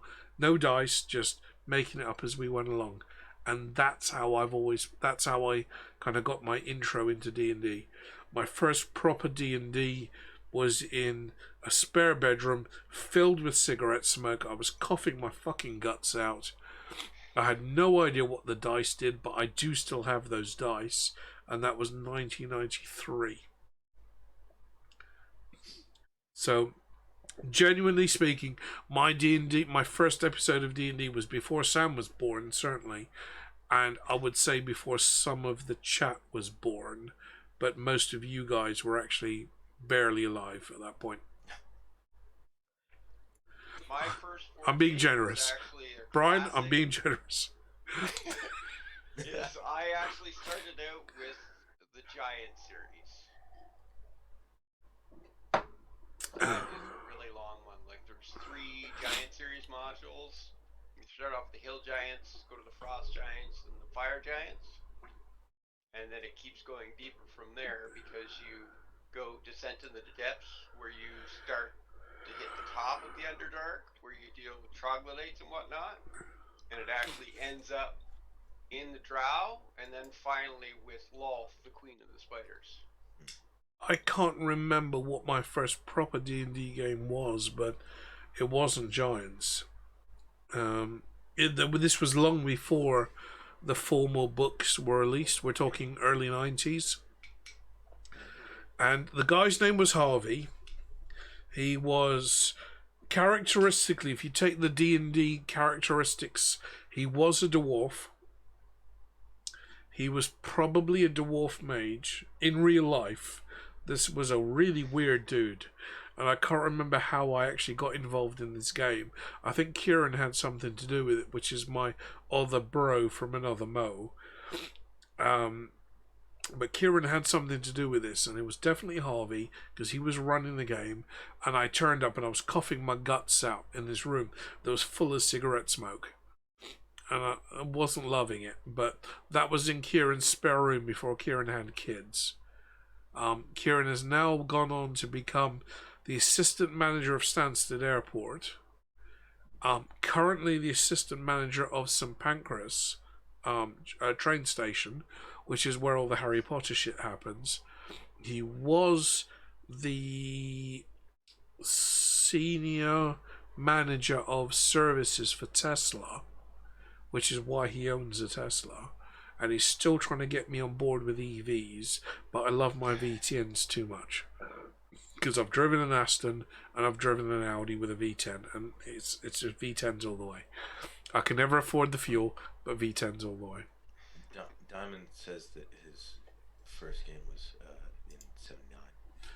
Jesus, dude, 79. I was 4 years old. That's the same year my parents got married, dude. Eric, how old are you? 33. Okay, you're a baba as far as I'm concerned. I thought you were there with Brian as far as life experience went. My brother is 40, so. Okay. Well, he will be. Yeah, my parents were 5. Okay, I was 40. Well, I was 10. Right, I was 45 last month, so I'm more in Brian's camp than I am in everyone else's. Because Dustin, I'm guessing you're in late 30s. Yeah, my sister's 50. Yeah, so I was born 76. Brian, I'm guessing you were born about 72. No. My Instagram handle. I was born 69. in 1969. Okay, okay, so close. Eric, you're definitely an 80s kid. Yeah. Late 80s. Yeah. Sam is like 20 years younger at 96. Sam, you're the same age as my big one. My eldest stepdaughter is about the same age as you. You came out when Independence Day came out. No. Sam came out when S Club 7 were out. I can't Yes. tell if that's bad or not. I remember S Club 7. Reach for the stars. Climb every mountain, baby. Reach. Yeah, Sam was out. Sam was around late 80s, late 90s. My big one was 96. My little one was 98. And she's the best part of 22 now, which really dates. Oh God. Yeah, she's more than 22. I really need to think about that. She's way more than 20. That's actually crazy because I've got two grandchildren. Born in 96, and my sister was born in 99, and your oldest was born in 96, and then your little one born in 98. Yeah, my little is 98, and I've got two grandchildren because of her, which I haven't seen in months because of bloody COVID. So I can't imagine my sister having kids. I was in my sister's wedding in 99. yeah, See, if I was dyslexic, I would be the same age as Sam. Yeah, what year? This is. Hang on, this is 2022. So technically, I'm 45. Okay. Well, it's not 2022 yet. I have this much of the amethyst gin left. By the end of this conversation, I'll make sure that this is gone because I feel old. Just don't take that amethyst back downstairs. Okay? Hang on, I'm rolling a d20 for age. I got an 8. That's not good. Oh, I got a crit. A crit what? 20. Okay, well, yeah, then you're just a bear and you shouldn't be here. You're not even over 18. Eric, I'm dismissing you from the game because you're just not old enough. It's an age restriction. No, just I'm gonna do stupid shit restriction. Because that's what I found from playing with people that I've played games with teenagers, with 20-somethings, and most of the D&D that I've played with them has been impetuous. It's been murder hobos. It's been just, right, okay, I'm just going to attack it. There's no thinking. There's no puzzle solving. There's no intuitiveness. There's no, oh, look around at your environment and see if there's any clues. None of that shit. It's just, okay, I've got a hammer. I'm going to hit it with a hammer. And that's exactly what this game isn't.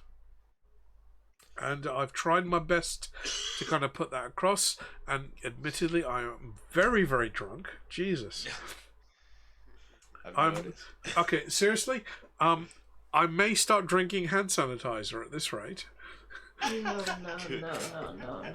Don't do that. This is a really good drunk. DCS doesn't have any antifreeze here. No, I am in a very good drunk space right now. This is the best drunk I've been in a while. D&D wise, I've played with a lot of teens and 20-somethings that their only goal is being murder hobos.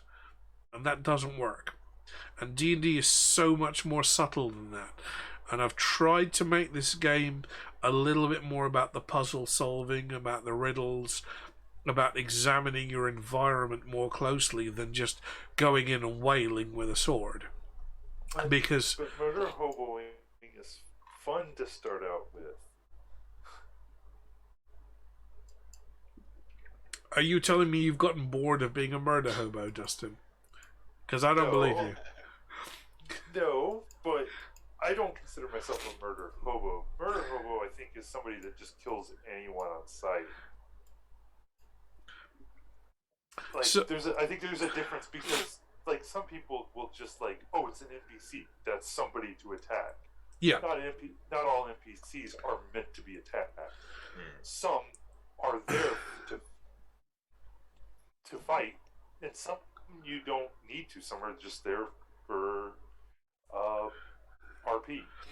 So the majority of Get information. NPCs, even if you're playing a pre-gen campaign, the majority of NPCs are there to give you clues as to what you're supposed to do. They're there to provide the backstory. And I've played with characters, and I think I mentioned this on my last stream when I was talking about a special sword that my character Boone had, a Shatter Spike, where everyone was just attacking anyone they met in game. And I just said, look, I'm sick of this shit. You're not playing the game. You're just killing everyone in sight. I'm going to catapult myself up to the ceiling of the cavern and just attack the cavern. I automatically crit on any non-intelligent artifact, or frankly, just anything that's non-intelligent or a non-NPC. I critted on the ceiling of the cavern, and I brought the entire cavern down on them because they weren't playing the game. And I was admonished for that and kicked from the campaign because I wasn't playing to their rules. It's like, no, you guys are just killing everyone in sight. You're not even investigating. You're not questioning. You're not doing your research. You're not asking, oh, well, tell me about what happened here, and learn about the lore of an environment before you go in and start swinging your swords around. Hang on, did somebody redeem a D20 diamond? Hang on. No, he's talking about Eric rolling his crit. Okay, from gin to... Oh, yeah, actually, Eric, you're very well done. From gin to gin. Sorry, no, from gin to ink to gin, shall we say. Oh, yeah. Wait, you didn't mix them, did you? This gin is far too good to mix with anything. Actually, I do have a Lamy ink that is this colour, which would be very bizarre and somewhat unpalatable. And I've almost finished this, and I'm very drunk right now.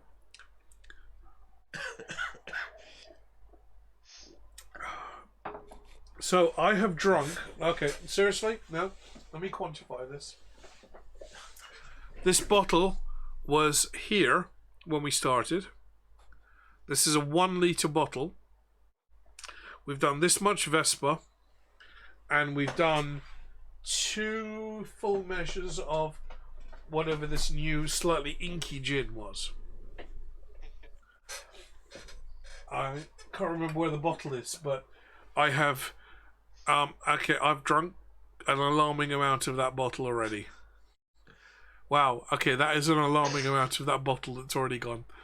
Sorry, Close to a third of the bottle. Marie, I know you're watching this later on Saturday, but I'm sorry, but that's an alarming amount of that bottle that's already gone. 500 milliliters, so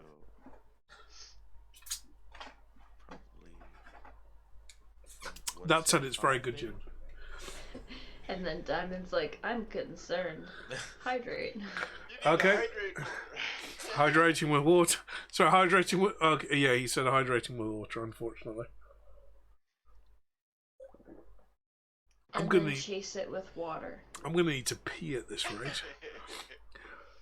Sorry. Yeah, I think it's time for bed. Right, Yeah. I am out of water. Okay, so... what have we established today? Nothing. Nothing really. We're still at the Wishes. beginning. Yeah. The We wishes. gotta do our wishes yet? You got your wishes. Yeah. You didn't really do much in the Tomb of the Small Mothers, which is unfortunate. And you Didn't still have have to much head time. southeast to the final destination, which is the earliest of the ziggurats. So the most ancient of the ziggurats. So you had a meeting with King Tepikaim on the 22nd. Lord of the Heavens, Charioteer of the Suns, Steerer of the Bark of the Sun, Guardian of the Secret Knowledge, Lord of the Horizons, Keeper of the Way, Flail of the Mercy, Highborn One, the Never-Dying King, and so on and so on. The pyramid that you're looking for, the ziggurat that you're looking for, is King Tepikaimon the First. That's how far back in time you're looking. So that is where the golems have told Mr. Pump there is a great power. And that's all they've told him. Alternatively, you are 1 full day south of the of Djeli Baby. And you could return to the site, the crash site at least, of the Obtuse Triangle. I really thought we would get to the pyramid today. Well, we got sidetracked. And a lot of tangents. A lot. No, I mean bollocks to the tangents. Requested. There has been a lot of gin tonight. Yeah, the And- gin was not was an enemy as well. And screw all of you, but I've needed the gin. Sorry, not the gin that gave you your wish, but Right. I've needed the gin. Because frankly, the gin is the only thing that's keeping this game going. And I'm not embarrassed to admit that. So, you can proceed south to the earliest of the pyramids, the Great Ziggurat, looking for that great power that the golems have pointed you to. Or, come next episode, you can return back to the crash site of the Obtuse Triangle. And as long as you don't have any encounters in the desert, you might be able to make that within the 3-day timeline that Sam specified in her wish. Boy, was that an interesting decision. Oh dear. 3 days. No, it was supposed to be that it would be fixed within those 3 days.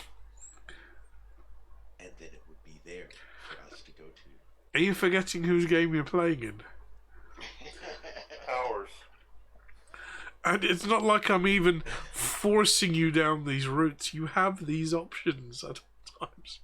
Yeah, that's why we didn't go in and explore Yeah. the temple fully. You were really pushing the temple, though.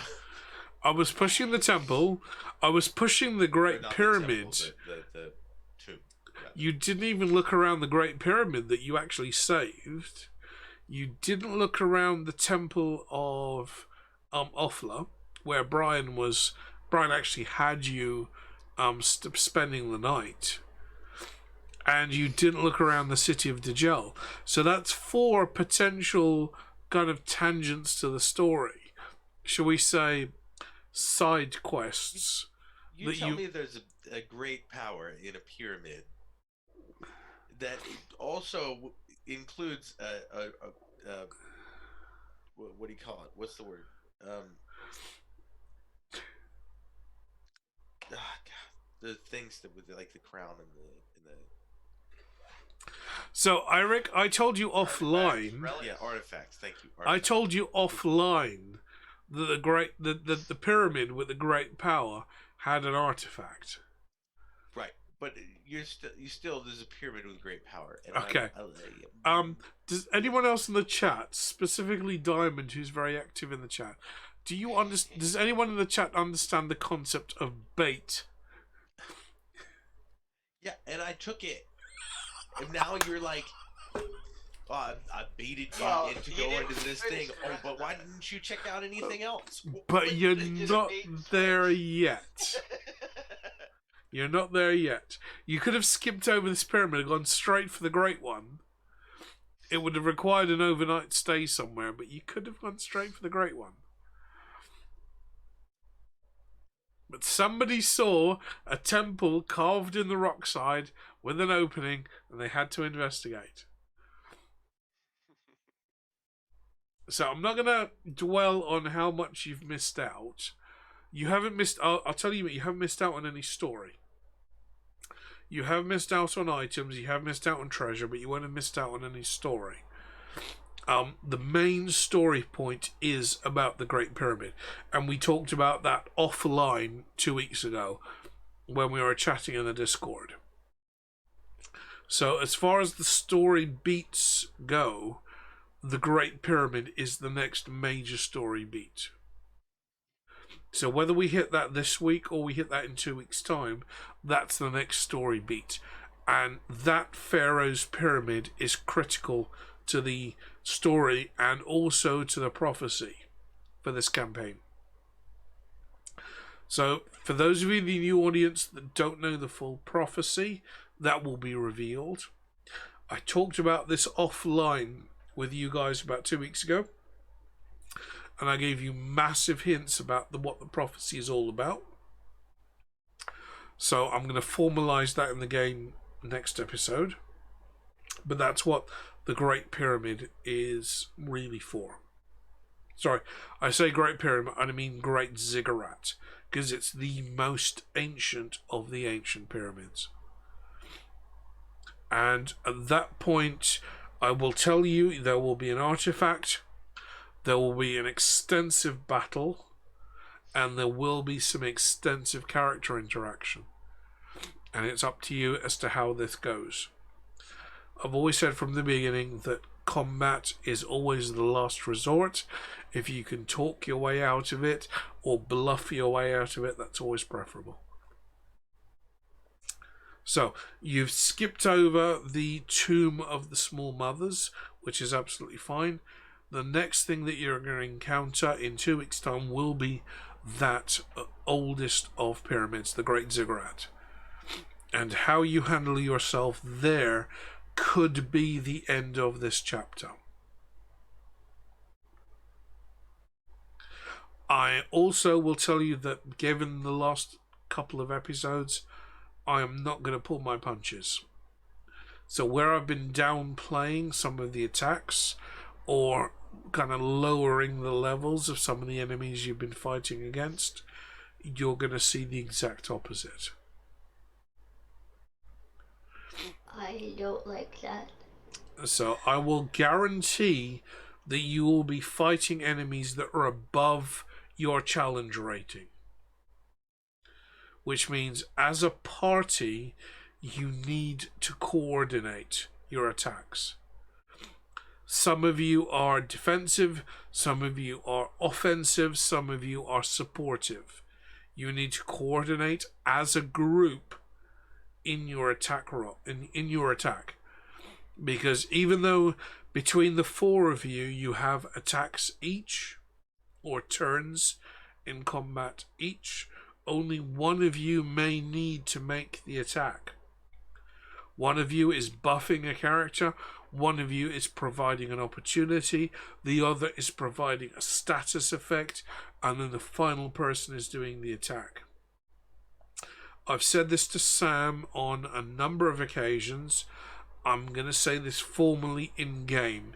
If you watch the final combat encounter of Final Fantasy, the FF7 movie, when all the characters are coordinating together to do the final attack on Sephiroth, you will get what I mean.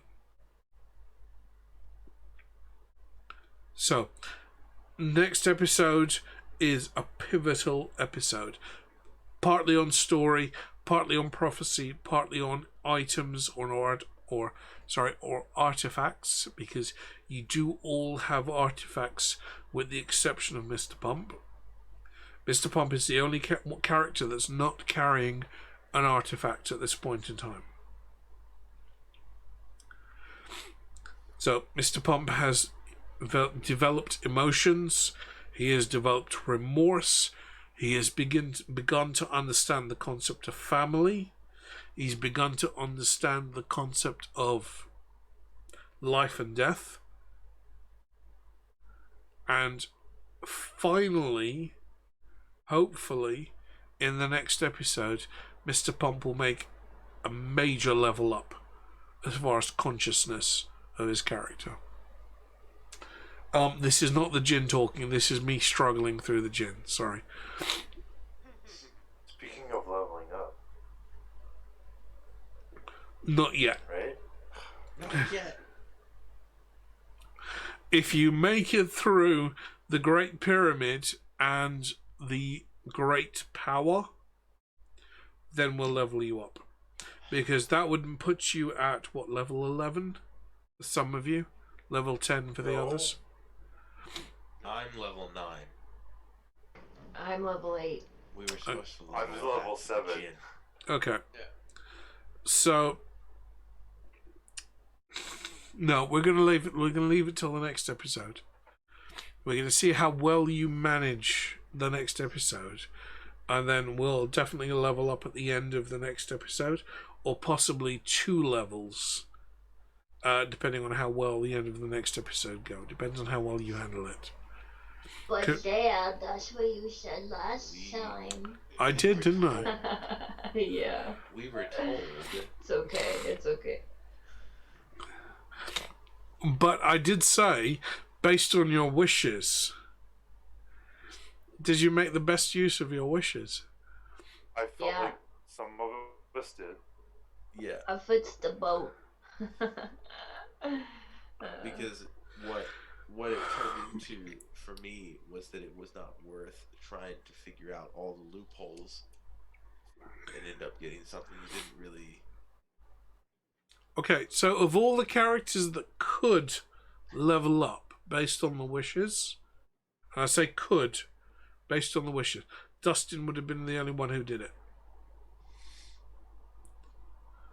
Because he used it on somebody else. Yes. He was using it for good. Dustin's wish was entirely selfless.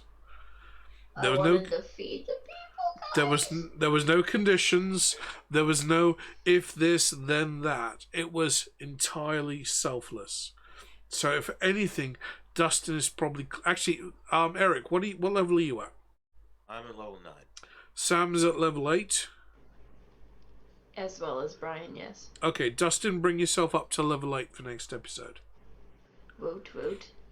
Because purely based on your selfless actions on that wish, that would, I would give you that level. I'm so proud of you, Dustin. And then based on how you handle the Great Ziggurat, because this is a pivotal story point that, yes, Marie is well aware of, based on how you handle the Great Ziggurat will determine whether some of you make level 9 or level 10. I'm gonna hug it. It needs love. Now, you're all aware of what a ziggurat is. No. So It's whereas... just that it needs a hug. Okay, so whereas a Egyptian pyramid is smooth-sided, Yeah. a ziggurat has steps, Yeah. like the Oh, South okay. American pyramids. Yeah. Right. Yeah. So a much Aztec- older, Aztec a much older technology than the Egyptian pyramids. We're talking maybe 1,000 or 2,000 years prior to the Egyptian pyramids. So rather than that smooth-sided pyramid, you've got steps going up the side. That's what a ziggurat is. Now, that is...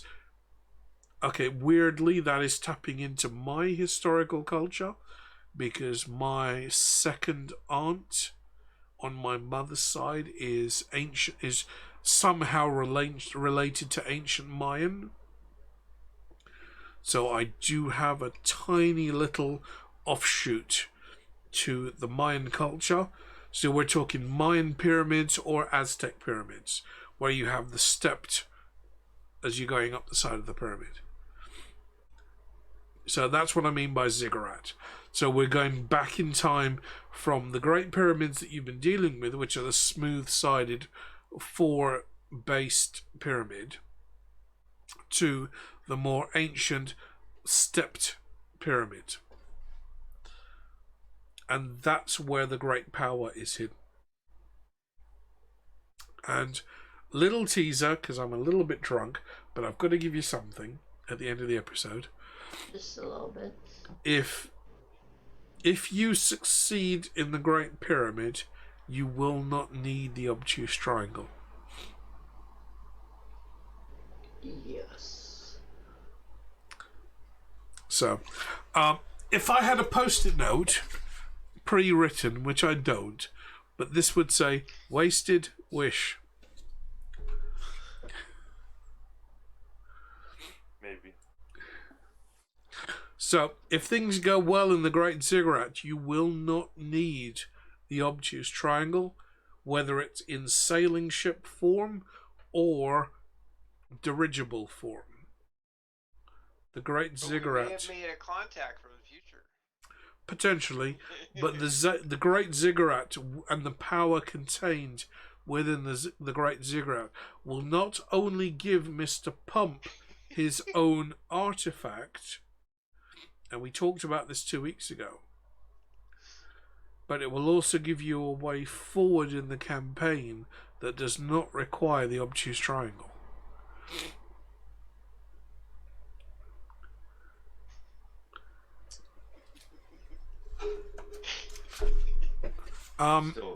Which post-it notes are we talking about? Because I've got 3 pads here.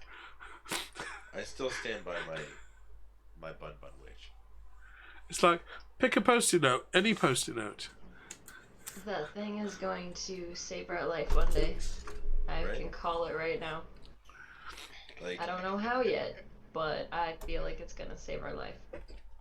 So at some point in the near future, maybe the next 10 episodes, Sid, who is obviously going to be the captain of the obtuse triangle, because, you know, it's Final Fantasy, and the captain is always called Sid. With a C, yeah. Yeah. Will somehow save your ass. Might not be a bad trump card just to keep in the pocket. That's a poker. Falling out of the sky all of a sudden. Yeah. For anybody in the audience that plays poker, having a trump card just in the pocket is not a bad idea. Whether you're playing if you're playing 5 cards, 5 card on the river, or if you're playing Cripple Mr. Onion, which I don't think any of you will know the rules for, except Sam. Cripple Mr. Onion would always benefit from having a card in the pocket. Always good to hold a jack back.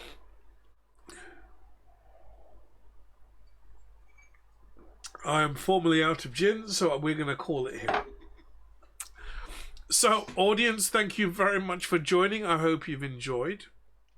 I've teased a lot of next episode in the course of tonight. Next episode is going to be the 3rd of December. So technically depending where you are in the world, this is still the 19th of November. Next episode is going to be the 3rd of December. We're probably going to skip over Christmas itself, because I'm not going to be doing a... Actually, do we want to be doing an episode on the 17th? We definitely don't want to be doing an episode Christmas Eve, and we definitely don't want to be doing an episode on New Year's Eve. I think that's a given for the entire group, yes? Yeah. Sure. Doesn't matter to me. I'm not doing anything. Yeah. Those of us with children, unfortunately, have, like, I don't know. obligation. All of the plans, yeah. I'm supposed to be a parent. Whatever. Fuck. Oh. What? He's talking to chat. Oh. So he's probably giving little tidbits away. Yeah. But more than likely, after the 3rd of December, we're going to take a couple of weeks break, and we're going to be looking at the 7th of January. So, everyone, okay, seriously, guys, everyone who does subscribe to me, thank you very much for the subs. I apologize that we're not doing more regular streams. I will be doing more workshop streams in the very upcoming future, but it's a case of having cash available to buy materials so I can actually start doing work. Our next D&D should be hang on, what's today's date? Today's the 20th. Well, because we're Saturday. So our next D&D should be the 3rd of December. Whether we have a break for Christmas just depends on our players and their schedules. But our next game should be the 3rd. And at least by the 3rd, you should be at the Great Ziggurat. I was going to put you there this episode. I wanted to give you the opportunity to do a little bit more character play. We were also slow as shit. Yeah, we're all sick. Some of us are drunk, so probably for the best. Eric's had ice cream, so he's going to have a diabetes hangover tomorrow. So I like how you're drunk enough to call yourself some. Some, yes. Some of us are drunk. Yeah, right. There's literally only one person. Yeah. He just counts himself as multiple because he's had enough for multiple people. Right. Okay. I got this bottle. I opened this bottle today. It's a 3rd gone. Yeah, I don't think Murray's going to be happy with me about this, but it is a 3rd gone. It is very good gin. It is a really weird ass taste that I can't describe, but I'm not unhappy about it. Great. So, Just grape. a 3rd of this bottle is gone. Doesn't that look grape? Looks like grape flavor. Yeah, it does. It's blue. Flavor. It's not grape, No, it's grape. blue. I used to Oh, call blue it raspberry. purple flavor. It used to be like, I want purple juice. My mom's like, grape juice? I'm like, no, purple juice. No, it's There's perfect. green grape. Fuck mom. Once it was mixed, it was purple, but it's blue in the bottle. It looks like blue ink. That's what it looks like. That would be super awesome. So, I'm Marie, gonna start making videos for Omar's YouTube, and it's gonna be whenever he starts drinking and tells the same story multiple times. I'm gonna like put those into a compilation and show it to him so that he can laugh his ass off at himself. But he has to watch it while drunk. Yeah. Free VIP badges to people that can quote Omar's stories while he's telling. Yes, I can. I really can. It's so cool. Rah. One time at math. I'm feeling quite attacked right now. Don't feel attacked. Feel blessed. Listen, you attack us all the time with this fucking dice. So. Yeah, but that's my job here. No, it's not. It's guided us to the victory. No, it's a good thing, so you can look back in the future and be like, man, I was drunk. Oh no, I know I'm drunk. I can barely string 3 vowels together right now. You're actually doing so good. I'd be so fucked. That's I not. wouldn't be able to make That's it not the happen. question. I do not think I can make it down the stairs to brush my teeth, and I really need to pee, which means I need to pee out the fucking window. You know, part of me wishes that we Somebody's could just walking stay on to watch that happen because that No, would be thankfully, the funniest shit. thankfully, I sleep in the back bedroom. But there is a story about a drunk girlfriend and boyfriend that used to walk past my house from one of the roughest pubs in the entire Northeast, which is just round the corner. There is a story about that. And to drink water at the same time as telling it. I may have to, because I'm way too drunk to actually get to the end of the story. But it involved me, an air rifle, and a ghillie suit, which I earned. Oh. I earned my ghillie suit as a marksman in the Army Reserves. And I still have my ghillie suit. What did you do? Yeah, there was an air rifle and there was a stiletto heel, and there was no further incident after that point in time. Oh my. Yeah, good times. Definitely good times. So that will be a story for when I'm more drunk than I am right now, because I'm not prepared to tell that story just yet. So, anybody in the chat that don't know, I was an army cadet, which is like early teenagers wanting to be a soldier. I was a territorial army, which is army reserves, for a very short amount of time before I was medically discharged because I had asthma. And that was purely because I was cycling through North London a lot, and I had breathing issues because of it. So the brief time I spent in the Army Reserves was in the Royal Engineers. So it was either bridge building or bridge demolition. And I showed it, and apparently I showed a remarkable talent for demolition. So I spent 6 months learning how to blow bridges up, but I never learned how to actually make them before I was medically discharged. So I had a fantastic time in the Army Reserves, and I love it. I am not able to qualify now for Army Reserves. I have actually tried in the last couple of years, but the health requirements have actually become even more stringent. So as much as I would like to be in the Army Reserves again, even as an instructor or some way contributing to the security of my country, I'm not allowed to do that because of medical reasons. But it doesn't mean I have good story. It doesn't mean I don't have good stories to tell. So, with that, I think we need to do a raid, because I think that's about as much as we're going to get today. So, T-Ray's on, Void is on, Vaporeon's on, Zelf is on, Nerdy Nightly's on. Shall we? Firefox is on. I'm just tempted to raid T-Roy. Are we okay with T-Roy? Yeah, he has very little people at the moment. So, if that's a backslash, we will raid T. I don't think that was. It wasn't. It was Hold not. on. Hang on, it was not a backslash. The other one.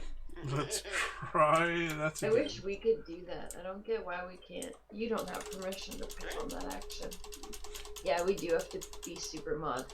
Yeah, I just don't trust you fuckers enough, do I? Oh, God. I spelt that wrong. Hang on, let me try again. Do.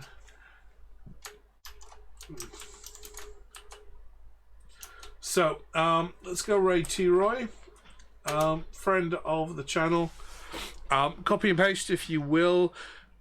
Frankly, I have no fucking idea what's going on because I have way too much to drink and it's 3:30 in the morning. Eric, why are you not asleep already after that pint of ice cream?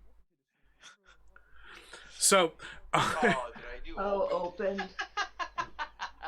everybody in the chat, thank you very much for joining.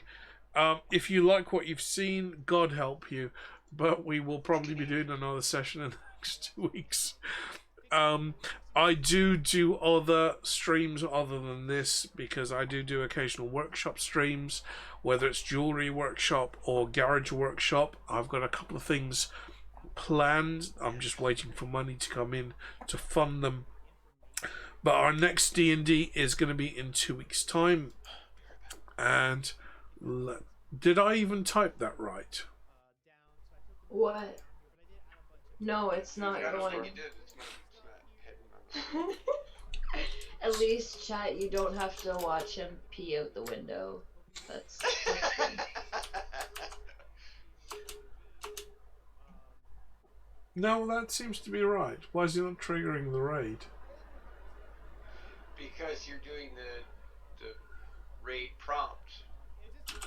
You do the slash, like the question mark. Yeah, Slash instead of exclamation mark, you gotta do slash. Oh, for God's sakes, let me get me a cup of coffee. Right.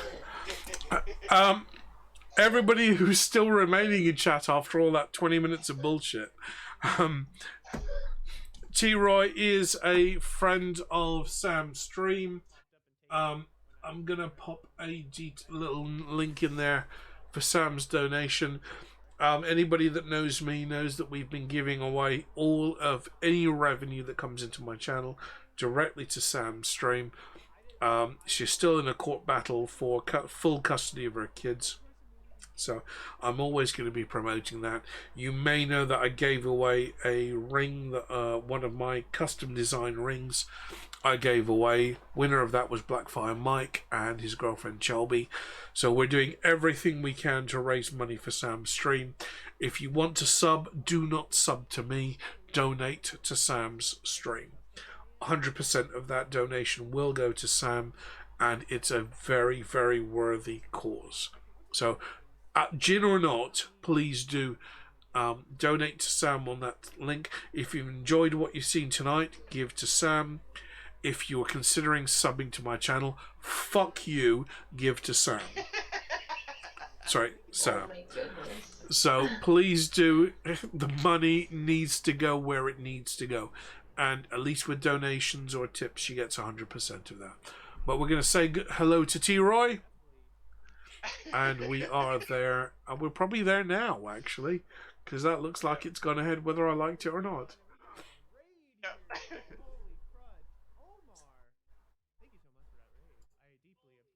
Omar's adventures are here, and few credit somehow magical portal open to be here. We're oh my god, what is I up forgot with that? the I love it. other part. It's okay. It's fine. Who the hell does that in your stream? I can't remember who does that, but someone grabs your /me. Every fucking time. I'm pretty sure it's Moko. Every time. And of course, we got to give a shout out to our good friend Omar here. We actually just started stream, so you came in at a right time here. And of course, to anyone in my community that hasn't followed our good friend Omar, he's an awesome person. To all a good night. Look, it's still dark out, Eric. It is. No, it's dark all the time now, basically. I think we're not quite there yet. Yeah, you're not like Alaska during December, right? No.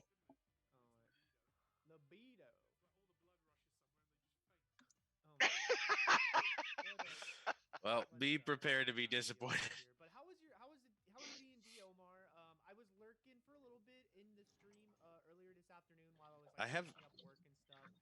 It seemed like it was a good time. When Grandma gets ran over by that reindeer, you bring that reindeer back in. And everyone in Omar's community, if you guys can do me a favor and just refresh your page, just so Twitch can.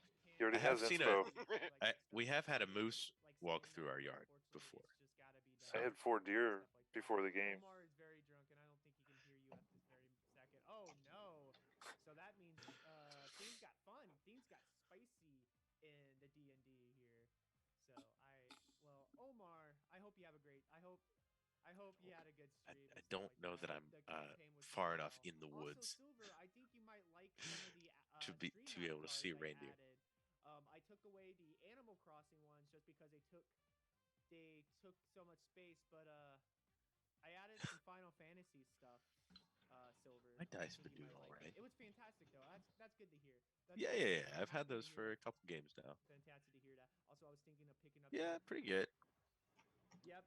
Better than the last ones, for the most part. I'll let you discover it for yourself here. But yeah. Also, I was thinking of picking up some more Switch games. I was thinking of picking up Donkey Kong Country Tropical Freeze, WarioWare, Get It Together, a hat and Dress up one of your kids as a reindeer. Yeah, I'm just like. Dress up yourself, bro. Dress up. What? I wonder if we have. I don't think we have. That's ratings not yet. what I thought that you were gonna I say. know. Only issue with that game is That it's really changed short when he and got not to a lot on of our head. content for how much it is. That's my biggest issue. But I don't think we really have love antlers the for the Nitro cats, games they have. Like, and it unfortunately. just feels so right to have WarioWare 'Cause back. that would be. A Hat in Time. I actually streamed earlier this year. Absolutely love A Hat in Time. Recommend that wholeheartedly. Same as Shovel Knight. Fucking love Shovel Knight. Especially Your wife and I, or your wife and I. Oh God, that'd be really awkward. Your wife and you could get matching special tails.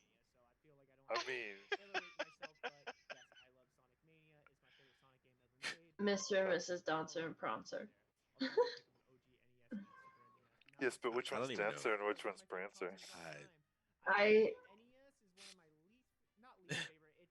It's yeah, I know. I respect the NES, but Even your cat's Um, I worried. definitely prefer. She won't shut up. She's literally Is that meowing Una at again? something that she's no, it's Lulu this time. She's like playing with something and she meows at it constantly like it's gonna run away or something. We got all the stuff here. We got all the emotes here. What? Oh, Lulu, Did sorry. you switch here, Silver? Did you switch to a Final Fantasy character? I do not know who that is, so Oh, man. I mean, even the Pokemon. I mean, I Yeah. some of the Pokemon, but then I don't know. Everything gets like dicey for me, so Yeah. don't. Yeah. But I added Final Fantasy. I added some other stuff here. I mean, to be fair, we didn't even get in the tomb until like just before the second break, I think. Yeah. Yeah, pretty well. We really did like 40 minutes of gameplay tonight in Yeah, we like didn't do much. 6 hours. We try to have good times here. Yeah. Yeah.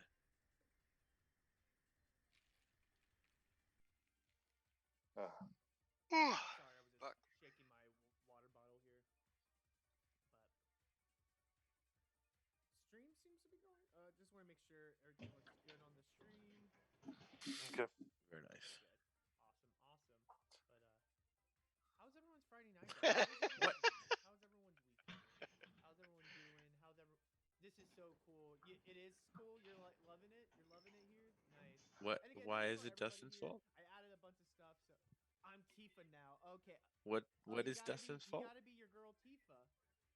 Everyone, yeah, I added Final Fantasy 7 and What? 10, which I know those are the two fans. It goes back to what, like episode 4? I think I added Chocobo as What? well, because I know everyone loves some Chocobos. Everyone loves some Chocobos, so. That's the notebook of my faults.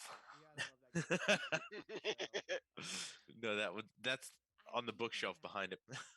I did have a lot of had to like erase a lot of characters like that. Oh, wow. That doubled up because of like Smash Brothers. So like Yep. there was like. Yeah. Well, we skipped a page, guys. We're moving along. We gotta do this again. It's just been, and also I added a bunch of Donkey Kong stuff, like Funky Kong and shit like that here. Like I added a bunch of characters. I was able to get a lot of characters after taking out the Animal Crossing, which sucks because I really like the Animal Crossing, but the problem is they took so much space. Sounds good. I'm done. Good night.